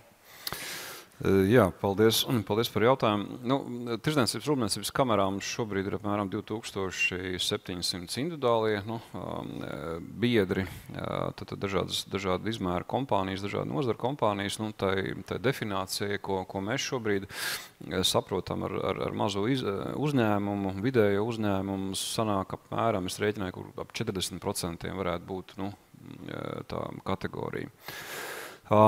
Tas, ko mēs redzam ikdienā, tad viena daļa ir tādi uzņēmumi, par kuriem kredītiestādes savā starpā cīnās un mēģina savā starpā konkurēt, lai viņi tiek pie tā finansējuma, un tie ir labi projekti, labi uzņēmumi, un tā ir realitāte. Un tad ir pietiekami liela daļa, es domāju, tādi uzņēmumi, kuru bilants, kuru rādītāji īsti nelīdz galam kvalificējās tam, ko bankas sagaida. Un, ja mēs tā retrospektīvi paskatāmies, tad faktiski tā bija fotogrāfija, kuru mēs redzējām jau diezgan pasen, un te arī Rutkastas kunga rādītajā grafikā par investīciju apjomiem. Tā bija viena no problēmām, kur mēs savulaik identificējām. Un, ja atminamies, tad faktiski ar šo motivāciju lielā mērā tika savulaik panākts izmaiņas uzņēmuma ienākuma nodokļa regulējumā, tad veicinot reinvestīcijas. Ja? Un patiesībā, ja mēs pastamies jau tagad retrospektīvi uz tiem datiem, tad, ja nemaldos, 17. gads arī tikko redzētajā prezentācijā faktiski jau sāk parādīt atgūšanos, ja tās investīcijas paliek vairāk. Bet tā otra lieta, kas toreiz tika definēta vēl Finanšu nozares asociācijā piedaloties, bija izdarīt visu, lai tad arī tās bilances paliek labākas, un lai tādā veidā arī kredīta pieejamība paliek tā kā vieglāk un tā. Tad zinām uzlabojumi ir, bet kā jau mēs redzam, tad šobrīd izaicinājumi daudz, un es teiktu, ka tā atbilstība noteikti ir viens no lielākajiem. Te noteikti jāmin arī tas, ka kotēšana biržā arī var šajā virzienā palīdzēt, jo faktiski caur šo te kvalificēšanos arī uzņēmums pēc tam jau labāk izstīsies jau arī tādai standarta kreditēšanai. Protams, šodienas apstākļos te viss skanēja ļoti aktuāls jautājums ir par likmēm. Ja? Likmes te jau mēs varam redzēt vēsturiski, viņas ir bijušas ļoti augstas, gan salīdzinoši ar mūsu konkurējošām valstīm. gan arī tagad dēļ centrālo banku faktiski lēmumiem kaut kā cīnīties ar inflāciju un ceļot procentu likums, tie kredīti paliek vēl sarežģītāki. Ja? Līdz ar to kapitāla tirgus attīstība un iegriešana, es domāju, tas ir tiešām kopīgs izaicinājums, kurā mums tajā skaitā jādodās. Okay. Andri, tu pārstāv uzņēmējs. Saki, kā tu skaties uz kādi tavi izaicinājumi? Paldies. Lielā mērā jāpiekrīt Jānim par to, ka uzņēmējus var sadalīt tos, kurus cīnās, un par tiem, kuriem necīnās. Laikam man visvairāk sāp sirds par tiem, kas necīnās, bet īstenībā dēļ viņiem necīnās, tāpēc, ka viņu biznesu līdz galam varbūt neizprot.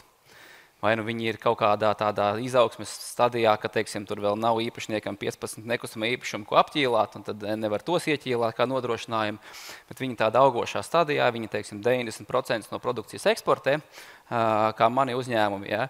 Un tad tās finanšu iestādes brīžiem neizprot, ja? Kad, tad kā to nokontrolēt, uzņēmums visu sūta projām, ir produkts Latvijā netiek pirkts, kā lai, teiksim, palīdz ar šīm te vai kā lai attīst šo uzņēmumu. Ja? Un tad, ja tam visam vēl pieliek klāt, ka tās eksportspējīgās investīcijas parasti ir kapitāla ietilpīgas, tad ir īpaši sāpīgi jautājums par to, ka likmes, teiksim, mums ir augstāks, ja? Un ja mūsu sadarbības partneri ar labākiem nosacījumiem spēja realizēt projektus, teiksim, kādā Rietuma Eiropas valstī, kur darba spēks, teiksim, ir maz nepieciešams, bet kapitāls liels ieguldījums ir nepieciešams, tad mēs redzam, ka mēs no šejienes mums ir pagrūti konkurēt ar viņiem. Ja? Un tas ir tas, kas ir likmes, es teiktu, un eksportspējīgi uzņēmumi, caur to dubultā cieši, ja? Kad viņi cīnās tajos tirgos, kur ir vietējiem, ir stipri labāki nosacījumi. Bet tu pārstāv tos uzņēmumus, tu teici, ka 90% no produkcijas tu eksportē, tu faktiski esi tas Latvijas sapņu uzņēmums. 95, jā. Daudzstāvu koku mājas būvējam, visas bibliotekas, skolas, bērnu dārzus, daudz dzīvokļu ēkas, visu eksportējam tieši tā Rietumē Eiropā. Tad tu faktiski esi arī tas ilgspējīgais uzņēmums, ja, jo tad daudz stāv koku mājas. Ja par ilgspēju, tad pilnīgi noteikti, ja, teiksim, Latvijā ir šis te vārds ir pēdējos gados parādījies, tad mums jau 2015. gadā jau sāka prasīt jautājumus, kāda veida izējuma materiālus mēs izmantojam, vai viņi ir radīti ilgspējīgā veidā un tam līdzīgi. Tā kā priekš mums tiem, kas strādā eksporta tirgos, ilgtspēja jau ir ikdienas tēma gadiem. Ja, tāpēc mūs ar to vairs nepārsteigs. Ja, varbūt tas pēdējo gadu iegrieziens par to, ka ilgtspēja dažreiz nozīmē, ka mēs drīkstam piecūkot šeit, bet nopirkt indulgenci citā vietā. Tas varbūt ir tāds jocīgs iegrieziens pēdējos gados, bet ilgtspēja kā tāda, ka mums ir jāpierāda, ka mēs kā uzņēmums rūpējamies par darbiniekiem, par darba vidi, par savu produktu, par to, ka produktam jābūt reciklāri atjaunojamam, ja, tas jau mums ir gadiem, un es domāju, lielai daļai uzņēmumu ar to tagad būs vienkārši jāsadzīvo, jo tā būs neizbēgama prasība. Tu esi eksportējuši uzņēmums, tātad ilgspējīgs uzņēmums, un tu saki, ka tu ciet konkurencē ar ārvalstu uzņēmumiem, bet kā tu risini šos izaicinājumus? Sakožot zobus pārsvarā. Labi. Ja nopietni, mēs jau varam teikt, kad ir kaut kāda maigā recepte, kā to izdarīt, bet lielākoties jau, tu jau nevari visu finanšu sektoru pārliecināt, ka tas ir kaut kā vērts, teiksim, ja tajā pusē ir tāda piesardzīga attieksme. Jo viņus var saprast arī, ja, teiksim. Tā kā mēs 2015. gadā sākām šo te projektu ar domu attīstīt viņu, tad aizejot uz kredīti iestādēm un sakot, ka mēs būvēsim 6 un 8 stāvīgas koka ēkas, ja, smaidīja. Un neticēja. Un tad tas ir tieši stāsts. Mēs aizbraucām uz Austriju, nopirkām koka klucīti, tādu lielu atvedām, nolikām bankā uz galda, lai papēt 5 minūtes, un tad runājām tālāk. Jo nebija nekāda pārliecība, ja teiksim, ka no koka vispār var būvēt kaut ko vairāk nekā Maskavas ielas mājiņas. Ja, tāpēc tā pārliecināšana ir pārsvarā caur jocīgām metodēm, ilgi. Bet ja notic, tad tālāk jau ir draugi jau, ja? Tad viss ir labi, bet tas ir notiek krietni ilgāk nekā tādas pašsaprotamas lietas. Ja? Okay. Vai tu redzi, ka teiksim, tava uzņēmuma nākotne saistītos ar kapitāla tirgu, ka kapitāla tirgu investori tevi saprast labāk, kā varbūt bankas? Mēs noteikti esam to apsvēruši kaut kādā mērā, jo dažreiz ir tā jocīgā situācija, kad vidējā publika izprot, teiksim, ilgtspēju varbūt labāk nekā konkrēts cilvēks kādā kredītiestādē, kuram to liek uz papīra kāds kaut ko darīt. Nevienu negrib apvainot, tāpēc neko nepieminēšu, bet mums jau, saku, 16. 17. gadā klienti, kad zvanot un prasot, ka viņi grib būvēt koku ēku, viņi uzdeva jautājumus, vai tagad šo ēku pēc 50 gadiem jauks nost, vai mēs ņemsim savu materiālu apakaļ un atkārtot izmantosim. Ja, 16. gadā neviens par to tam līdzīgi Latvijā nedomāja, ka vajag savus būvmateriālus atpirkt apakaļ. Ja. Viņus vajag sardzināt vai ierakt zemē, un miers un bērziņš. Tāpēc klienti mūs ir bišķiņi izaudzinājuši. Ja. Labi. Elīna, kāda ir tava pieredze ar finansējumu pieejamību un kapitāla tirgiem? Te man gan jāatzīmē, ka mēs, kā Altums, kā Latvijas attīstības finanšu institūcija, mēs varbūt tās esam mazliet citās kurpēs. Mani pieredzes stāsts, kur mēs paši esam emitenti kapitāla tirgos no 17. gada rudens, jau 5 emisijas, ļoti veiksmīgi, ar ļoti lielu pieprasījumu, un tāpat laikā mēs arī esam kā investors, caur Altuma kapitāla fondu esam iegājuši uzņēmumos, izmantojot biržas instrumentus. Tad es teiktu tā, ka kādēļ tas kapitāla tirgus ir vajadzīgs? Te jau figurēju uz lielā ekrāna, kad ir virkne pievienotās vērtības faktori dažādi, bet es teiktu tā, ir kaut kādi mājas darbi, kā efektivitāte, piegāžu ķēžu pārskatīšana. Sevišķi šobrīd mēs runājam par labu korporatīvo pārvaldību, par risku pārvaldību, kas vidējā termiņā nes zemākas finanšu izmaksas un lielāku uzņēmumu vērtību. Un visi šie mājas darbi ir tie, kas ir priekšnoteikumi, lai uzņēmums būtu konkurētspējīgāks, salīdzinot ar jebkuru citu. Un savukārt, kā reiz sakritība ir, kad, lai tu tiktu tajos kapitāla tirgos, šiem aizdarbi visi ir jābūt, viņiem jābūt paveiktiem. Būtībā ceļš uz biržu, tā ir tāda uzņēmuma transformācija, uzņēmuma domāšanas transformācija, mindset transformācija līdz pat konkrētiem funkcionāliem uzlabojumiem. Un, ja tu tos mājasdarbus esi paveicis, tu jau pēc dotā esi konkurētspējīgāks, piedāvām tu esi kapitāla tirgumu interesants, un tad tā priekšrocība ir, kad kapitāla tirgu jau tu esi iegājis, un tev vairs šie mājasdarbi nav jāveic, tu esi izdarījis, tu jau vari tālāk attīstīties. Un varbūt salīdzinot to kapitāla tirgus priekšrocību ar banku kredītiem, ir, teiksim tā, bankā vai attīstības finanšu institūcijā, tu šos mājasdarbus veiksi pa ceļam, tev kāds elpos pakausī, mazliet apgrūtinoši. Ja tu šos mājasdarbus esi veicis saulaicīgi, tu esi konkurētspējīgs pret saviem pārējiem biznesa partneriem, tāpat laikā tev vairs kapitāla tirgu neviens pakausī neelpo. Jā. Bet, tātad, faktiski jūs jau kā Altums esat vairāk kārtīgi emitējuši obligācijas un droši vien, plāni ir vēl daudz arī nākotnē. Kā tas ir uzlabojis, teiksim, jūsu pievilcību faktiski kapitāla piesaistes ziņā? Te gan es varētu teikt, ka tās vilkt paralēlas Altums, kā liela attīstības finanšu institūcija, vai arī kā mazais vidējais uzņēmums, kas domā par kapitāla tirgu. Esot kapitāla tirgu, tā ir, tev iedod papildus tādu uzticamības handikapu. Viņš ir neizdzēšams, šis handikaps, jo tu jau esi sev pierādījis. Un tas savukārt paver durvis mums personiski. Tālāk mēs runājam par finansējumu piesaistēm kaut kur citur. Es nerunāju par publisko finansējumu resursiem, par kādiem ārējām kredītlīnijām. Nosacījumi mums ir labāki nekā tad, ja mums nebūtu kredītreitings, ja mēs nebūtu investment grade institūcijas reitings un ja mēs nebūtu kapitāla tirgos listētajā sarakstā ar saviem bondiem. Līdz ar to tā esamība kapitāla tirgos atver daudzas durvis, tāpēc, ka tu jau esi sevi pierādījis un pasniedz pilnīgi citā kvalitātes zīmē. Un, ja mēs vilktu paralēlas ar mazo vidējo uzņēmumu, tad viennozīmīgi, ja tu esi kapitāla tirgu, tad pēc tam mājas bankā dabūt finansējumu apgrozāmiem līdzekļiem noteikti uz labākām likmēm, eksporta, apdrošināšanā arī noteikti labāk nosacījumi. Tas viss pavēlk līdzi, jo tas ir tāds pozitīvs domino efekts. Paldies. Laura, tu pārstāv bankas, un te izskanēja tāda pārmetuma, ka bankas īsti nefinansē, un te jāsakož zobu un jāskaidro, kādu biznesu tu īsti nodarbojies. Kāds ir tavs skatījums, teiksim? Kāds ir bankas skatījums faktiski uz mazo vidēju uzņēmumu finansēšanu? Es varbūt ieskicējuši to pilnu spektru attiecībā uz finansējumu pieejamību uzņēmumiem Latvijā un arī nedaudz, protams, sasaukšos gan Jāņa, gan Ulda, teiksim, prezentācijā minētajiem datiem un faktiem. Ja mēs paņemam to pilnu spektru, tad, ja mēs runājam par tādiem Latvijas blūčipiem, mūsu blūčipiem, lieliem uzņēmumiem, tad, teiksim, no prakses vadoties, šādu uzņēmumu var piesaistīt no 3 līdz 5 teiksim, banku, tādus teiksim, konkurējošos piedāvājumus. Daudz arī no šiem uzņēmumiem, protams, arī finansējās vairākās bankās. Tas tāds Latvijas vidējais uzņēmums, teiksim, kredītspējīgs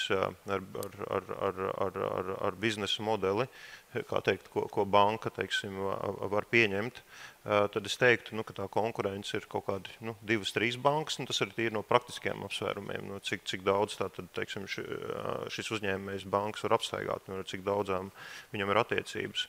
Un mazajā galā, tur, protams, mazu uzņēmumu galā, tur tā atkarība no tās pamatbankas ir vislielākā. Un šeit man gribējās arī tādus kvantitīvus datus Jāņa minētajam tam bilanču stiprināšanas stāstam piedot, kad kopš 16. gada mēs sākam pētīt teiksim, to Latvijas situāciju un atšķirības ar Baltijas valstīm attiecībā uz finansējumu pieejamību, primāri tieši uz MVU segmentu. Un tur nevarēja neredzēt, ka tajos fundamentālajos parametros, kas ir pozitīvs pašu kapitāls un pozitīva operacionāla peļņa, Latvija būtiski atpaliek no Igaunijas un Lietuvas. Jā. Teiksim, šeit minot 16. gadā, teiksim, ar pozitīvu pašu kapitālu Igaunijā bija 95% uzņēmumu, Latvijā 57%, jā, un pozitīva operacionālā peļņa Igaunijā bija 65% uzņēmumu, Latvija 50%, jā. Tad, pa šiem 5 gadiem, jā, teiksim, ir Latvijā noticies progress, un to arī mēs redzam, teiksim, savā biznesā, jā, teiksim, mēs finansējam vairāk šos te mazos uzņēmumus, tāpēc, kad viņu bilances tiešām ir kļuvušas, kā teikt, bankable, jā.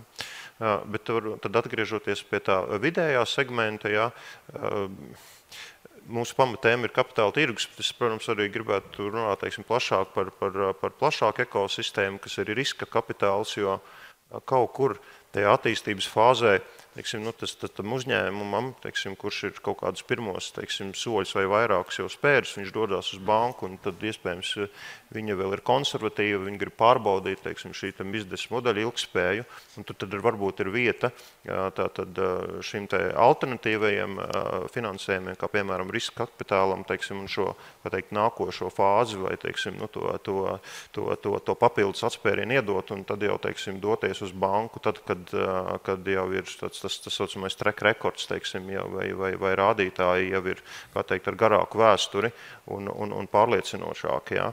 Un, protams, arī kapitāla tirgus, jā. Bet, viss tas, un šeit es atsaukšos arī uz šiem datiem par šo te lielo depozītu, jā, tā, teiksim, masu, kas mums šobrīd ir sistēmā, un relatīvi mazo kreditēšanas apjomu par to, tad, protams, bankas, teiksim, grib vēlās un labprāt, teiksim, finansēt vairāk, jā, un tad, protams, tad šīs te finanšu ekosistēmas, kapitāla tirgus ekosistēma, gan birža, gan riska kapitāls ir veids, teiksim, kā dabūt, teiksim, to jaunu kapitālu, ko var leveragēt tālāk banku sistēmā, jā, tā kā, tas no mūsu perspektīvas ir tikai un vienīgi pozitīvi. Bet kādiem nosacījumiem tad būtu jāizpildās, lai mazie un vidēji uzņēmumi varētu saņemt kredītu? Jā, nejot, teiksim, detaļās galvenos parametrus, investīciju projektam, tas ir 30 līdz 40% pašu ieguldījums, un tad te ir stāsts, vai tad uzņēmumam tad ir jāpatērē laiks, teiksim, pašam viņu saģenerēt, teiksim, no savas naudas plūsmas, vai arī akcelerēt šo te procesu, ja, teiksim, piesaistot tātad investorus, ja, vai riska kapitāla vai citā formā. Tad pozitīva naudas plūsma, likviditātes rezerves un ieguldījuma fāzē iespējami arī papildus nodrošinājumi, ja, kamēr tas prasības, kamēr šis biznesa modelis tā kā, pierāda savu ilgtspēju. Bet, teiksim, tie ir tādi kvantitatīvi rādītāji, bet kā ar to ilgtspējas aspektu, vai jūs vērtējat arī to projektu kvalitāti, teiksim, kur to naudu ieguldīt, vai tur ir kāda papildus nosacījuma, vai jebkas principā ir? Jā, protams, šobrīd bez ilgtspējas nekur, ņemot vērā arī regulācijas attīstību, ja, tātad, kur ar bankām, tātad arī caur banku kredītu portfeļiem, tātad mums ir tātad jāmazina šo te izmešu apjoms un jāveicina tātad ilgtspējas transformācija un pārēj uz klimatneutralitāti. Līdz ar to tad šie te parametri paliek arvien svarīgāki, ja. Un šeit, kā mēs savelkam kopā bankas ar kapitāla tirgiem, tad domājot par tiem investoriem, kas darbojās kapitāla tirgos, tad, protams, viņiem šis ilgtspējas ESG aspekts ir ļoti svarīgs, līdz ar to uzņēmumam ir nepieciešami, teiksim, dati, mērķi, pārvaldība un to pašu savu regulācijām arī banku pusē, prasīs, teiksim, un prasīja arī bankas, līdz ar to, savā ziņā šī aspektā tas tā kā izlīdzinās un tāda nosacīta arbitrāža, ka kaut kur ir vairāk un kaut kur ir mazāk. Tas prasības sloks tieši attiecībā uz ESG un ilgtspēju, manuprāt, viņš pazudīs. Jā, bet cik tad gatavi ilgtspējas aspektā ir Latvijas uzņēmumi? Lai saņemtu finansējumu? Es teiktu, ka tā situācija ir ļoti dažāda un ļoti raiba.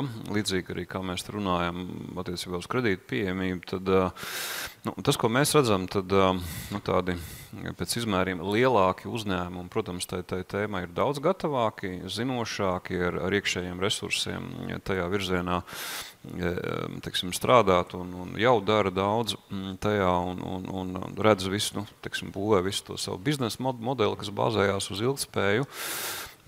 Jo mazāks uzņēmums, jo faktiski tā bilde kļūst mazliet savādāka gan to iekšējo pieejamo resursu kontekstā šai tēmai, gan arī zināšanu kontekstā tai tēmai. Te pa visiem kopā. Es zinu, ka bankas dara lielu darbu, faktiski izglītojot tāpat tās mazo vidējo biznesu par to tādām organizācijām kā Tirdzniecības rūpniecības kamera, nozara asociācijas un darbdevēju konfederācija un reģionu. Teiksim, visiem ir tas informatīvais darbs, es domāju, vēl milzīgs izdarāms, lai būtu daudz lielāka tā gatavība tam.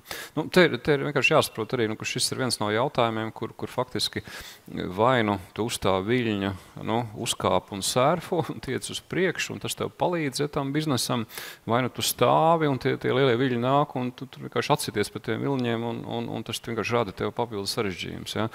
Un jo ātrāk, teiksim, vairums šo sapratīs, jo arī vieglāk ies uz priekšu.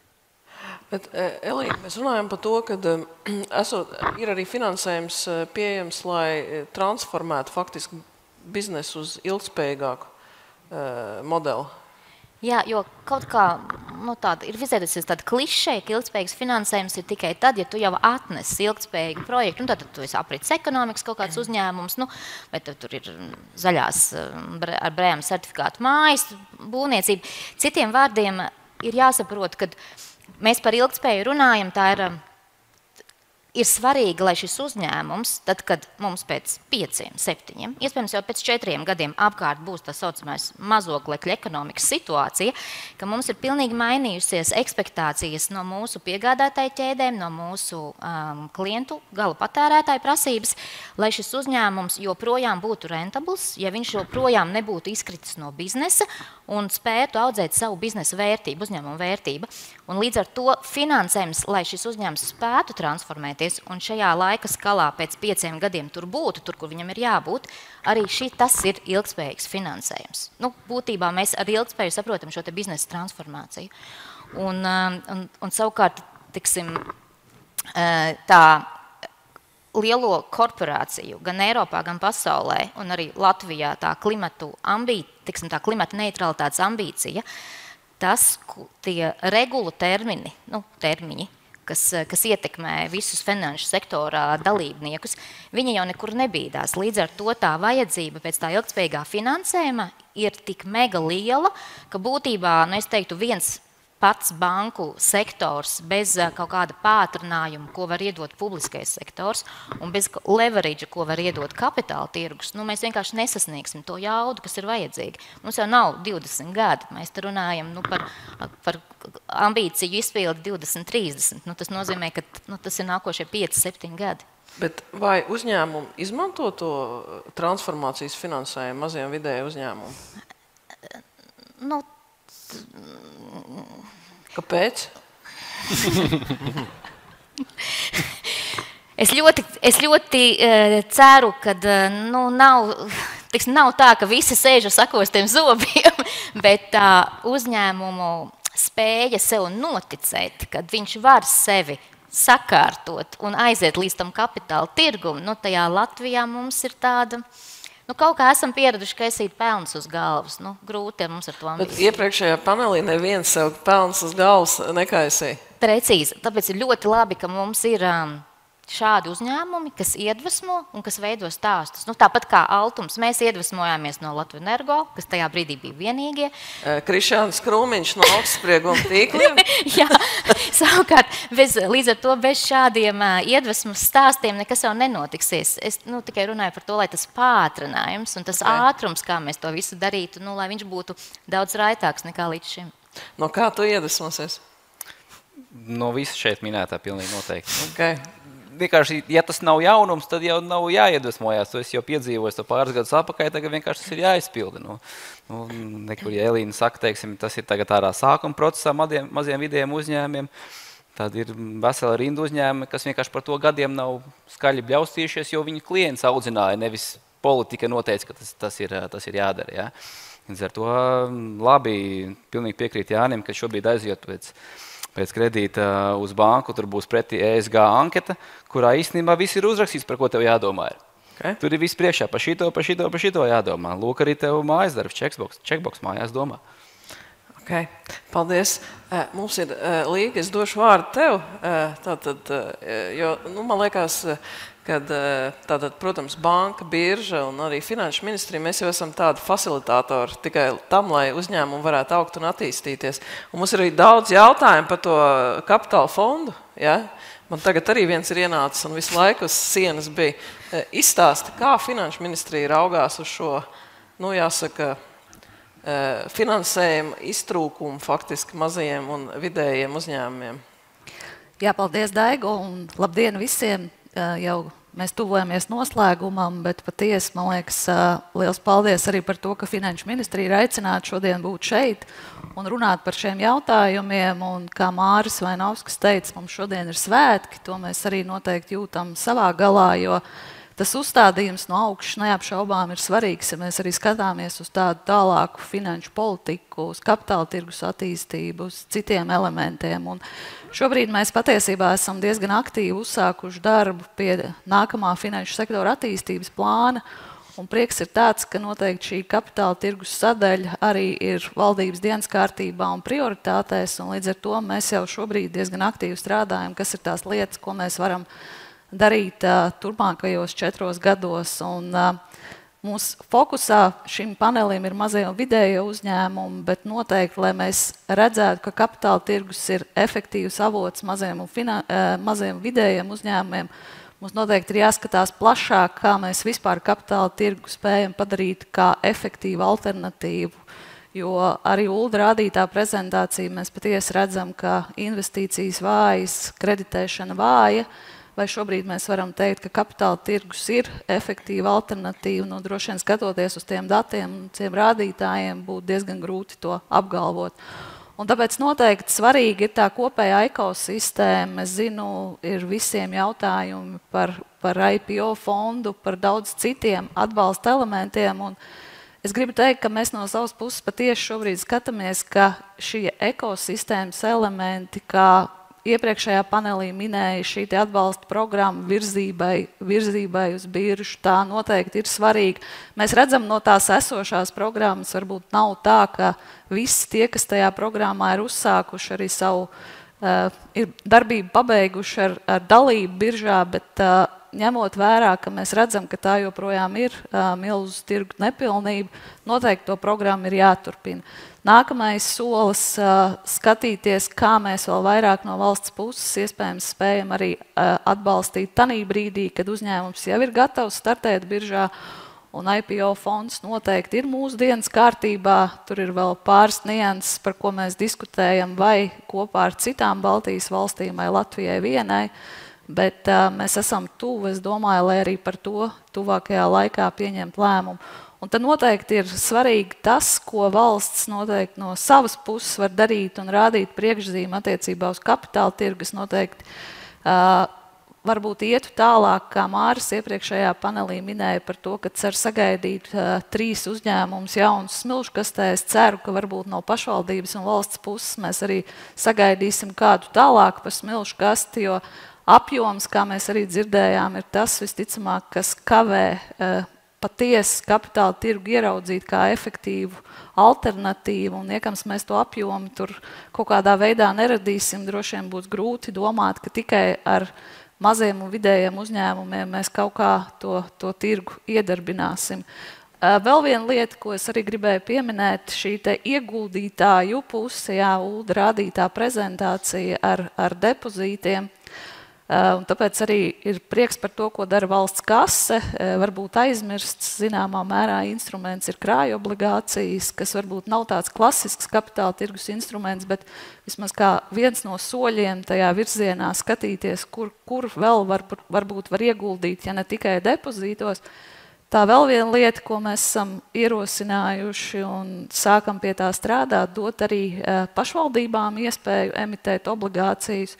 Valsts kase tātad arī nesen emitēja šīs te ilgtspējīgās obligācijas. Nākamais varētu būt dot iespēju pašvaldībām to darīt. Mēs redzam, ka Rīga varētu būt labs sākums. Tanī šis te juridiskais ietvars šobrīd ir iestrādāts budžeta likumā. Tā kā skatīsimies, kā tas viss attīstās, bet manuprāt, nesot šiem visiem elementiem kopā, droši vien uzskatīt, ka kapitāla tirgus tuvākā laikā būs efektīvs instruments, būtu diezgan grūti. Bet, Klau, bet kad būs tas fonds? Ja tā būtu tikai Finanšu ministrija, noteikti tas būtu cits jautājums, bet šobrīd mēs kā mērķa datumu sev esam uzlikuši martu, tā kā cerēsim, ka marts ir drīz. Jā, ka marts varētu būt tas datums, kad vismaz lēmumi par to tiek pieņemti. Jā, jo tas fonds ir ļoti svarīgs, ir īpaši uzņēmiem, kur nav tāda patēriņa zīmola. Jo, ja uzņēmums, teiksim, Given Jewelry, es domāju, katrs, kas ir bijis veikalā, viņam ir vismaz attālu nojausma par to, ar ko uzņēmums nodarbojās, bet ja uzņēmums nav patēriņa zīmols, tad ļoti grūti ir pārliecināt investors tad šajā uzņēmumā ieguldīt. Un tad faktiski ārkārtīgi svarīgs instruments būtu šis investīcija no šī IPO, SPO fonda, kur faktiski tad, būtu skaidrs signāls, kad kāds ir viņu novērtējis, gatavs investēt, tad līdz ar to es kā mazais akcionārs arī varu droši to darīt. Man ir vēl viens jautājums. Man šķiet, tas ir ienācis, varētu būt Laurim, vai MVU obligācija procentu likme ir labs atskaites punkts banku aizdevumu likmē. Tagad jautājums, protams, ir kāda ir likme. Tā...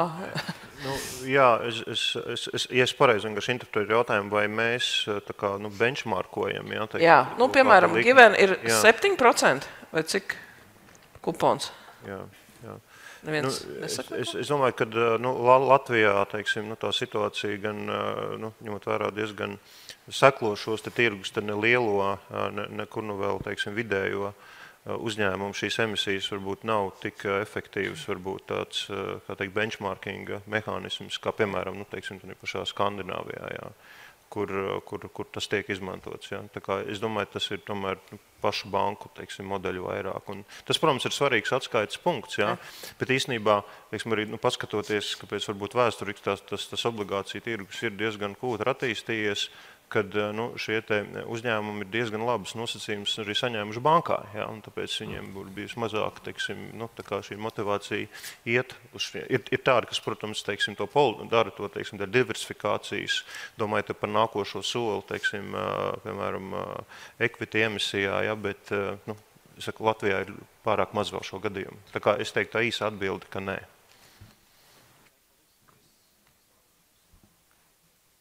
1, 2, 3, jā, ieslēgt. Paldies, es iespraukšos, ņemot vērā, ka dažas minūtes ir palikušas, un Daiga jau ir izgājis cauri jautājumiem, kas mums bija slaido. Vēlreiz paldies visiem, kuri piedalījās. Pēdējo reizi man lūgums jums savus telefonus paķert, jo mums ir pēdējā, pirms acīm redzot, pēdējā apļa arī panelī, mēs varētu ieskatīties, ko jūs domājat attiecībā uz šo jautājumu, dargā auditorija. Tiešām šis bija tas jautājums? Man šķiet, ka tas nebija tas jautājums. Jā, bet Līga, kamēr īstais jautājums nāk uz ekrānu, Līga, kad būs otrā kārta CFLA programmai? Pagaidīsim balsojumu rezultātus. Man varbūt nav tik ļoti precīzi atbildi kā par fondu, bet es domāju, ka tur arī... Var teikt aprīlis mierīgi. Jā, tā nav Finanšu ministrija, tāpēc es droši vien varu teikt, ka aprīlis. Tā kā mēs minam tos mēnešus, man visu laiku gribējās izbraukties, mums vajag arī gadu minēt tomēr, bet tas ir mārts, aprīlis šīs gads. Jebkurā gadījumā mums ir jautājums. Tātad, kas kavē jūsuprāt ilgtspējīgu Latvijas ekonomisko izaugsmi? Un droši vien, ka jūsu atbildes varētu virkni faktoru būt, bet ko jūs liktu pirmajā vietā, acīm redzot, tas būtu tas veids, kā jūs varētu piedalīties uzņēmēju ambīciju trūkums, banku finansējuma trūkums, valsts atbalsta trūkums, neattīstīts kapitāla tirgus. Kas jūsuprāt ir pirmajā vietā šeit? Redz, 46 jau dalībnieki šeit. Uzņēmēju ambīciju trūkums. Neiet runa par tevi, Andri. Iet runa par tiem, ko tātad Jānis minēja, kas tā palākajā zonā. Lauris, iespējams, ka visus šos balsojumus ir veids, jo finansējuma trūkums ir tik zemā vietā. Jebkurā gadījumā uzņēmēju ambīciju trūkums. Acīm redzot, šeit arī ir ko pielikt. Kā mēs varētu, kādā šeit pēdējā aplī, pēdējās minūtēs, kas atlikušas tev ar panelistiem, reflektēt par šo, ko mēs te redzam un kā noslēgt to diskusiju, kas tev bija šeit? Jā, tieši tā. Tad faktiski, kas būtu jādara droši vien, lai mums būtu šī izaugsme un mazajiem vidējiem uzņēmumiem būtu pieejams finansējums? Andri, ko tu teiktu? Es domāju, ka tur ir kombinācija no visām tām lietām. Jā, laikam 25%, ja būtu katrai, tad būtu tuvāk patiesībai, kad ir kaut kas no tām visām lietām. Bet ko tu darītu, ja tu šodien būtu premjers? Labs plāns. 5 tasītas kafijas jādzer, viņš to solīja. Un tad būs un pēc tam, droši vien, tas, ko minēja, martā, aprīlī palaist to programmu, lai uzņēmumi tiekam tas ambīcijas nav problēma, tie var arī pamēģināt un parādīt, ka var izdarīt to. Elīna? Es novēlētu tiem uzņēmumiem, lai viņiem izdodas tikpat veiksmīga tāda zvaigžņu sakritība, kā bija mums Altumam, kad ir brīnišķīga vadība mūsu situācijā Reinis Bērziņš, ir brīnišķīga komanda, kas to visu nes, un ir akcionāri, kas tam visam notic. Šī gadījumā mūsu situācijā 3 ministrijas. Bez šīs savienības būs grūti vienam pašam CEO kaut kur nokļūt. Labi, Jāni?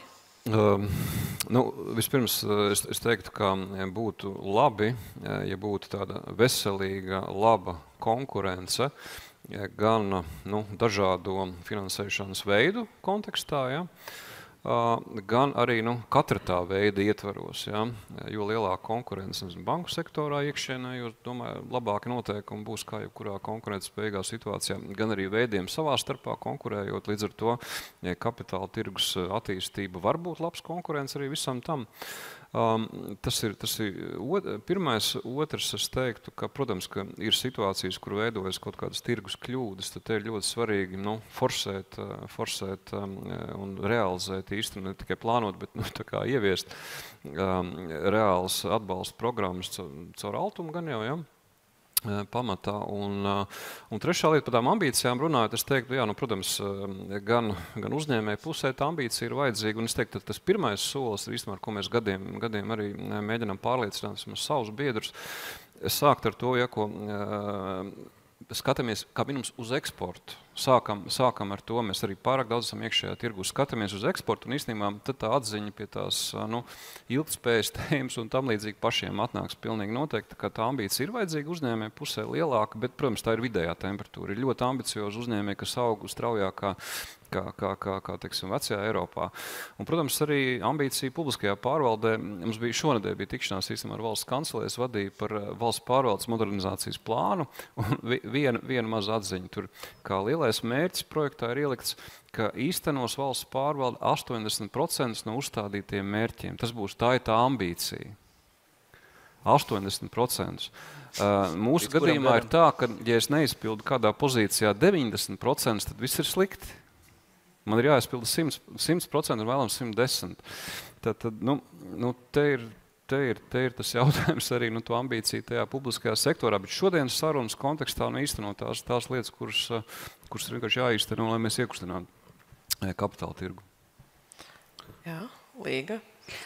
Es gribētu teikt tā, ka droši vien, manuprāt, svarīgi ir tas, ka svarīgs ir katrs elements, ceflas programma, IPO fonds, viņi katrs savā laikā noteikti ir svarīgi, bet man liekas, ka mums kopumā būtu jāsaprot tas, ko mēs patiesi gribam un varam izdarīt, lai mēs neskaitītu tikai tās procentu atpalicības no Eiropas vidējā vai no saviem kaimiņiem. Un, manuprāt, ja nebūs tāda visaptveroša plāna, ko tad mēs īsti gribam ar to kapitāla tirgu tuvākajos 4 gados izdarīt, būs grūti, jo programma ir jau šobrīd, viņi turpinās un noteikti arī būs. Bet vai tās būs tās brīnuma zāles, kas mums ļaus to transformāciju arī kapitāla tirgu panākt, tā ambīcija droši vien viņai ir jābūt lielākai. Bet kā ar to starp ministrijas sadarbību? Jo tu pārstāv Finanšu ministriju, bet tu vairākas reizes teici, tas tā kā nav, tas tā kā viņiem. Bet, ko tur varētu darīt? Bet es domāju, ka ar ministrijām lēnā garā, bet tā situācija uzlabojās. Es nezinu, kurai ministrijai noteikti ir šī te ambīcija 90, 100 vai 110%, bet es domāju, ja mēs kopumā tiešām to mērķi redzam un nospraužam, es domāju, ka tur nevajadzētu būt problēma. Okay. Premjeras nospraud mērķi. Jā. Es domāju, ka tad mēs varam tam sekot. Laura, noslēgumā tev vārds. Jā. Man tādas 3 lietas nāca prātā. Pirmā jau ir uz ekrāna, tas man palīdz šī te aptauja. Otrā, tas, ko mēs kā finanšu sektors bankas tajā kapacitātē, teiksim, un līdzekļiem un instrumentiem, kas ir mūsu ziņā, mēs arvien vairāk sākam izmantot un paplašinām šo te garantiju, jeb risk sharing instrumentu, tātad izmantošanu, kas palīdz tātad lielākos apjomos un straujāk, teiksim, finansēt uzņēmumu, kuram, teiksim, ir potenciāli ilgspējīgs un finansiāli stabils projekts, bet pietrūks, piemēram, teiksim, tur nodrošinājuma. Un trešā lieta, jā, lai tā ESG anketa, ka tā nav anketa, jo tas tā sasaucās ar tādu KYC anketu, pazīt savu klientu, ka tas ir tāds stratēģiskās, teiksim, vadības instruments. Tā kā jau arī teicu, ka tur jau ir ieraudzīts viss, kas mums ir jādara. Un arī tas apliecinājums, mēs, piemēram, necik sen ar mūsu biznesa ilgspējas padomas biedriem uzņēmumiem no dažādām industrijām izveicām tādu klientu pārmaiņu risku, teiksim, ietekmes darbnīcu, jā, un tas secinājums no viņiem bija, cik daudz, teiksim, dažādi ideja tieši priekš strateģiskā procesa šāda vingrinājuma var dot, tā kā ESG, tas ir daļa no strateģiskā procesa, nevis kaut kāds autonoms. Un man noslēgumā gribētos teikt, man liekas, ka ar šiem piemēriem, kas ir šeit, Andris, un ar iepriekšējā paneļa uzņēmējiem, mēs redzam, ka Latvijā ir pietiekoši daudz ambiciozu uzņēmumu, kas ir arī caur kapitāla tirgu piepildījuši savus izaugsmes sapņus. Un skaidrs ir tas, ka ambiciozi uzņēmumi faktiski ar savām ambīcijām aplipina arī citus uzņēmējus un iedvesmo. Un tas ir tieši tas, kas mums ir vajadzīgs šodien, lai mēs tad piedzīvotu to ekonomisko izaugsmu. Paldies! Paldies! Daig, paldies, liels, un tiešām aplipinam viens otru ar ambīcijām, kas varētu būt labāks mērķis. Es domāju, ka mēs varam palikt šeit patās. Mēs esam dažas minūtes līdz beigām. Es domāju, ka nav jēga mums pārvākties vairāk. Es gribētu aicināt Santu Purgailu. Es nezinu, kā latviskot, mēs dienas pirmajā pusē ar tiem highlightiem, dienas highlights, nedēļas, mēneši, tur tās ambīcijas arī šajā ziņā auga. Bet šī bija pietiekams spilgta diena, vai ne, Santa? Jā, liels prieks jūs redzēt, godātās dāmas un kungi. Viss, kas ir izturējuši līdz beigām šeit un arī noteikti attālināti. Un mēs tiešām esam pietuvojušies šī fóruma beigām, tāpēc ļaujiet man akcentēt svarīgākās atziņas un tos secinājumus, ko mēs dzirdējām visi kopā, kas arī varētu kalpot mums kā tāda ceļa karte šim gadam, jo noteikti arī vismaz nākamā gada sākumā mēs tiksimies nākamā gada kapitāla tirgus fórumā, kur noteikti būs uz ko atskatīties un ko vērtēt. Tāpēc arī ļaujiet nedaudz apkopot to, ko mēs šodien redzējām, dzirdējām un kas varbūt tiešām iezīmē tās svarīgākās darāmās lietas. Bija ļoti liels gandarījums dzirdēt, ka ministru prezidents Foruma atklāšanas uzrunā akcentēja to, ka kapitāla tirgus attīstība ir ekonomikas transformācijas pamatā, un ļoti svarīgi ir šis politiskā griba, šis uzstādījums, un tā viennozīmīgi būs šīs valdības prioritāte. Kā arī to, ka Latvijas kapitāla tirgus fórumam ir jāatbrīvojas no šī vēsturiskā mantojuma, kas daudziem saistās ar negatīvām emocijām, ar netaisnību, un kā viņš teica, jāsalauž šis priekšstats, un tad mēs varam iet uz priekšu. Tāpat, man liekas, ļoti svarīgi dažādos paneļos, ka mēs dzirdējām dažādus pieredzes stāstus. Un viens no pirmajiem bija pieredzes stāsts no privātajiem investoriem, kur tika uzsvērts, ka kapitāla tirgus attīstībai ir vajadzīgi gan investori, gan arī tieši šie dalībnieki, un jo vairāk, jo labāk. Un, man liekas, ļoti zīmīgs bija Kaspara Peisinieka paneļa vadītāja teiktais, ka mums noteikti vajadzētu izvērtēt, vai tā nauda, ko mēs iztērējam, pērkot super bingo biļetes, varbūt būtu tā vietā investējam kapitāla tirgu, un varbūt to laiku, ko mūsu sabiedriskie mēdīji velta Latloto rādīšanai, varbūt to mēs varam veltīt finanšu izglītošanas raidījumiem, gan par finanšu tirgiem kopumā, gan par kapitāla tirgu. Tāpat šodien vairāk kārt izskanēja, ka arī finanšu pratība ir joma, kas ir būtiski pilnveidojama, un tajā ir ļoti daudz vēl darba. Arī mēs Latvijas Bankā uzņemamies šo lomu kā finanšu pratības tāda koordinācijas iestāde, darīt un virzīt šos jautājumus un turpināsim visus iesāktos darbus, un īpaši to, kas ir saistīts ar finanšu krāpniecības mazināšanu, un pasargāsim gan investorus, gan ikvienu, kas tiešām ir saskārušies ar šiem krāpšanas gadījumiem. Trešajā panelī mēs dzirdējām vairākus stāstus no uzņēmējiem, kas ir nonākuši tieši kapitāla tirgu ar dažādām pieredzēm, vai arī tos, kas vēl domā uz turieni virzīties, vai ir pienākuši diezgan tuvu tam, lai tur būtu. Šie uzņēmēji dalījās ar pieredzi, kā tika izvēlēts kapitāla tirgus un kādi ir šie dažādie alternatīvie finansēšanas avoti. Alternatīvs finanšu avots ir galvenais mērķis, tomēr vienlaikus kapitāla tirgus sniedz papildus pievienoto vērtību, atpazīstamību, labu korporatīvo pārvaldību un arī citas pilnveidas iespējas pašam uzņēmumam. Uzņēmuma vadītāji uzsvēra, ka informācijas atklāšana ir viena no prasībām, esot biržā kotētam uzņēmumam, taču no informācijas atklāšanas noteikti nevajag baidīties, un tas tieši pretēji palīdz sakārtot uzņēmumu iekšējos procesus, padarīt to stiprāku un ilgtspējīgāku. Fóruma noslēdzošajā daļā kolēģis Ulds Rutkaste sniedza ieskatu par makroekonomisko attīstību un kreditēšanas apjomiem un procentu likmēm.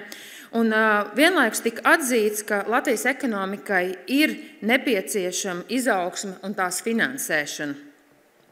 Latvijas ekonomikas attīstībai ir kritiski nepieciešamas investīcijas, jauni, ambiciozi, eksportējoši un, protams, uzņēmumi ar spēcīgu kapitālu.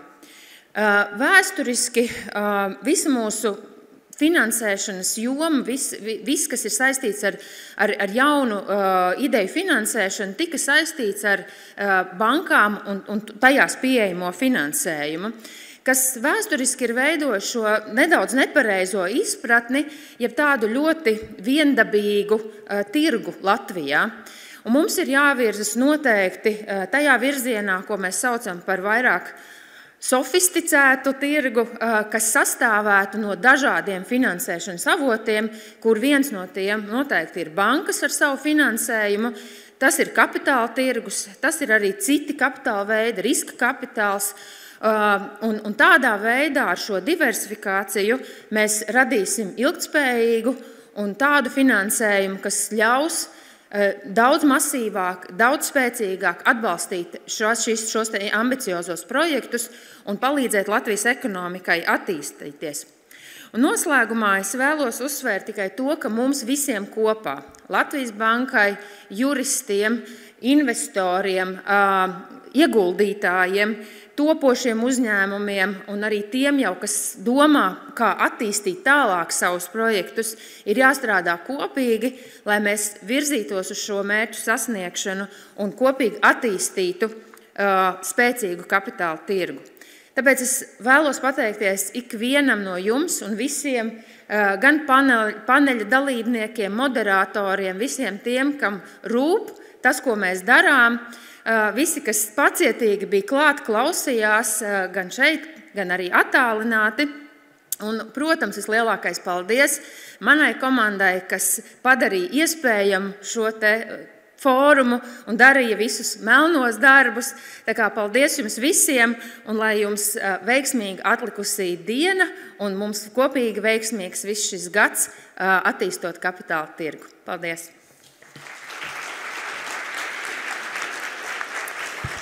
Nu ko, paldies, ir izskanējuši, un mēs pietiekami precīzi arī šo fórumu šodien esam noslēguši. Vēl tikai burtiski par to, ka fóruma mājaslapā būs pieejams ieraksts, ja kāds grib attīt atpakaļ vai kādam ieteikt, tas viss ir iespējams aplūkot. Slaido jūs varat atgriezties vēl pēdējo reizi, lai arī novērtētu pasākumu norisi. Vēlreiz paldies patiešām visiem, kuri līdzdarbojās tik ļoti pozitīvā un ar lielu pienesumu veidā. Un tas viss vēl nav beidzies, jo var turpināt tīkloties visiespējamākajos veidos, un es jūs vairs atpakaļ uz šajieni nesaukšu un netraucēšu. Līdz ar to paldies, uz tikšanos, lai mums visiem veicas!